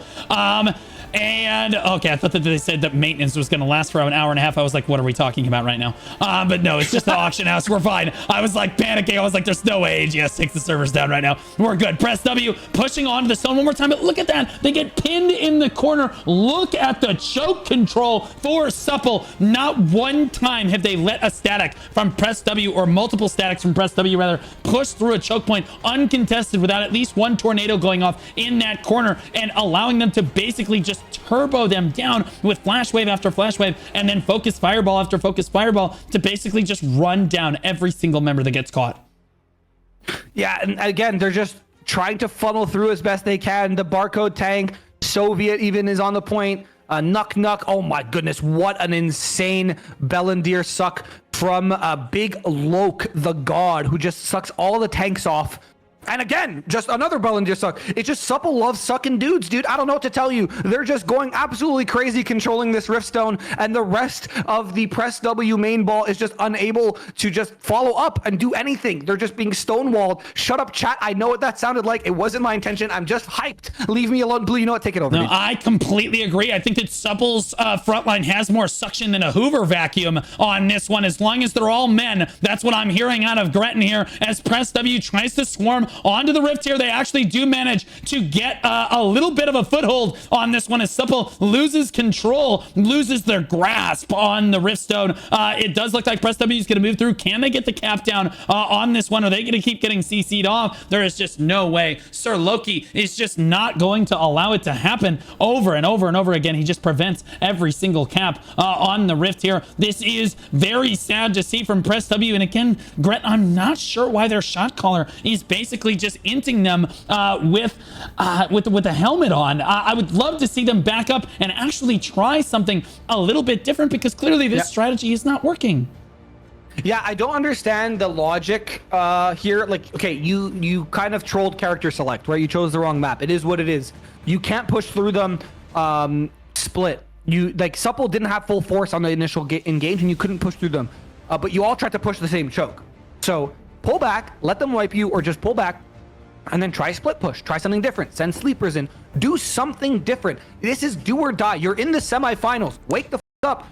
Yeah. Start playing actual Throne and Liberty, because in 13 minutes, if you continue running it down like this, you're going home. Minus 500 Lucent for everyone who name changed to a barcode, by the way. Oh, so true. You don't just lose out on the $2,600 prize pool. You also had a bunch of people name change, and that's going to be all for nothing too. Oh my goodness. I didn't even think about that. Supple with dominant control with 13 minutes and 30 seconds left to go, and Press W does not look like they actually came with a strategy. And if you think back to Morokai as well in their previous matches, I don't think that they had a strategy in those matches either, Gretton. I think it was basically just, all right, our statics are really good. We have a lot of gear. Our players are really good. We're just going to win, and we will just stand on the point, no problem. But now Soviet's realizing, oh, ruh-roh, Raggy. We can't just run on to the point and win. You actually have to do some sort of strategy, come up with something different, because Supple has your number today. Yeah, I like the Scooby-Doo reference. That's one of my favorite shows growing up, not gonna lie, dude. Based. Also, Magic School Bus, big W. Oh, Don't my know gosh. why I just thought that show, but it is what it is. Come on, the Magic School Bus. That's right, baby. Yep. Hell yeah, dude. We know it. And speaking of it, Nuck is trying to pull off some magic as he tries. Still, in the 7 minutes and 20 seconds that there's 40 seconds that, you know, this fight has been happening, he's been trying to get a cap off. Still unable to do so. That point squad, like we mentioned, from Supple, doing such a good job of just controlling the space around the Riftstone. And again, it's just a feeding frenzy for the side of Supple. They're just able to kind of pick and choose who they want to kill, when they want to kill, and who they're going to let through. And then if you actually go around the Riftstone, there's like really weird, like non-meaningful skirmishes going out around. Yeah, and it hurts my feelings, Gretton, that there's some Zoomers in the audience that aren't actually old enough to know what the Magic School Bus was. They're talking about when TV was black and white. The Magic School Bus was absolutely in color, you absolute baboons. Obnoxious. Goodness gracious. But Supple again holding control of the point, not allowing Press W to have control of this at all. If you look at the leaderboard, it's a whole lot of Supple Oni. Yeah, and it's more of the same of the last map that we saw. The difference is on the last map, Press W was actually able to play objective because there was no kind of chokes to push through to get to that objective, right? So they were just able to kind of walk up and play the objective and get caps off. Unfortunately, that's not the case here. So the scoreboard isn't looking very different, but the gameplay is looking a lot more one-sided because Press W can't actually press W to get onto the stone.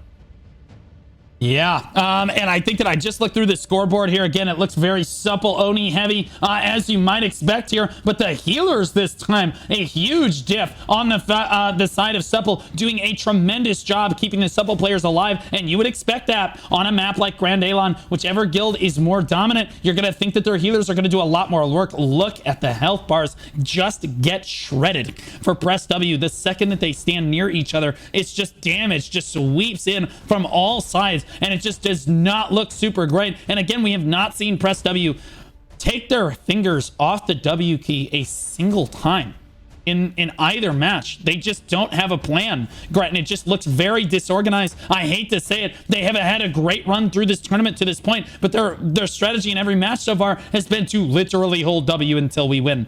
And that just doesn't work as well when you're at a disadvantage. I do think that they could absolutely turn this match. They could absolutely have flipped Morokai as well, but they have got to start working as a team. They've got to back up and not just rely on that individual skill. Individual skill doesn't win you this tournament, Gretton. Teamwork does. Yeah, you're absolutely right. And I want to see them just full reset. Like there's nothing, you have 10 minutes left and you just got to sit back and use the time you have. Like obviously guys, 15 minutes of doing the same thing hasn't worked. An extra 10 isn't going to, you know, change it. It's the definition of insanity. And it looks like that's exactly what's happening. They're pulling back blue. Maybe they're like, all right, well, it is what it is. Maybe we're gonna pull back. We're gonna try something. Yeah. We'll see how this engage goes. Yeah, and oh my goodness, they're getting way too close, way too quickly. But it looks like they're swarming around from all sides. Supple trying to get a grasp on what Press W is actually pivoting for, and a few of Supple actually went out too soon and get picked off by the Press W squad right there. And we need to see basically all of them collapse down at the exact same time if they're gonna make a push like this work. It's certainly harder on the coordination, but you love to see them changing it up and trying something different on this one. Stun diving in. Here comes Press W from every angle on this one. Can they get onto the stone? They are going to get a few people onto the redstone. Where's the rest of the guild, though? Oh, no. Gretton, where's the rest of the guild at? I only see half of the people here. Yeah, I'm looking, but I don't see them. And they're just getting mowed through. Yeah. Thought process, good. Strat, good. Execution, not so good. Tremendously bad, yes.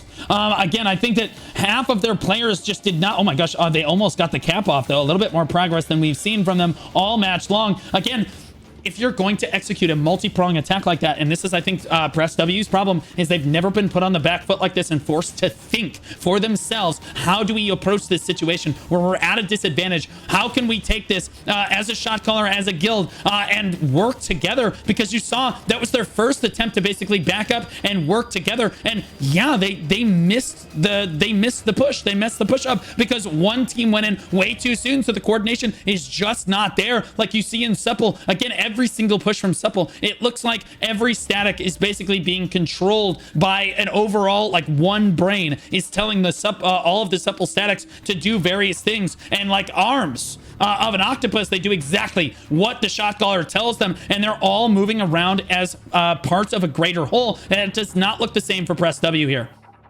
Yeah, and I liked the push. Like, the push made sense. Oh, I just watched someone get mowed by a spear. Sorry. The push made sense. Like, you have 7 minutes left. Pull back. Go again. Like, there's no reason to just funnel in. Plenty of time. Just do like 5 or 6 more full resets into pushes. Like, you have time for it. Do it. Stop wasting time by just PvPing like you're playing Team Deathmatch, or you're in, like, Arathi Basin in World of Warcraft fighting on the roads and not fighting on the points. No one likes that shit. Just play the objective, play to win. That's the whole point of this tournament. You're trying to win. Yeah, Gretton's taking this loss kind of personally for Press W right now. And I'm a little frustrated too, because again, I think that this Press W squad is not getting the justice. Oh, see, look at that. At least an entire static. Why would you stand in that position particularly? You need to get out of that little alcove right there. But you notice that they came up at the same time and they accidentally got pressure on the point like that. They're like, oh my God, we pushed at the same time and it worked. Goat right That's there. That's crazy. Dude. And Nuck Nuck finally able to get a little bit of aggression off. But again, Supple with way more people on the Riftstone right now. But that should give Press W a swell here. And that's exactly what you're seeing. 27, 28, 29 and climbing. 30 people on the Rift right now for them. A lot of them in the air. We got a big knock up for Supple right there. Yeah. But honestly, that for the first time in this stone, we're actually seeing Press W start to take an advantage. Yeah, and the feed, I have access to the feed. It's back and forth. It's not predominantly red or predominantly blue. It's a lot of both.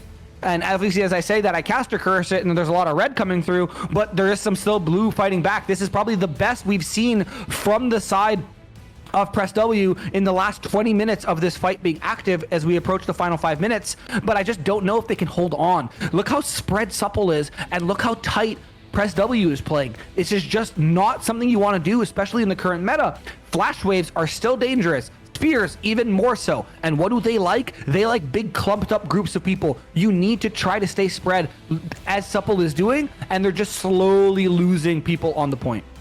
Yeah, absolutely. Supple looking super dominant. It's looking good for them. They're showing why they were the top seed in this tournament. Press W failing to cap that as Supple shuts the door on them once again. But honestly, a great push onto the stone, and it was almost by accident. You can see just how close this match should look, Gretton. One of the Press W statics was wet through, and you could see there was like shock on their face. They just stood in this little alcove here, and they were like, oh, we got through. And it's because Supple's focus was looking somewhere else. And that's exactly what I'm saying. You can approach this stone. You can win these pushes. You just need to have coordination that is that good. They stumbled their way into solid coordination there, immediately get a cap off, and then had more people on the rift immediately following that. Press W could make this happen. They just need to back up, regroup, and push together.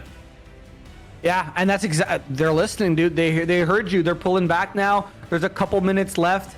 Sorry, I just got a very funny DM from Keelosh. He says, how much shit can I talk before I get DQ'd? As long as he doesn't break TOS on Twitch, he's fine. Go nuts. Okay, cool. I'll let you take over. Yeah, okay, Press W finally pushing in right now. It looks like, honestly, this is a bad place to be swarming. This is not good coordination right here. You should not be swarming in that spot. They get held up in one corner. They're all in the air like that. A's rather, keeping them all locked down over there. They're trying to come through another corner. All three alcoves are shut down immediately because they didn't come through at the same time, Gretton. They showed their hand a little bit too soon. They basically ran back and forth, and then one team took way too long to get to their corner. Supple obliterated one team. Then they turned around and they said, okay, now we can kill your other team. Boom, now we can kill your other team. And they handled them one at a time. Press W just not quite with the coordination to come from all angles like they're gonna need in order to win this match. 3 minutes and 30 seconds left on the clock. Time is running out for Press W. Yeah, I mean, this feels more like a map 1 than our map 1 did. Our map 1 felt more like a map 2, if I'm being completely honest. Yeah. And we're seeing again a masterclass of positioning and target selection by the side of Supple here. Press W did an exceptional job of doing that on Morokai, when they were able to kind of pick and choose how they wanted to engage. But on a map that's this choke centric, like Grand Alon, which by the way, again, Press W picked, they're just not able to execute what they want to do. Supple is just dictating what they can and can't do. Like you mentioned earlier, the one time they got presence on the stone, it was almost by accident because Supple was just kind of like foaming at the mouth trying to get kills. And then they were just able to kind of be like, oh guys, there's a nice little tunnel into the stone right here. And they actually got a pretty good push off. They just were not able to sustain that push, and they're just trying to push in here from the south. A lot of people just get absolutely stunned by Ace again. He is doing work on this south side. One tank stopping 15 people. Yeah, A's, again, that was the second or third time we've seen A's do that. I called him out earlier as well, just stopping like 10 people. And again, that is the primary engage from Press W, because they just don't quite understand how to split and approach from multiple angles. They do manage to barely get a cap off on the stone here, but just overwhelming numbers from Supple right here. But honestly, Supple does need to pull back now, which is going to give Press W a little bit of room to work with. They are getting a few more people onto the stone. Supple coming down. No, coming up, 34 people on the rift right now, immediately slamming the door on this cap with 1 minute and 48 seconds left on the clock. It does look like we're going to see our very first grand finalist in the best in guild for North America, the strongest guild in North America. Supple is at least in the top 2. Yeah, and I mean, I don't think anyone was surprised. They were obviously seeded second in this tournament, right? They were the favorite to win, and I think, my bias aside, they've shown that they can do exactly that in this best of 3 against Press W. We saw Press W walk through their first 3 rounds of competition. Not a ton of challenge there for them, and they just got hit with a huge reality check as they fought against Supple here in the semifinals. Again, I do think a little bit of a blunder picking Grand Alon against a guild like Supple. However, I do like the gusto from the side of Press W. Being one of the top 4 guilds in all of NA East is definitely nothing to scoff at, but you unless something magically changes in the last 40 seconds and you can break game mechanics to be able to cap a stone that fast, you're finishing, you know, tied for 3-4 right now in terms of your placement in this tournament, which I guess is in line with their prediction, because they said as long as TC is there, they're not going to win. Right? Maybe we do run a third place match tomorrow, right before the grand finals. I'll ask the teams if they want to do that. It's GG's coming out from both sides. No shame on Press W at all. I do think that they misplayed it, a critical thing here. Picking Grand Alon, not the best idea. Their coordination could have been a little bit better, but oh my gosh, that guild is so strong. Massive respect to Sony and Soviet, particularly Soviet, who has led these boys through quite the arc for this guild and shown up really strong in this tournament. Gonna land short of the grand finals, but boy, oh boy, did they put on a show. Supple Oni leading the leaderboards 3.5 million damage for a spear dagger. Bo Staff, though, coming up with the most kills in the match at 65. It's not even close. Heals overall, who is the best healer in the lobby? Are we gonna see something? Oh my gosh, 9.4 million. Eli, the highest healing in the lobby for Supple, and that's a little crazy. That's the second highest healing we've seen tournament wide so far. Gretton, 1.5k damage, 1.6k damage tanked for Death Scythe. In velocity there, 1.7, 2 million damage tanked for this barcode member here. Amazing tanks coming out from both sides. I think it was good fights to both teams, but Supple is just that strong. It do be like that. It was just, again, the blunder of picking Grand Alon and the blunder of, you know, trying to ram your head through a small choke for 10 minutes, I think just demoralized Press W, because even their final pushes just kind of looked like they were just out of gas in the tank. Also, Dashwood at the 20 gifted. Suck Fupple, by the way. Dope. But yeah, we have our first grand finalist now. Obviously, I'm happy as a Supple member myself, who was told I wasn't allowed to play by Blue because he likes having my bald head on the cast too much. So hey, it is what it is. You had to make a choice. Yep. I had to make this choice too. I could be out there shoutcast or shout calling for one of these guilds as well. You gotta know your place in the community. My place is to put on these tournaments. Oh my gosh, Sir Loki with look. Thank you so much for all the gifters, guys. iDashwood, Sir Loki with 20 more gifted as well. That's 40 gifters right there. And then we had more gifters earlier today. They're just all over the place. From Audrey, from Hori Moshi, and everyone else that is subscribed during this tournament. I really appreciate you guys. It does help fund projects like this in the future, so I can do more tournaments just like this for the community in the future. And again, the best way to support me is also to buy the Basil plushie. It's my first ever merch. It is my dog. Look at him. He looks so cute. He's got his little prom tuxedo on. He does have an IRL tuxedo as well. Maybe I'll have that ready for the grand finals so I can show everyone what he looks like. He does not like dressing up, but you know what? He'll do it for the crowd. It is what it is. We appreciate all of the support, guys, as we look forward to our next semifinal match. Right before we do that, though, let's take a look at the instant replay. One thing I think Supple did exceptionally well here is control these chokes. Look at the chokes right in front of you here. Look at the blue health bars. They just can't get through Gretton. They're all constantly locked down on this one. And look at them in that, just wedged into that corner over there, and their health bars just start to go down as the Supple collapse is just too good from all sides. And that was basically the name of the entire match. I don't know, Gretton, if you can have these guys play into a choke map like that.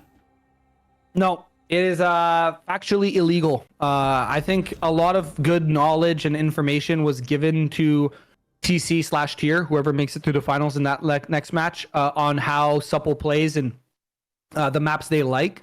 And now Supple's going to be, you know, kicking back, putting up their feet, taking out their notebooks, and they're going to be watching this next one very closely so they could, you know, figure out how to beat these two guilds. I mean, the last three guilds in this tournament, you know, Tier, TC, and Supple, either one of these can win it. There is no, like, definitive favorite. I'm going to be honest with you. This is exactly who people thought were going to be the top members of the tournament. 3 remaining guilds, Tier and TC Cobra, soon to be 2 remaining guilds, and maybe we'll get a third place match tomorrow if the guilds will agree to it. But for our grand finals match, we'll do best of 3 format again. Maybe we have the loser of this match fight Press W from the last match here. This is where this is the main event right here. This might just be the closest match of the day, and certainly one of the most hyped, as it's two very competitive alliances playing for first place here. Tier on the left side representing Cho and a lot of the Black Desert community and a lot of the Black Desert fans out there that came over to Throne of Liberty because the large scale in this game is just that good.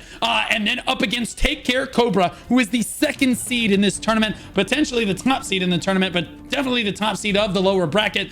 They think they're the strongest on the server. And honestly, Gretton, if you think about it, Tier is the Take Care Slayer.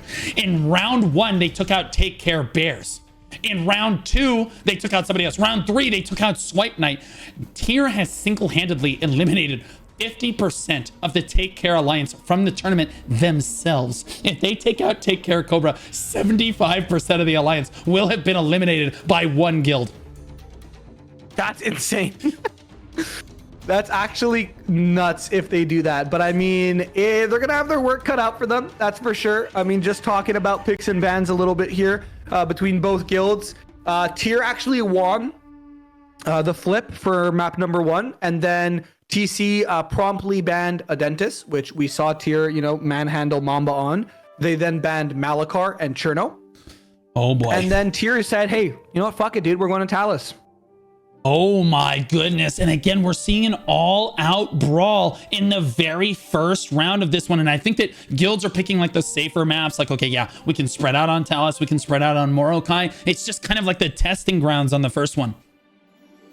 Yeah, it's going to be, again, a lot of back and forth, just, seeing who exactly, like I mentioned, you can hit, what strat you can, what, like, limit testing, whose flank squad is better. Do we need to put more on the flank? Do we need to put more on the main ball?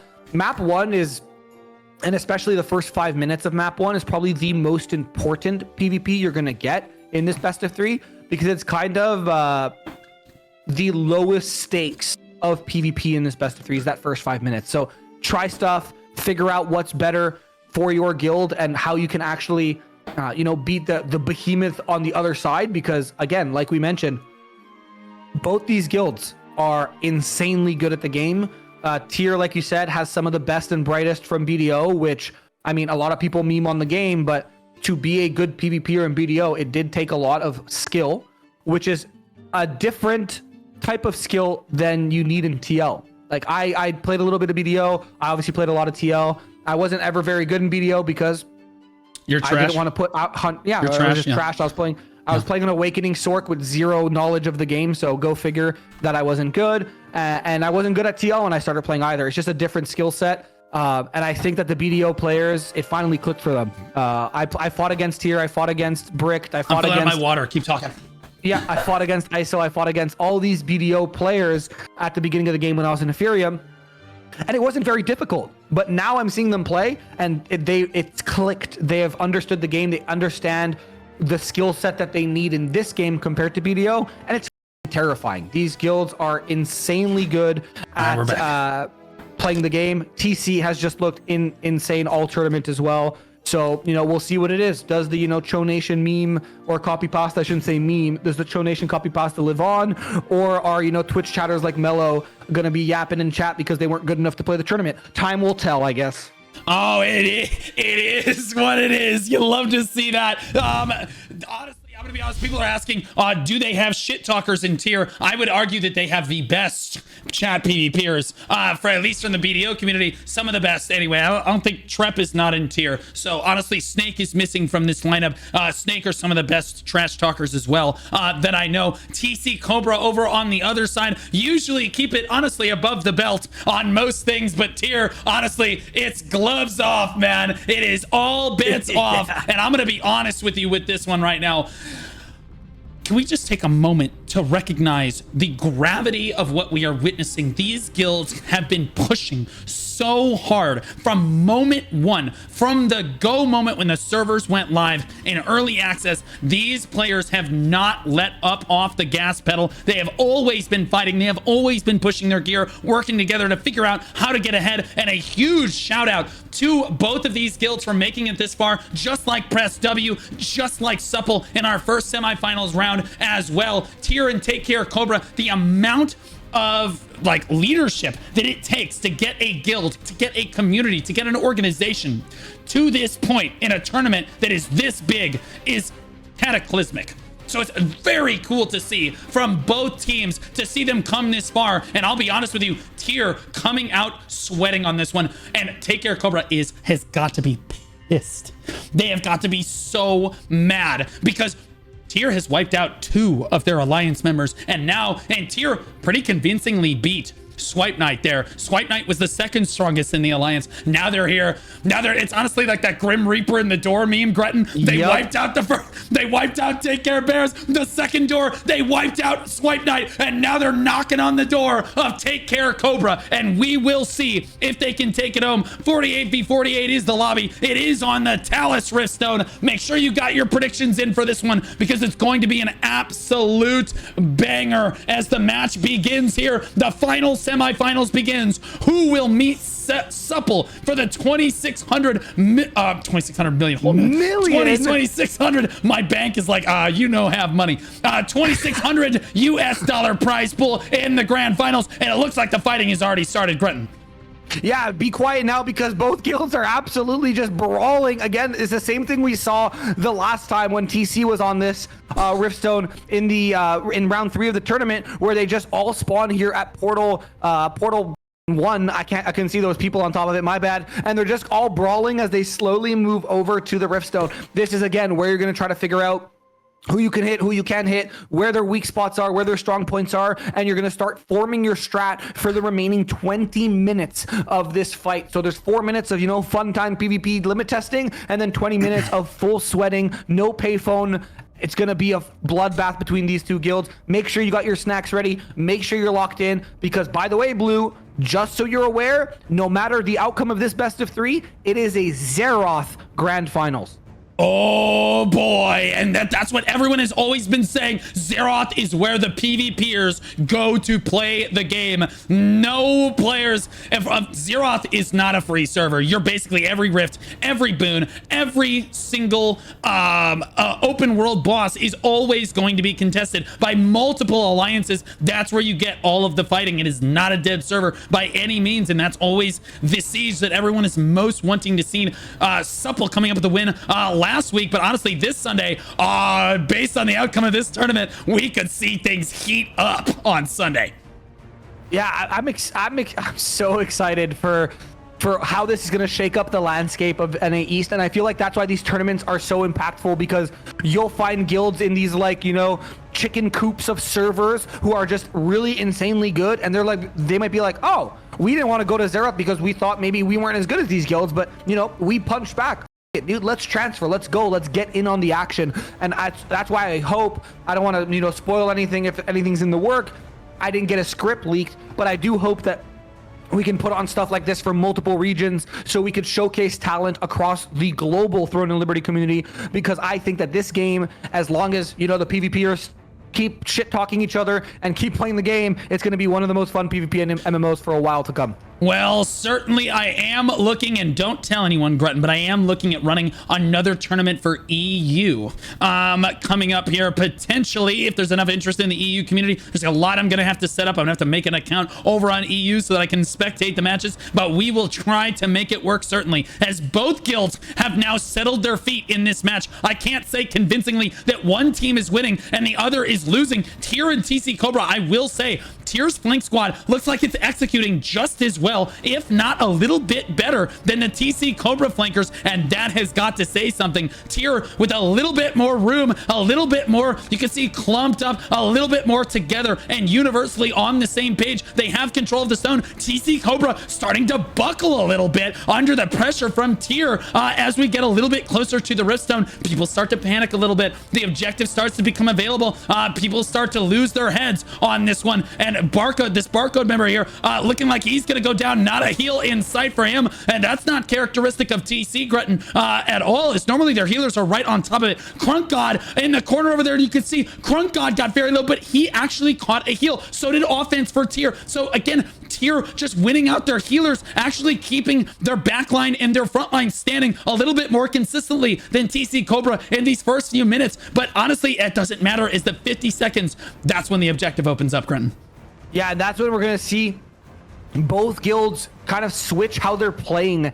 Tier did a really good job of that earlier this evening, where they were, you know, slowly teasing the stone when they needed to, stepping in, stepping out, just controlling the space around it. But if there's any guild who can control space as good, if not maybe even better than Tier, it's Take Care Cobra. So once this stone becomes active in the last 30 seconds of this match, this pre-game, I guess you can call it, then we're going to see the strats lock in and the teams start playing a little bit more synergistically together. Where right now it's just, again, limit testing, trying to figure out how much damage can I tank before my healer realizes I'm about to die. Where can I go? Where can I put my forehead into if I'm pleb, if I'm one of these tanks, you know what I mean? So it's going to be insane as we approach the bubble break of the stone, where now it is objective-based PvP, ladies and gentlemen, in your first of potentially 3 maps between Tier and TCC. And who can control the objective better? That's what it's going to come down to, as both sides look pretty evenly matched. I'll admit, again, Tier's flankers are doing a much stronger job of getting onto the TC Cobra backline. That's why you saw me go, oh my goodness, earlier, is because I just see they go in and then a lot of, Classified gets shut down right there. TC Cobra battling back, their backline saying, no, we can fend for ourselves. We will make it happen. Neither guild able to get a cap off on this point quite yet. I do not see Pleb running toward the rift quite yet. A 1 cap almost does get off. Tier grouped up on this right side. Look at the TC Cobras though, all slithering around in the backline. That's Caleb. He's a frontliner. I would expect him to be a little bit closer to the stone, but he doesn't need to be, as TC is the first one to cap in this fight. But it could go any which way at any moment. TC desperately trying to keep more people on the rift than Tier. Just barely 1 person is the difference, Gretton. Right now, Tier needs to get their pleb is finally forward onto the rift right now, going for that cap, and he keeps getting interrupted, Gretton. Yeah, and it's insane the amount of bodies that both are just funneling into these little corners, these little respective corners that they both have carved out for each other. And now the Tier squad is going to crash on the southeastern corner, which is where the TCC squad was kind of postured up, and you can see that they're now winning slowly the numbers advantage. Now they're going to funnel in. Criminator is doing his best to get a cap off, but he's just being stopped by the squad of TCC. Now Pleb, this is the first time I've seen him actually cap and not stop caps. He's trying his best as well, but it looks like he will fall. No, he gets healed up in the nick of time, and it's just a back and forth from both squads. And like we've seen in every single match of this tournament, it is so important to get that first cap off, because it just puts you in such a powerful position going forward for the rest of the match. We are 2 minutes into the actual play time of this map, and still Tier has not been able to participate on the cap. But on the side of TCC, they're not even able to break that 40% mark just yet. Both guilds are doing such a good job of just stuffing what the other is trying to do. It was just Ellipsis on the side of TCC who was able to get that cap off. Maybe it was build, maybe it was RNG, maybe it's Maybelline, I don't know, but they're doing their best to try to cap this first here, Blue. Yeah, and I think that Tier, looking on the other side of this, just does not want to commit too many people onto the objective yet, as there's not very many people standing on the point right now. But look how long it is taking TC Cobra to actually get control of this point. It looks like Tier might just say, you know what, we can out position you on this point, and even though you got that early cap off, we're gonna drain your contribution to 0, as Tier is just barely keeping more people on the point. And as I say that, TC Cobra does barely get just a few more people onto the point, but then just like that, Tier's players are standing just outside the Riftstone bubble here of contribution, just ready to step onto it. They all get knocked onto the air, into the air rather, as they try to step in here, as they're just trying to keep just enough people onto the rift, and they're struggling to get their first cap off. We have not seen Tier struggle like this hard to get a cap off on the rift. They need to start trying to get contribution, or TC Cobra, no matter how hard Tier is going to fight this, they're going to lose the contribution battle, Gretton. Yeah, Tier was doing a really good job earlier on of keeping more bodies on the point. They were using the same strat they used earlier this evening, where they just kept people just on the outskirts. They would dip in when they needed to, and they would pull out when they needed to. But I mean, TC, they're not stupid. They realized that, and they started pressuring that group of players, and that's how they were able to kind of break this 50% mark. But it is so back and forth for both squads. Finally, looks like Tier is kind of stabilizing and getting their reinforcements back in, as they are desperately trying to cap. Offense is at 75%. He's going to get blocked by Kit Cutie, as now Criminator's trying to get a cap off as well. well, but Kirk Cuty's just going to walk around and he's going to stop that cap 2. So we're having kind of, you know, Pleb and Co are getting a taste of their own medicine a little bit, where they're just unable to actually get a cap off because of this tank squad from TC is doing such a good job. All the meanwhile, the DPS and healers from TC just funneling onto the point and slowly but surely getting contribution here. I would love to see Tier actually join the cap and start getting contribution of their own, but it just looks like TC is ever so slightly winning these engages over and over again, and is just letting them build this slow advantage.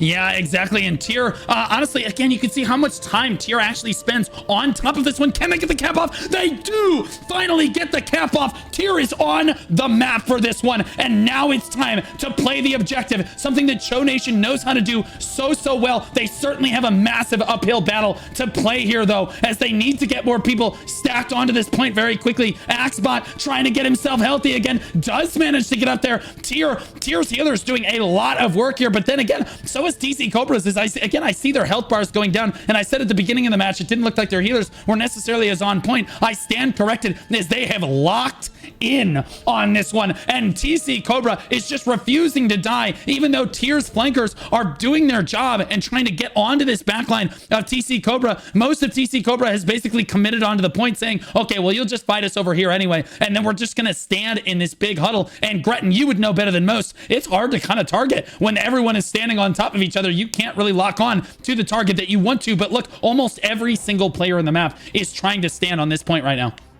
Yeah, the calls from both guilds seem to be to kind of scrum on the point, and those big clumps are feeding frenzies for flash waves, spears, and even tanks. Both these guilds have arc boss weapons. Both these guilds are, you know, able to actually set up fat clumps, and it looks like TC Cobra will be the first guild to claim the stone in this best of 3, but there is still 14 minutes left, and Criminator is doing his best to try to get a cap off, but he's gonna have like 6 tanks, Dev Smash on top of him. They do not want to take any chance, but they do have to be careful about overlapping that CC, because it will fill up that CC immunity meter faster. But again, now TC gets to spread out and play their game. TC plays a lot better when they could stay spread. It's very similar to Supple in that regard, where Tier, I think, is a much stronger guild when they can just play focused around smaller points. So we're actually seeing that setup here from both sides, and they're just going to try to crash the stone. The flank squads from the side of Tier doing their best to alleviate some pressure so those tanks can actually get a cap off, so they can bring that fight back to the Riftstone Blue. Yeah, absolutely, as they push right back in here. Tier actually with more people on the point, no question right now, but they can't get the cap off, as all they need from TC Cobra is just keep preventing the cap. Just keep preventing the cap, and our boys will play for damage. And that's exactly what they're doing. 13 minutes left on the clock. You can see... Wow, Tier actually leading the leaderboards right now. That's how close this match actually is. Tier actually dominating the front of the leaderboard right here for all of the top damage dealers in the match right now. So Tier actually battling through. They just need to find people to stand on the objective right now. Yeah, it's they just need to win the objective game. But I think, like I mentioned in this first map, it's a lot of figuring out what works and what doesn't against the guilds you're playing. And it looks like TC is just, they have Tier's number ever so slightly. It's not a wash by any means, but it looks like TC is just, you know, a step or two ahead of Tier when they're trying to actually execute on strats. But it does look like Tier has a bit more punching power right now in terms of actual damage and you know, follow through when it comes to fighting these large scale fights. So I'm curious how that's going to translate into the second map, or even into the final half of this map here, as they are desperately trying to just get a cap on so they can finally fight back on the stone, because they were doing exceptionally well at the beginning where they were just trying to control the conflict zone. Now if they're able to cap, they can try to repeat that process, but maybe switch up the strat a little bit. I don't think Tier and these guys are going to try the same strat over and over again, especially when they're playing from behind. I think these players have enough experience in PvP MMOs to know that that's just a losing recipe. So I'm very curious to see how they're going to switch things up here, Blue. Yeah, and I think that honestly, this is the first time we've seen Tier on the back foot in this tournament. Normally they're in the driver's seat for each round of this tournament. Are they going to get a cap off? No, they're stopped again by TC Cobra, but look at all the red health bars. It looks like they're winning the overall engagement on the outside of the fight for sure. They just need to try to get this cap down. Look at all the low health bars for TC here. Look at the healers coming in, putting in so much work for TC. Can they get their healers? their guild rather back on their feet in terms of overall HP right there. Dora is going to go down right there. Helljumpers goes down. Lavis is running out of health as well. And it looks like Tyr is battling back in this one. Way more people on the stone for just a split second there. And they're starting to cap this. 11 minutes on the clock. Tyr is going to, this might be the full contest. It might take the full 10 minutes, Quentin. Yeah, with both these guilds, I wouldn't be surprised if it took a full 10 minutes, but oh my goodness, Tyr just got blendered on that northeastern corner of the map, and somehow they still have numbers. I guess their respawns just synced up perfectly. I'm seeing a ton of spear AoE damage happening right now as well, as they're just trying to continue to maintain an ever so slight edge on the point, and that's all you need to do. All you need is 1 or 2 more people on the point. You don't need to win decisively. You just need to control tempo, and it looks like that's what they're trying to do. But TC is, again, they're going to have respawns coming in. They're going to have crashes. They're going to have bomb plays. They're going to have all these things that on a close quarter engage like this Talus Riftstone conflict zone, it's going to be very hard to maintain those numbers. As we can see, TC now with 10 more people on the stone all of a sudden just with 1 engage. Yeah, out of nowhere, trading flash waves back and forth. TC Cobra basically getting the upper hand on those flash waves right there. Tyr getting wiped off the point, but desperately trying to claw back in. I'll be honest with you, it looked like for a moment that they would climb above. It looked like they got up to 22, 23% there, and now they're really struggling to keep that number above even 15% now as they're trying to push people onto the point. But you can see 4 or 5 of their damage dealers are actually not on the point, uncharacteristically so. Blueberry has got to step forward just a little bit in order to contribute, because every single member matters. There they go. They're finally just barely able to keep their footing on the Riftstone right now. But TC Cobra battling back. They know they do not have this in the bag, Breton. They must try to keep battling here. If they slip for even a moment, they could lose probably 50-60% of the cap. And if they lose it with this little time left on the clock, they won't have the time to take it back. Yeah, that's absolutely correct. And they've lost already 13% since they started building their incremental lead after they actually capped. There's a ton of people from Tyr who are just pulled back here south of the Riftstone. They need to kind of crash on top of it. But I mean, TC is doing the same thing. It seems like whoever kind of controls that northeastern corner of the Talus conflict zone just has a lot of positional advantage in terms of the stone. As you can see, there's a lot of red names there, and all of a sudden Tyr has more people on the stone. But all the tanks from TC are going to crash directly south of the Riftstone and try to make something happen. But unfortunately, they're just not going to be able to kill as many people from Tyr as they wanted to, but they are still able to continue to have that numbers advantage. Finally, Tyr is able to kind of build back some personnel on the stone. But unfortunately, Tyr brings 2, TC brings 4. It's kind of what we saw Tyr do to the previous guild they fought on the stone, where they're just keeping people just outside the conflict zone, giving Tyr a false sense of security, baiting them into a close quarter engagement, and then just stepping back onto the stone. So I'm curious to see kind of how Tyr is going to adapt to this. But hey, they're 30%. Slowly climbing, and that's all they need to do here. Yeah, that's all they need to do. They're up at 30% and climbing right now. Now they're starting to decline a little bit, but it's constantly back and forth. And Tyr starting to get their foothold on this Riftstone. And TC Cobra scrambling a little bit to try to keep people onto the Riftstone right now. A lot of the Tyr members need to step forward to get onto this and contribute here. You see Q off the stone right now. KZ off the stone right now. Kai, there you go. They all step back in, and you'll notice, look how quickly their contribution spikes up. And then they're going back up to 27% very quickly right now. TC Cobra battling back, trying to keep that percentage down as much as they can, but that was a massive swing. 32% and climbing for this Tyr squad. It looks like it is going to come right down to the wire. 7 minutes left on the clock, and they're going to need all 7. 32% now for Tyr as they try to claw their way into this one. TC Cobra doing their best to stand on the point. I'll be honest with you, Grutton, this is flat out going to come down to whose healer can keep their DPS, keep their tanks standing longer. The healers have their work cut out for them. Everyone is low on health. Look at Helljumper catch a heal right there. Doug is gonna catch a heal as well. No, he's not. He's gonna run out of HP, and that's what I'm talking about. Now there's 30 people on the point for Tyr right now. Look how quickly that's gonna shoot up for them. But now again, here comes TC Cobra spawns right back in, Gretton. They just won't let up. Yeah, and listen, they say tanks and DPS win games, but healers definitely win championships, and we're seeing it here. Both sides, healers are just absolutely sweating to keep their guilds in contest. We see Tier who moved up to like 35% just to get drained back down to 25% just to try to fight their way back in. But TC is just swarming this point, and both guilds just look exceptional. I think this is the closest semifinal match we saw. Even if we looked at that map one from Press W and Supple, this looks like two guilds who are pitted against each other, who refuse to back down and refuse to lose. And again, you said it earlier when they capped. I think you're right. I think this cap will take the full 5 minutes, and I don't think there'll be another blue. It's now or never. It is now or never. 5 minutes and 45 seconds left on the clock. Tier piling people onto the Riftstone, trying to get their contribution back up. They did take 2 steps back just a moment ago as TC Cobra breathes a little bit of life, but every second that slips away here, TC Cobra's constriction, if you will, on the match sucks the life out of Tier, and they know they've got to battle for everything they've got. 32 people on the point for Tier right there. That was the highest that I think we've seen from either guild in any match so far in this tournament. That was crazy, at least in this semifinals rather. 32 people on the point for Tier in such a small area. They are desperately trying to claw their way back into this one, but the percentage just keeps falling. 5 minutes on the clock. Tier doing what they can to regroup and push their backline back onto the objective once again. TC Cobra looks like they're spawning from both sides out here. Para honestly doing a really good job. Who is this? A great sword SNS just basically taking 3 members of Tier right there out of the fight and not letting them get onto the objective. And again, that is the difference. TC Cobra battling through now. 4.5 minutes left on the clock. TC Cobra looks like they might come up with it in this first match, Quentin.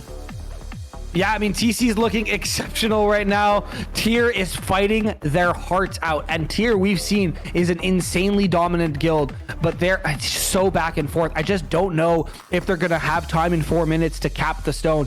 TC, like, they take 10-20% from TC. TC takes 10-20% instantly back. I don't think we've seen a point where they've been above 50%, and there's only 4 minutes left. So at this point, I don't know, man. I think a big Guardian play could absolutely swing this in Tier's favor here. If TC Cobra's been popping Guardians over time and Tier's been saving them, which they very well might, it's also going to come down to guild buffs as well as we tick below the 4-minute mark. A lot of Tier is on the point right now, getting contribution for their guild. But here comes TC Cobra's flankers coming in from the side, wiping out one target at a time. And Loxy looks like they're getting locked down right now, trying to back up, do what they can. Are they going to catch a heal? No, they're not. Some of the Tier healers missing their opportunities right now. Loxy's still alive, just barely. They are going to live. Loxy staying alive on the point for Tier right there, and every single player matters, planting their feet on the point. Tier up at 26% and climbing. 3.5 minutes left on the clock as the entirety of Tier, 36 people on the point, Gretton. It's super one-sided. Can they keep themselves healthy? I'm not sure they're going to be able to do it as TC's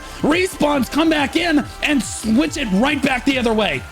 Yeah, Tier did such a good job of controlling the space, but now all the respawns are coming from point 1, which is directly behind where Tier was initially fighting, and they're going to lose a lot of people just because they weren't able to turn around in time. They were trying to finish wiping off the rest of TC north of the stone, and they just left their backs wide open, but they didn't manage to get 15% almost. All they have to do is that a couple more times and they can actually win this. There is enough time on the clock to go 30 to 100 if you continue to own the space, but TC, now with the respawns, the cooldowns being back up, you just can't decisively wipe this guild, I think, consistently enough to be able to climb back up. They've already lost 12-13% of the cap just trying to restabilize themselves. And look at all these tanks from TC just positioned south of the stone. They're just trying to create a wall where Tier cannot step in blue. There's only 2 minutes left. They're down to 20% again, and they're slowly starting to inch a lead now. Yeah, TC boys standing tall in the first match of this semifinals here. Tier strong like Nippon Steel, but not strong enough to win the first match of this one, I don't think. TC Cobra with just that slight edge. 2 players, 3 players, maybe that's the difference, but everyone working in conjunction with each other will make the difference for TC Cobra in this first match. And if you're Tier, you have to be thinking to yourself, this was so close. If we pick the correct map coming in on this, we could take this to 3 maps. Yeah, I think this is probably, it might go to 3 maps. I mean, Tier, it's not over till it's over, don't get me wrong, but if they lose this, they have to kind of figure out, okay, where do we beat TC? What do we do that is better than TC? And then try to pick a map in accordance to that. But like, this is still so close. There's a minute left. And they're climbing the 33% and they're percentage. They climbing. are not stopping. 32 to Here comes the 23. respawn wave from TC Blue. It's now or never if you're tier. Yeah, it is now or never, but I just saw Vert just get flash waved. That is not where Vert wants to be standing, but he's forced to because they're the ones that need to play the objective here. I'm not sure that TC Cobra is going to let them have an inch with less than 60 seconds left on the clock. They're piling on to the point. 38, 39. Do I see 40 members of Take Care standing tall together? Tier looking a lot weaker into these final moments, but they have got to have backed off, Gretton. They've got to be thinking to themselves, okay, we need to start thinking about this next match, because this was a nail biter. We know that we can beat them in the field. We know that we can play this really well. It's going to come down to the objective. It's going to come down to the individual statics, but Talus was not the map for them. No, TC just looked in control the whole time. I mean, yeah, they got wiped, which just it goes to show tier like, hey, these guys are beatable. We can beat them in an engage. We can beat them, you know, guild v guild.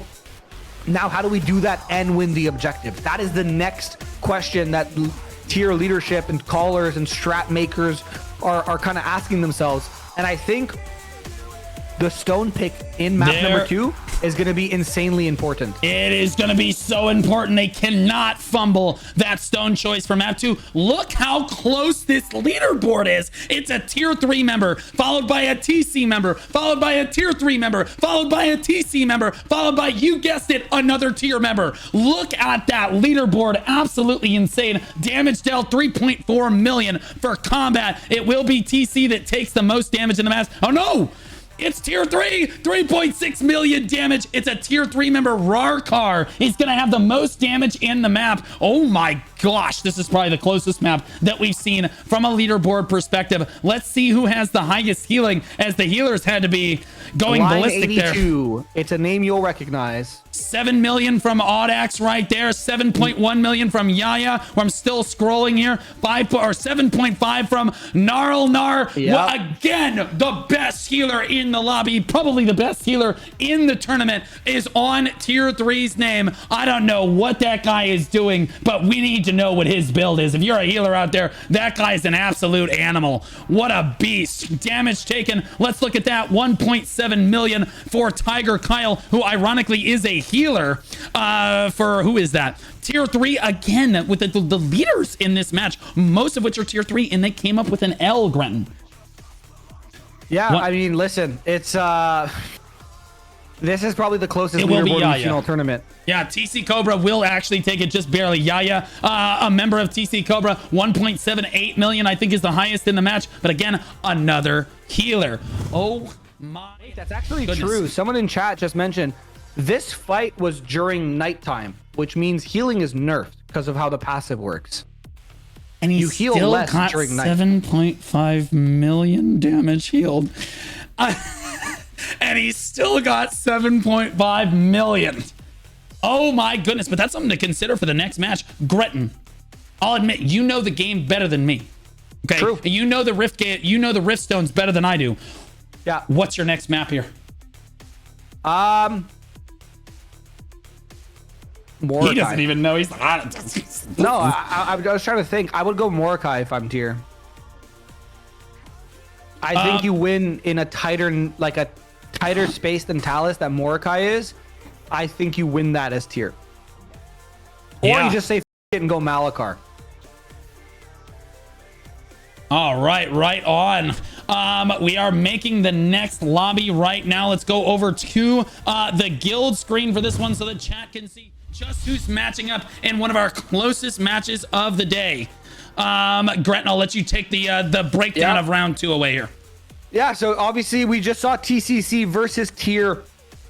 Tier looked very strong in terms of their punching power towards Take Care. Take Care just played the objective better. So if you're Tier now, you have to ask yourself the question, hey, we could beat TC, we could outfrag them, we can do more damage to them, we can kill them. Why can't we win the objective too? Is that a tank diff? Is that a healer diff? Is it a combination of both? We need to find a stone that is going to make it so that advantage that TC has is less prevalent. We want to try to play for these engages a little bit more. Obviously, a stone like Talus that is very widespread that has a very small conflict zone is going to be a little bit more difficult to do that, which is why I personally like a stone like Mordecai, because there is elevation that you can abuse to be able to control the stone area, where otherwise you just kind of have to wait and try to outbrawl the TC tanks. We saw it, that tier got a lot of people on the point, and then all of a sudden TC just fell on top of them with a ton of CC for their tanks.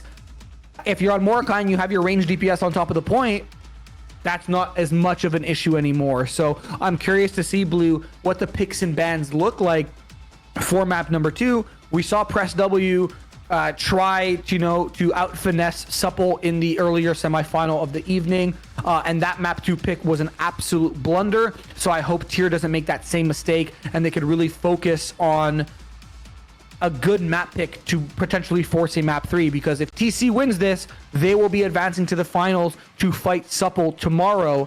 But Tier, again, had on the chopping block. It's now or never. Dude, the next map is crazy. The bans were Talus, Adentis, and Chernobog. Again, they said Malakar as well, but they only got 3. He listed the Malakar as the last one there. But Talus, Adentis, and Talus was knocked out in the first round, rather. Yeah, the Talus bans, is banned. I apologize, I read that incorrectly. Adentis, Cherno, and Malakar were going to Morokai. Dude, it's like I play this game or something. I swear to God. That's insane. It's crazy. That's crazy. This is why I'm not competing, because it would have just been unfair, you know? Yes. I see in 4D, the rest of you casuals only see in 3D. I see in chat some people saying, why would you ban a map like Malakar? You need to understand it from Tier's perspective, and I understand Show Nation very well.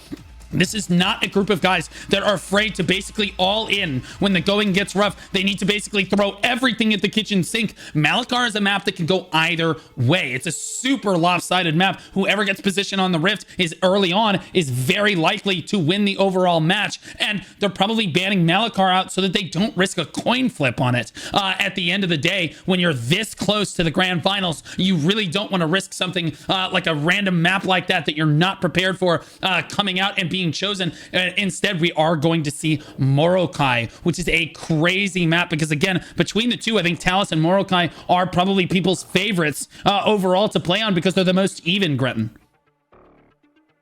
Yeah. Dude, I just took a big swig of whatever I'm drinking, and I'm locked in, dude. I'm ready to go. I love Morokai. He is my father. Also, admins, if you can hear me, change the map. It's the wrong map. Love you, by the way. But I mean, this is going to be an absolute like insane match. I was going to say barn burner again, and I caught myself, because I am a professional.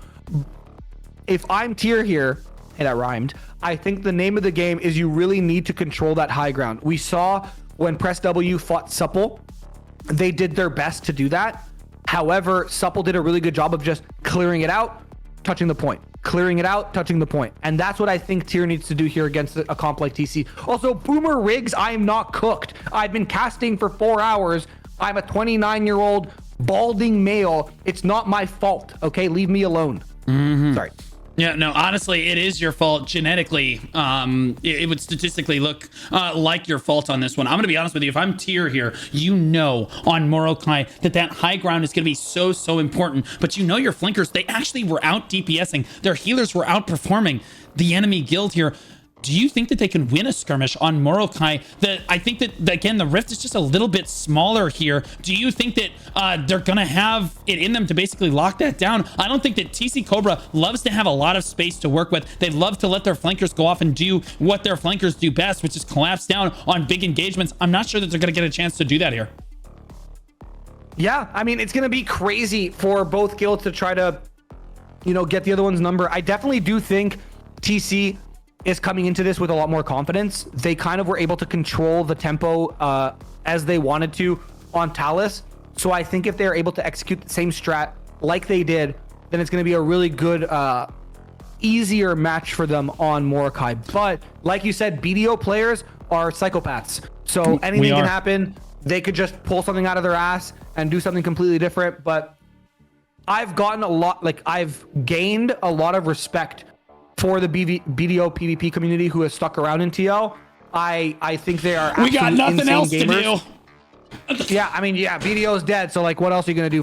sit at home and play with your worm or whatever, you know, like it is what it is. But I have a lot of respect for these guilds who stuck around after, you know, getting punched in the face by, you know, the Ethereum squad, and then figuring out, okay, how the f do we even play this game? And now being in the semifinals against the best of their region. Big W to both these guilds. And obviously TC doesn't have a lot of KR vets either. So it's two guilds who are very green to Throne and Liberty is what I'll say, as, you know, an elitist asshole who has like 6,000 hours in this game.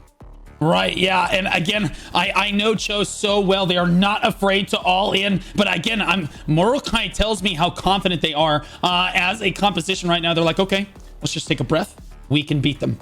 We can beat them straight up. We can beat them fairly. And I think that, again, if they were going to do something like a Hail Mary, like a, say, Grand Elan, if you will, I think that they would have played that card right here, but they didn't. And so, like, it tells me that they are still confident coming into this one. And I know that TC Cobra, confident coming off that last match, after how dominant they did look there, it was still way closer than I think they wanted it to be. And then the leaderboards didn't look super great for them either. So another skirmish stone like this has got to have TC Cobra locked in. Yeah. And I think, are we waiting? I believe we're waiting for one member of tier to get in the lobby before we can go. Yeah, we're waiting on one member of tier right now to basically get into the lobby and on to their respective team. We don't want anyone. We're also doing double checks right now. I have the tournament organizers basically double checking that none of these players have played for another team in the tournament before to make sure that everyone is abiding by the rules. We also have people spectating the match, clicking on everyone, making sure that no one's abusing any pesky staff bugs, if you will, that would cause their guild to take a severe penalty just before the grand finals like this. It does look like everyone has passed the ready check here. 48v48. It is tier versus TC Cobra into the final match of this one. TC Cobra is up 1-0 and the map is Morokai. I don't think that people could be more excited, Breton. I love Morokai. He is my favorite person in Throne and Liberty besides Bellandir because Wood. But we did get spawned in Narnia. No, don't say anything, Blue. We got spawned in Narnia. We got to focus all our brain cells in getting to the Riftstone as fast as possible because I promise you guilds are fighting. Don't even talk about Bellandir. Okay, well, I was going to talk about Bell and Dusty. Would you like to have a conversation about Bell and Dusty real quick? Have you heard about our Lord and Savior? She gave me her Arc Boss weapons. I'm moving on to the next one. It's Dululu. She's next into Landre. Okay, so again, Bell and who? As it were. Yeah, exactly. Tier looks like they're waiting to spawn in on this one. It doesn't look like that they've chosen a Riftstone quite yet. And neither guild. Everyone's just getting all set. Oh, nope. TC Cobra's already on the point. This is something we expect from TC Cobra, is they always like to be first to the point, just like this. And they've chosen to take control of this high ground. Look at the beaches rolling around. They're happy to see you. They are happy to see the final round of this semifinals. And see, honestly, I'm just hoping for a match 3, Grenton. I want a match 3 too. Listen, I said, by the way, it's not a peach, it's an orange. No, it's a peach. I said you're blind. It's a peach. In game. It's okay. I told them to pick this map, so if they win, I can take credit. But if they lose, that means I also have to take credit. So I hope they win. Oh, I like it. Tangerine. True. Chat wins again. Grenton is a total loser. I said it first.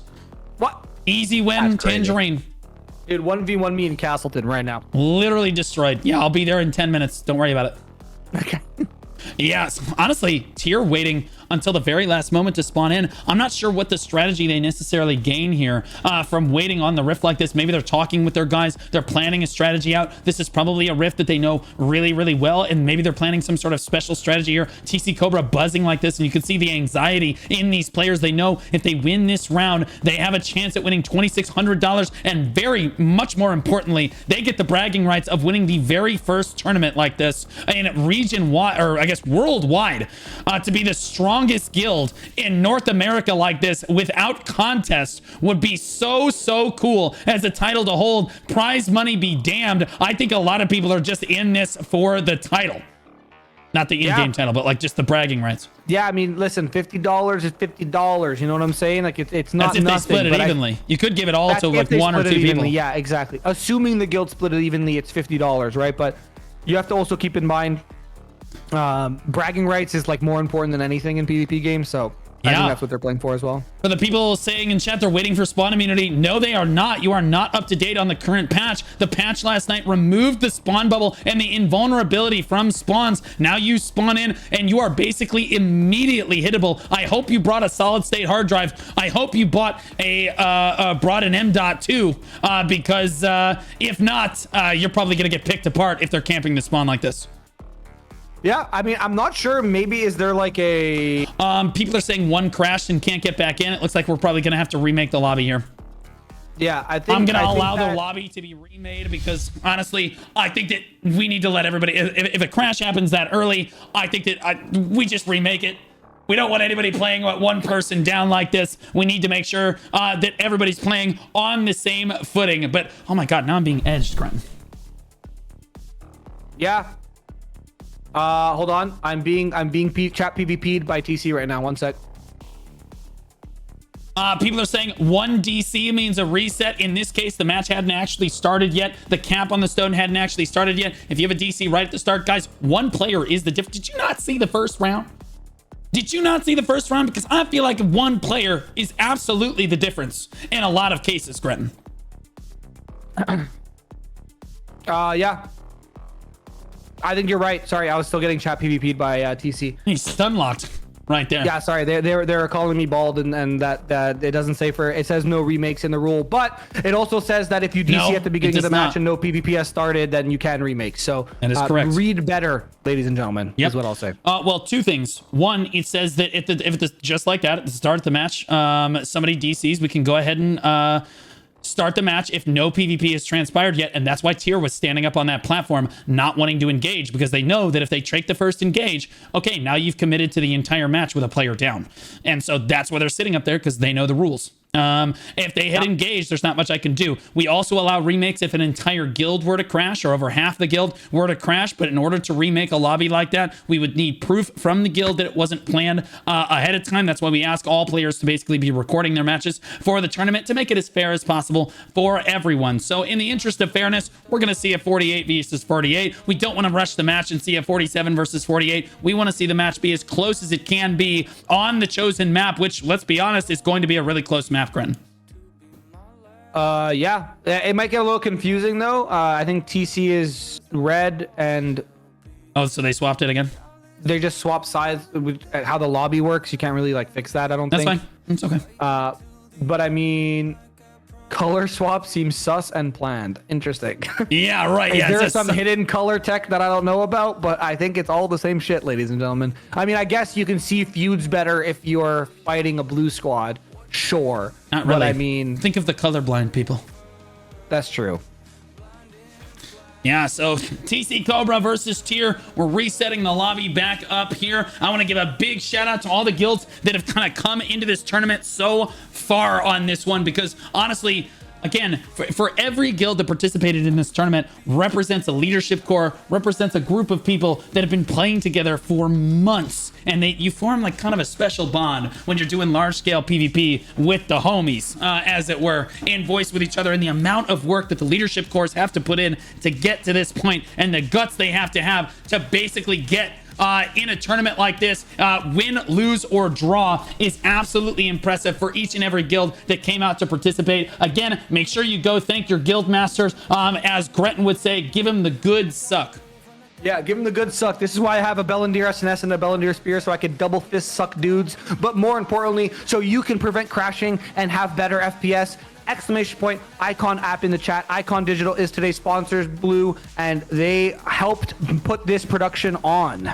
Well, they didn't help put the production on. That's all me. I was going to say, but financially they did support the production. Not lose more I was hair. going to say, I'm the production team. Let's not take it away from the production team. And boy, have they done such a great job with this. Let's be honest. You see productions like this from multi-billion-dollar companies, Perlibus, they can't get it off as well as we've seen in this tournament. AGS, I know, is watching from the audience at home, and they've got to be looking at this going, okay, so Grant and Blue probably are guys. right? If they can run a whole tournament, Gretton stalls for me. I let him talk a little bit. I'm shuffling production around.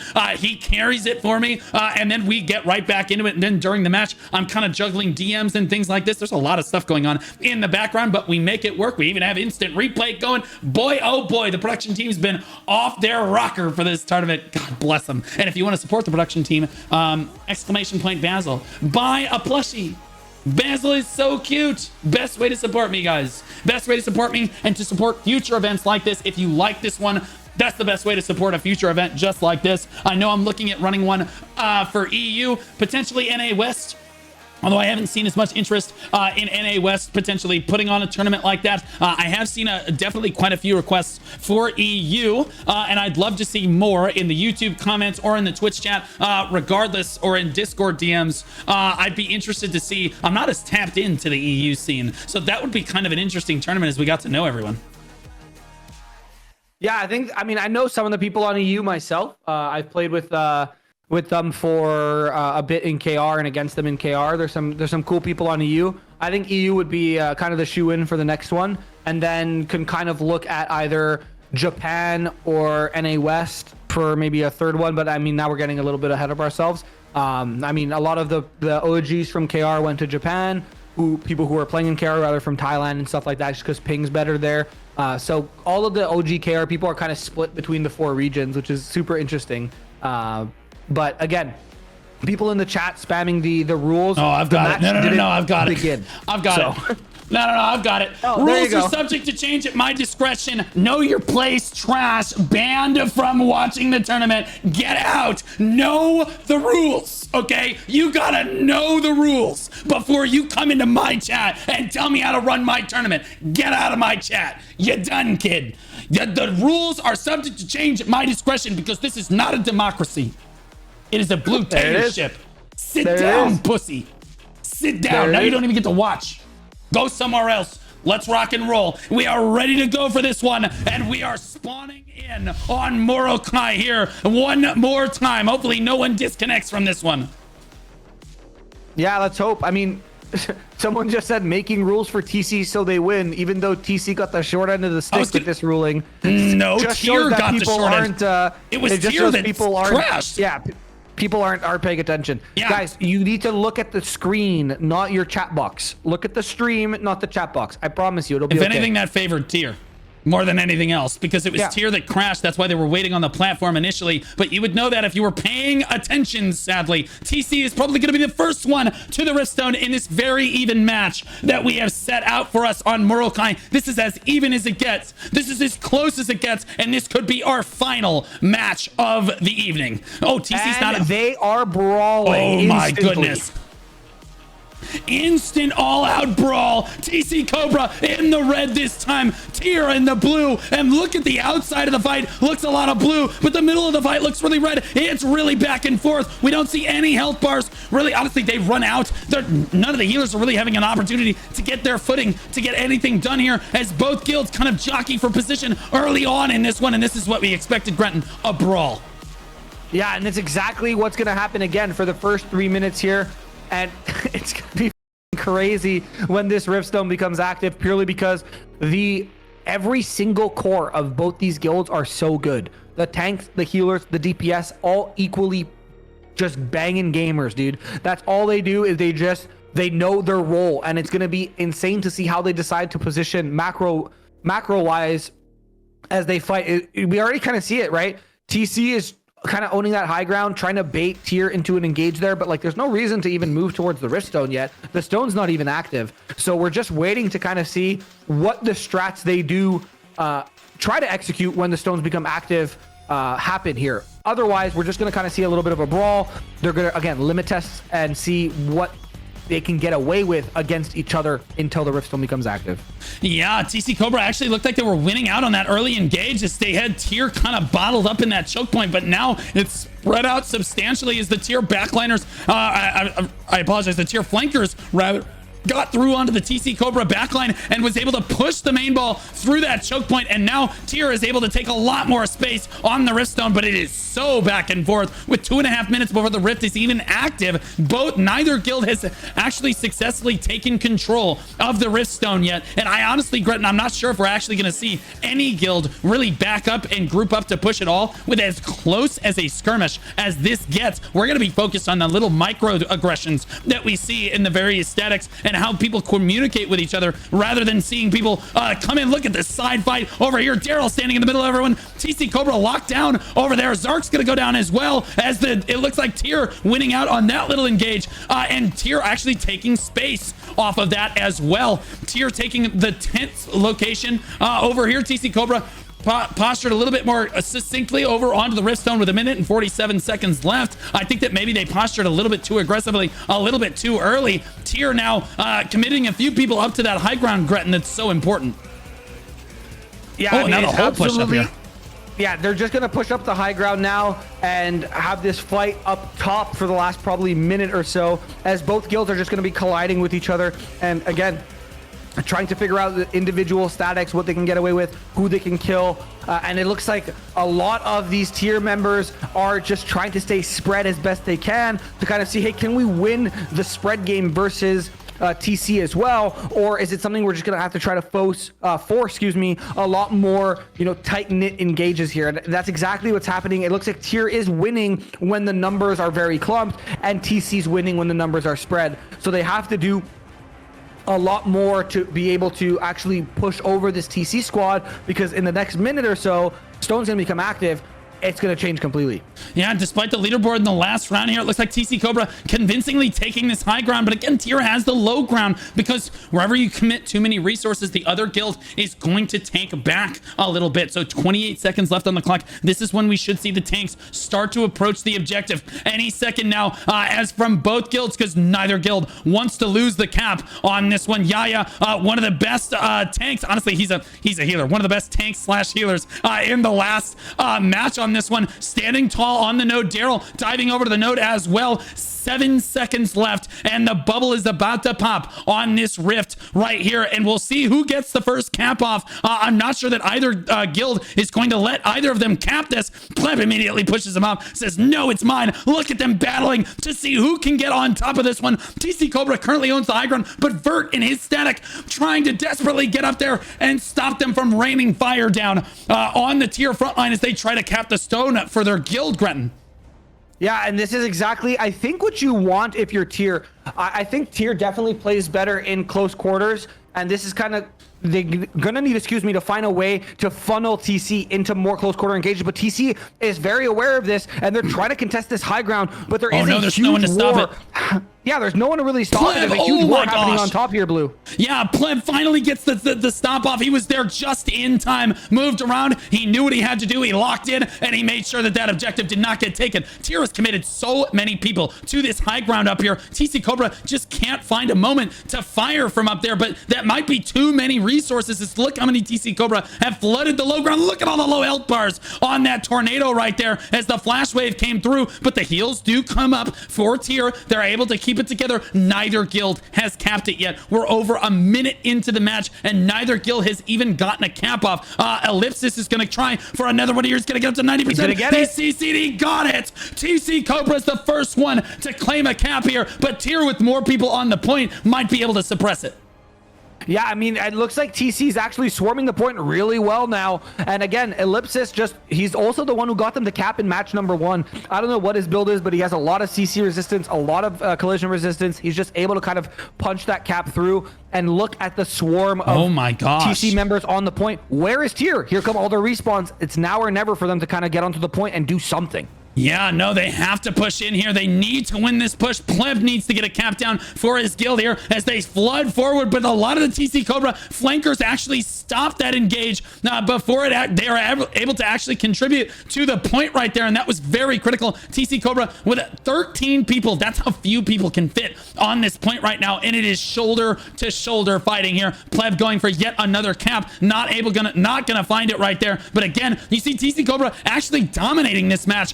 much more than they dominated the previous one. But Tier looks like they're able to win engagements, but TC Cobra just playing the objective better, Grenton. Yeah, I mean, TC Cobra is just immovable on this stone. It looks like now Tier is actually trying to funnel on top of it, but they still haven't really joined the cap. They're trying to get a cap off, but they are getting interrupted by the tank group from TC. Unfortunately for them, though, TC is just unrelenting and keeping people on the point. But now Tier is actually able to drain some of the percentage away, getting them below 63%. Gonna try to get them as far down as they can. They have 30 people almost on the point to TC's 15. Yeah, look and at they that. still are just unable to get a cap off, Blue. Yeah, they just can't get this cap off. Pleb is really struggling right now, despite their dominance of the point here. Tier, again, out-skirmishing Cobra, but Cobra holding that high ground, which is really important, and it's preventing Pleb from staying healthy. He does barely catch a heal right there just before he goes down. Support standing right next to him, doing his best to keep Pleb healthy. Support might go down himself right here, though. Pleb might get a cap off. 90. No, he's gonna get interrupted once again, and it's TC that takes over the point one more time, starting to climb above 65% now, Grenton. Yeah, and again, they're still just trying to get a cap off on the side of Tier. They're just unable to push a cap through with, I think it's Continuum, who is, and Thornmail are just perma spinning it with Kit as well on the, there's 3 tanks from TC who just refuse to move from the Riftstone, and they are just permanently stopping the caps from the side of Tier. And again, slowly but surely TC is moving forward, and it looks like they're just going to be able to get this cap through, even with the overwhelming pressure that Tier is trying to put onto the stone. You mentioned it's so close quarters. You're going to be standing shoulder to shoulder very often, but now look at this little bit of a swing of TC members falling and Tier being able to funnel on top of it, but we have a respawn wave coming now from the side of Take Care. Yeah, and Tier doing a great job of positioning in this little nook, this little corner, and this is what we see a lot of times on this stone, is whoever controls this little corner over here that I am standing in just to the north of the stone is going to win the match, and Tier had control of that, and so had convincing control of the rift for a moment there. But again, TC Cobra able to basically respawn, come back, and make the flank engage happen here as their health bars start to run a little bit low too. But now they're up at 30 members controlling this little nook over here.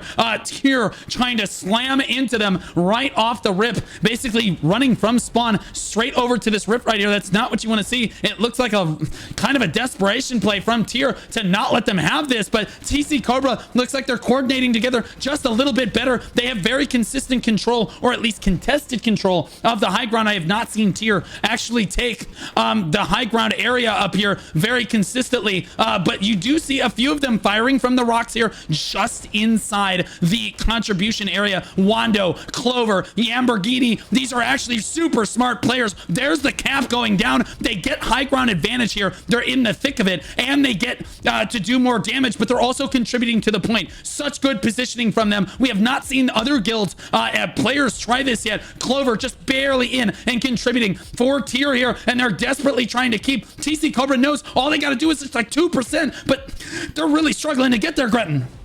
Yeah, they're struggling to just close out this cap, and again, it's just a battle of inches between both these guilds. It's one small mistake could just throw it. It looks like they're going to be trying to get over 95%, I guess. Oh my gosh. It's just back and forth. They need to control this high ground, and they finally send a tank up there, right? There's a little nook, as you can see, the 3 members or 4 members of TC, where you can play the high ground and still contribute. That's where they're trying to just clear up, because that's where they're essentially losing right now, is because they're just getting pelted from an unfavorable position, and finally they are able to clear it up. But it's, I think, maybe a little too late, as TC is looking to close out this first cap. Yeah, unbelievably. I honestly, I don't know if they're going to close it out, because unbelievably, these Tier members are positioned so well. Wando is up on this high ground. He's getting slight advantage there on his hit because of that, and he has just not been interrupted. Lamborghini up there as well, also just basically free firing onto the low ground, and it's allowing Tier to win the overall skirmish, and they're at 43% in climbing, Gretton, whereas TC Cobra has not been able to get over this 90% mark the entire time. It's been Tier consistently climbing in contribution this entire time, and they just have just a few more people on this point. Can they catch up to the contribution that TC Cobra has before TC actually takes it? Because if I think if they can, Gretton, they have the upper hand here. Yeah, and that's exactly right. The respawns are going to be crashing in Tier, losing a bit of their advantage now. Yeah, they're losing control, but they need to get people on the point, and that's exactly what they're doing. They're only a couple. Oh no, now they're 5 people behind. I think it's gonna be. I think TC is gonna be able to close it out now. No, Tier's just back in it. Gosh. It's so back and forth. Blue, this is 8 minutes in almost that we have yet to have a cap. It looks like they're finally gonna get the cap off. No, yes. What is happening? It is just so back and forth here with both squads. We haven't had a cap in 8 minutes. We finally get our first cap, and it takes 8 full minutes of fighting. Oh my goodness, and that just shows you if Tier had gotten the cap off first, I actually think that they're the ones with the stone right now, Gretton. The fact that TC was locked in on the objective so quickly there was really, I think, what led to their guild's success, because I think that Tier was mounting a hell of a comeback there, and I think that they hold the point for the same amount of time there, and they both had capped around the same time, it would have looked a lot different. I think that Tier has control of it. Now TC Cobra knows they're kind of sweating a little bit. They can't allow Tier to take another point here, because they will slowly inch their cap forward, and 11.5 minutes is a lot of time to have to deal with that. Oh my goodness, look at the knockups over here on the side of TC Cobra. Tier with capitalizing on that, but none of the TC Cobra members going down. Good healing coming out right there. Tier they're battling for control of that high ground. They have got to get this cap off, Gretton. Yeah, TC already popped guild buffs. They have the range buff here. I haven't seen Tier pop it yet, so they might be trying to, wait for the 10-minute mark to pop their buffs. So obviously right now TC at a little bit of an advantage in terms range applies literally to everything. Auto attacks, taunts, chains, not just range projectiles. So range is a very impactful skill. Giving everyone in your guild an extra 9% range is insane, and they're just able to fight a lot better here. So when Tier pops that, I think it's going to be a little bit more even of a fight. However, they do need to get the cap off on the stone. If they can't, then it's just all for naught. We saw how well Tier was doing on the actual stone once the cap was active, but I think TC obviously knows that. They're going to hold that high ground. They're going to rain it down onto Tier. They're going to make sure Tier cannot touch the stone for the rest of it. But like you said, 10 minutes is a really long time, but I don't even think they need to wait 10 minutes. I think with just the way the fight has been going, even if they can stall Tier for a couple minutes, that's a huge advantage, because it took even TC 8 full minutes to cap the stone. Yeah, again, I think that Tier's win condition here is just getting the cap off and then consistently winning the engage, because they will eventually overwhelm. There it is. That's a big turning point for Tier right there. TC Cobra's win condition here was to not allow them to have the cap until it was too little, too late. Now they're in the running to win this thing potentially, and Tier knows it as they have more people on the stone. Look, it is already starting to inch forward. They have about 10 minutes on the clock to make sure that, and if they drag it out, Gretton, they make sure that they get that cap right at the last minute, then TC Cobra will not be able to flip pressure. And Tier just popped guild buffs as well. A guild level diff, I think, because TC had level 3 range, which lasts for, I think, 12 minutes or so, or maybe a bit longer. And then Tier only had the 10-minute version. So they just popped buffs. So the fight is going to be a lot more even. Both guilds are going to have full buffs going into the end of this match, which means if we do force a map 3, there will be no guild buffs for map 3, because it is, I think, like an hour or so cooldown. So now Tier, like you said, they just need to thread the needle. If they cap too fast, it could be detrimental. But if they take too long to cap, it's a risky play here. You're really just walking a tightrope. They're doing a really good job of just maintaining more players on the point, Blue. Here come the respawns now and the reinforcements from the side of TC, and you don't hate kind of teetering around this 50-60% mark if you're Tier, as long as you have enough manpower and you know how to punch through at the end and actually finish. Tier slowly inching their way forward, 43%, and consistently climbing with 8 minutes and 40 seconds left on the clock. TC Cobra is sweating balls right now, knowing that, oh my gosh, if they get this cap off, we might not have enough time to even turn this around. We have to shut the door on them here. 50% and climbing. Look at Tier. Look at the solid strategy from Tier, knowing that, okay, it didn't go our way early on, but Tier battling back their statics, just playing together stronger, winning each engage over and over and over again. TC Cobra's flankers not as impactful on a map like Morokai like this, and Tier is now climbing up to 55%. Do I see 60%? They have 31 people, 33 people on the point. Look how fast that percentage is climbing. TC Cobra's hope is running out. At this point, Gretton, you have to consider, do they just let them have it and then try to battle back with a bunch of extra time remaining? Because at this point, it looks like Tier is going to be overwhelmingly dominant. Yeah, I don't hate that idea, But I mean, if the tier continues to cap at this rate, they're going to cap within the next couple minutes, I think, which gives you, I think, just enough time to actually come back and cap it yourself. I think if you're going to make that decision, you have to do it now. And it looks like they're doing the complete opposite. They just want to drain the cap from tier. And that's what they're trying to do, which is, again, equally as risky. I think maybe a little less risky than just giving tier the cap and trying to pull it back. But again, it's going to be an absolute bloodbath here. If tier manages to flip this stone with under 8 minutes left, I don't know that TC can actually pull it back, because tier just does such a good job of just threading that needle. And we have crossed that threshold, 67%, and they are inching their way forward to a potential win here, trying to take this to match 3 in a semifinal that I think TC is saying they knocked out our 4th guild. They knocked out our 2nd guild. There's no way they can knock us out too. Maybe tier are just cats, and that's why they can just beat the out of snakes consistently, because this Cobra, honestly, tier might as well be a mongoose. They never lose these as they flood in on this 75% on the cap right now. The whole guild rallying. You can tell that the morale looks a lot stronger. Their positioning is stronger. Their gameplay is stronger. TC is starting to falter on this one. I think they thought they had it. 82% now and still climbing. 6 minutes and 20 seconds left on the clock. That Show Nation synergy coming through when they lock the fuck in, Grenton.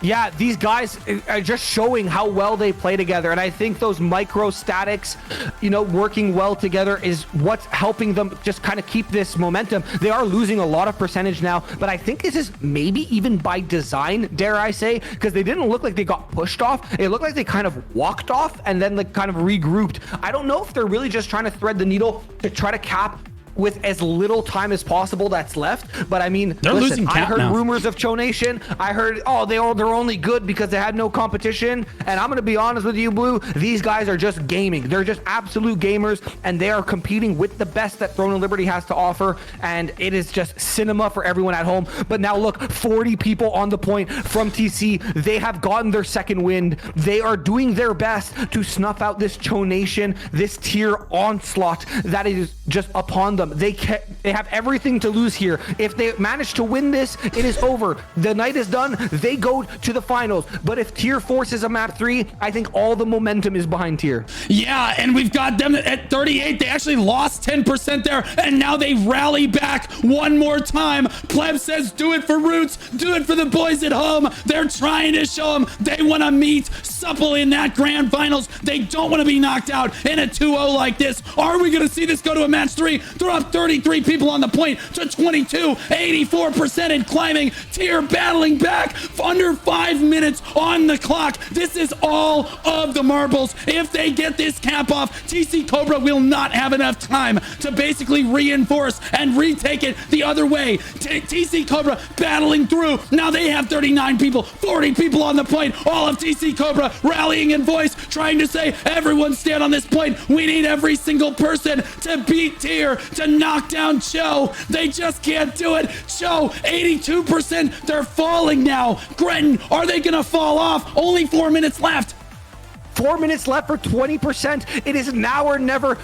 It looks like TC is finally trying to take the business to tier, but tier is just not balling. They lose 5 and bring 7. It is so back and forth, so but close. every percent that they lose is so detrimental. They need to just close out this cap. There is no more time to waste. They need to just get bodies on the point. They need to push this over the finish line now or never. It is now safe enough to cap. No more dilly-dallying. No more pussyfooting. Send the cap. This is your now or never chance. If you're tier, it is all or nothing. You lose the tournament if you do not get this cap off. Forget the timer. Just get bodies on the point, wipe TC, and cap the point. TC just needs to buy time now. If they could buy time for 3 minutes, it's over. It is absolutely over. But tier is now, here's their 2nd win. They have so many more people on the point, Blue. They have almost 20 more people on the point. Guardians. They are now going to break that 80% mark. They're all in going to be climbing Guardians. fast. It is 3 minutes left, Blue. It is 35 people on the point. 36 now. 36 again from tier. They're now 85%. They're not stopping.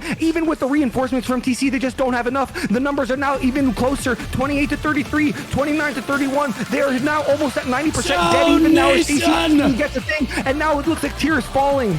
Oh Oh no, their Guardians are starting to wear off now. Joe losing the second win right there. It looked like that big swell was going to be enough for them, Gretton, but it's just not enough. 21 people on the point, 36 for TC. TC desperately trying to stand tall with 2.5 minutes left on the clock. Everything on the line right here. One kill, one player, one person makes the difference. Shame on those people that got mad because we restarted this match for one player. This is why we did it. Look how close it is. 85% for Joe right now. Tier battling, doing what they can, staying on top. 34 to 32, 86%. Do they have enough time to make it happen? They need to keep funneling on to the point right now. This is certainly the closest match of the tournament so far. Kitten firing from the high ground right there. Q firing like a mongoose down onto the low ground. 34 people from TC are saying, shutting the door, saying, no, you will not, Gretton. Yeah, TC is doing such a good job of just threading the needle. They managed to take off another 8%, and they're just putting every single person on the point. I'm not sure who has Guardians left in the tank, who has what left in the tank, but here comes Tier now. Tier has more people on the point. They're going to be climbing up. There's only a minute and a half left, Blue. It is now or never. There is no time left for any sort of people to not be on the point. If you are not on the point and you are part of any of these guilds, you are hard griefing your guild. It doesn't matter if you last 5 seconds or 5 minutes. You need to be counting for your guild. They're going to be climbing to 83%. We are almost under 84. a minute left in this match. This is closer 85. than the Tsunami Infamy game. This is the 86. closest match we have seen in this tournament. They are now going 86, now falling under 85. They need to get the respawns in. There's a bunch of people wasting time south of the stone, and they're just trolling for their guilds. They need to get on. There's only 1 minute left, Blue. Oh my god, 58 seconds left on the clock. They're at 83%. I'm not sure Tier is gonna have it in them. TC Cobra trying to inch it out to the finish line. We thought that they couldn't do it. The match was so back and forth, but TC Cobra looks like they're gonna push through. Joe Nation will get shut down. Joe Nation under God. Very divisible in this case. Holy moly, 30 seconds left on the clock. 76%. The door has been shut. TC Cobra will meet Supple in the finals in a 2-0 victory over Tier. What an unbelievable performance for both guilds. You cannot ask for more of a nail-biting match than that right there, Gretton. 10 seconds left on the clock. They're only at 83%. They can't possibly make it happen. They're going to get it all the way up to 85. They just weren't able to get it there, maybe with enough time, but time has run out. It's TC Cobra 2-0. We have a TC Supple finals, Gretton. Holy crap. That is actually the closest match we have seen in the entire My tournament. heart rate's over 100 right now. Insane. My heartbeat is pounding out of my chest right now. That was absolutely insane performance for both guilds. Look at tier 3 bricked. Finally a TC member bricked tier 3, TC tier 3. So again, tier 3 having the damage on the leaderboards, having the kills on the leaderboards, but unable to come up with the win at the end of time remaining. 4.4 million damage. Might just be the highest that we've seen the entire tournament long for Rarkar right there on tier 3. If we look over at the amount healed, who has it? Is it the same man? 9.3 million healed for Gnarlnar. Somebody's got to look up what this guy's doing. We got to get a hold of this guy's build. He's got the tech. That guy is the best healer we've seen in the tournament so far. Unbelievable. Wait, 9.4 million from Wex here from TC, and that's how close this match was. Hold on.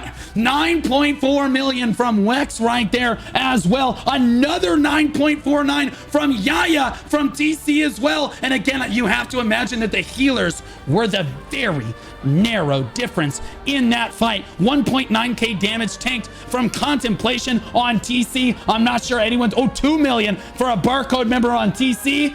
I don't see anyone higher than 2 million there. So the barcode member from TC does take it, but such a back and forth lobby. Gretton, what a match. Absolute cinema. Yeah, quite literally cinema. That was actually, I don't know, man. That was insane. They just, both guilds, that was, I think, 20 minutes of nail biting PvP. Like, there was no dead time for the players to breathe. There was no dead time for us to breathe. There was no dead time for the chat to breathe. It was quite literally just anyone's game to lose. So I'm extremely impressed with how both guilds played. TC earned their win 100%. They definitely earned that win. It's not something that, you know, was just given to them. That's for damn sure. But Tier also put up an insane fight, and I'm kind of sad that they're out of the tournament because they looked so good. Well, I'm going to ask both of them if they would like to play tomorrow in a third place match, kind of a show match, if you will, before the grand finals. The broadcast will start at 6 p.m. Central, so don't miss it for a second. This is the match that we've all been waiting for. TC Cobra, their best of the best versus Supple. Best Suppleonies, best of the best as well. This is an absolute cinema. This is what you wanted to see. We'd love to see Press W versus Tier. I will discuss with them if they want to do that show match before the finals. We'll make it a best of 3 format. It'll be just a little fun thing to see who got third place in the tournament. If not, no harm, no foul. We will just go live with the grand finals tomorrow. Guys, another big shout out to our sponsor of the day, Icon App. Again, Icon Digital sponsoring the tournament. So guys, consider getting your computer optimized with their brand new app and performance system. It's absolutely incredible. It's free to download. Use code Blue Squadron if you decide to use the subscription service and optimize that PC. Get that extra FPS. Win tomorrow. Also, one more time, best way to support the stream is the Basil plushie. Woo! The first Blue Squadron merch that we've got, and that's the best way to support events like this and future events, is to go ahead and pick up a plushie. He looks so cute with his tuxedo. I want to give a huge shout out to our tournament director, Lucy. Can we get some W's in chat for Lucy? As he basically kept all of the... Basically, he kept the entire tempo of the tournament moving and kept the broadcast moving the entire time. He did such a great job of setting up every single match, making sure that no one was cheating, catching people if they were doing something illegitimate, and resetting matches. I want to say that TC won that fair and square. I want to say shame on the people in the chat that got upset that we reset that, Gretton, because of one person at the very start. It's actually just unbelievable. Actually just unreal. But Gretton, you want to give yourself a shout out? You've done a tremendous job today. Thank you. Yeah, my name's Grenton. I play this game too much, and that's why I'm here, and I get to yell on the mic, which is super fun. So, Blue, again, as always, thank you for having me. We were treated to some absolute cinema tonight, bro. And tomorrow I think is going to be even crazier as we see TC fight Supple in the grand finals of the Best in Guild tournament. And here we go. Like, as the Joker would say, this is for all the marbles tomorrow, the grand finals. TC Cobra versus Supple. We all want to know who the strongest guild in North America is just 3 months into the game launch. This is telling for which organization is the strongest, because Gretton, it doesn't just show you who has the strongest players. It shows you who has the strongest leadership core. It shows you who has the strongest coordination. It shows you who has the strongest organization overall, right? And community as well. Yeah, it's going to be a crazy match tomorrow. I'm excited to see, that third place match, if we can get it kind of scheduled. That'd be really cool to see Press W versus Tier. But I mean, that main event, that title match is going to be crazy. It's going to be absolutely, that's all I can say. Yeah, absolutely incredible. Remember, guys, all of these videos go up on my YouTube. We have 2 new YouTube videos every single day. We're constantly covering the drama, the happenings, and the biggest matches of Throne and Liberty. Please join the Best in Guild or the War Games Discord. We have all of the leaderships laid out there for you. They have roles for you. Everyone has their guild. So if you're looking at joining a guild based off the guilds that you saw in this tournament, you were really impressed with one of the communities or the leadership cores or the sportsmanship that you saw, or even the chat BBB that you saw in the tournament, I recommend joining that server and maybe setting up matches in the future for your guild, or joining a guild that you're interested in. Gretton, have you gone live? Yeah. All right, so we're gonna throw it over to Gretton. Guys, we're gonna be back tomorrow with the grand finals starting at 6 p.m. Central. Be here or be a loser. TC Cobra versus Supple, best of 3, winner take all, $2,600 on the line. This is the largest tournament that has ever been attempted in Throne and Liberty history worldwide. I did check with AGS, who then checked with NCSoft. Absolute cinema. Absolute cinema. Gretton, I'm going to throw it over to you. From us here on the Caster Desk, thank you so much for watching, guys. All of your support means so much to us. Goodbye now. Goodbye. Thank you. Goodbye. Have a great rest of your night, guys.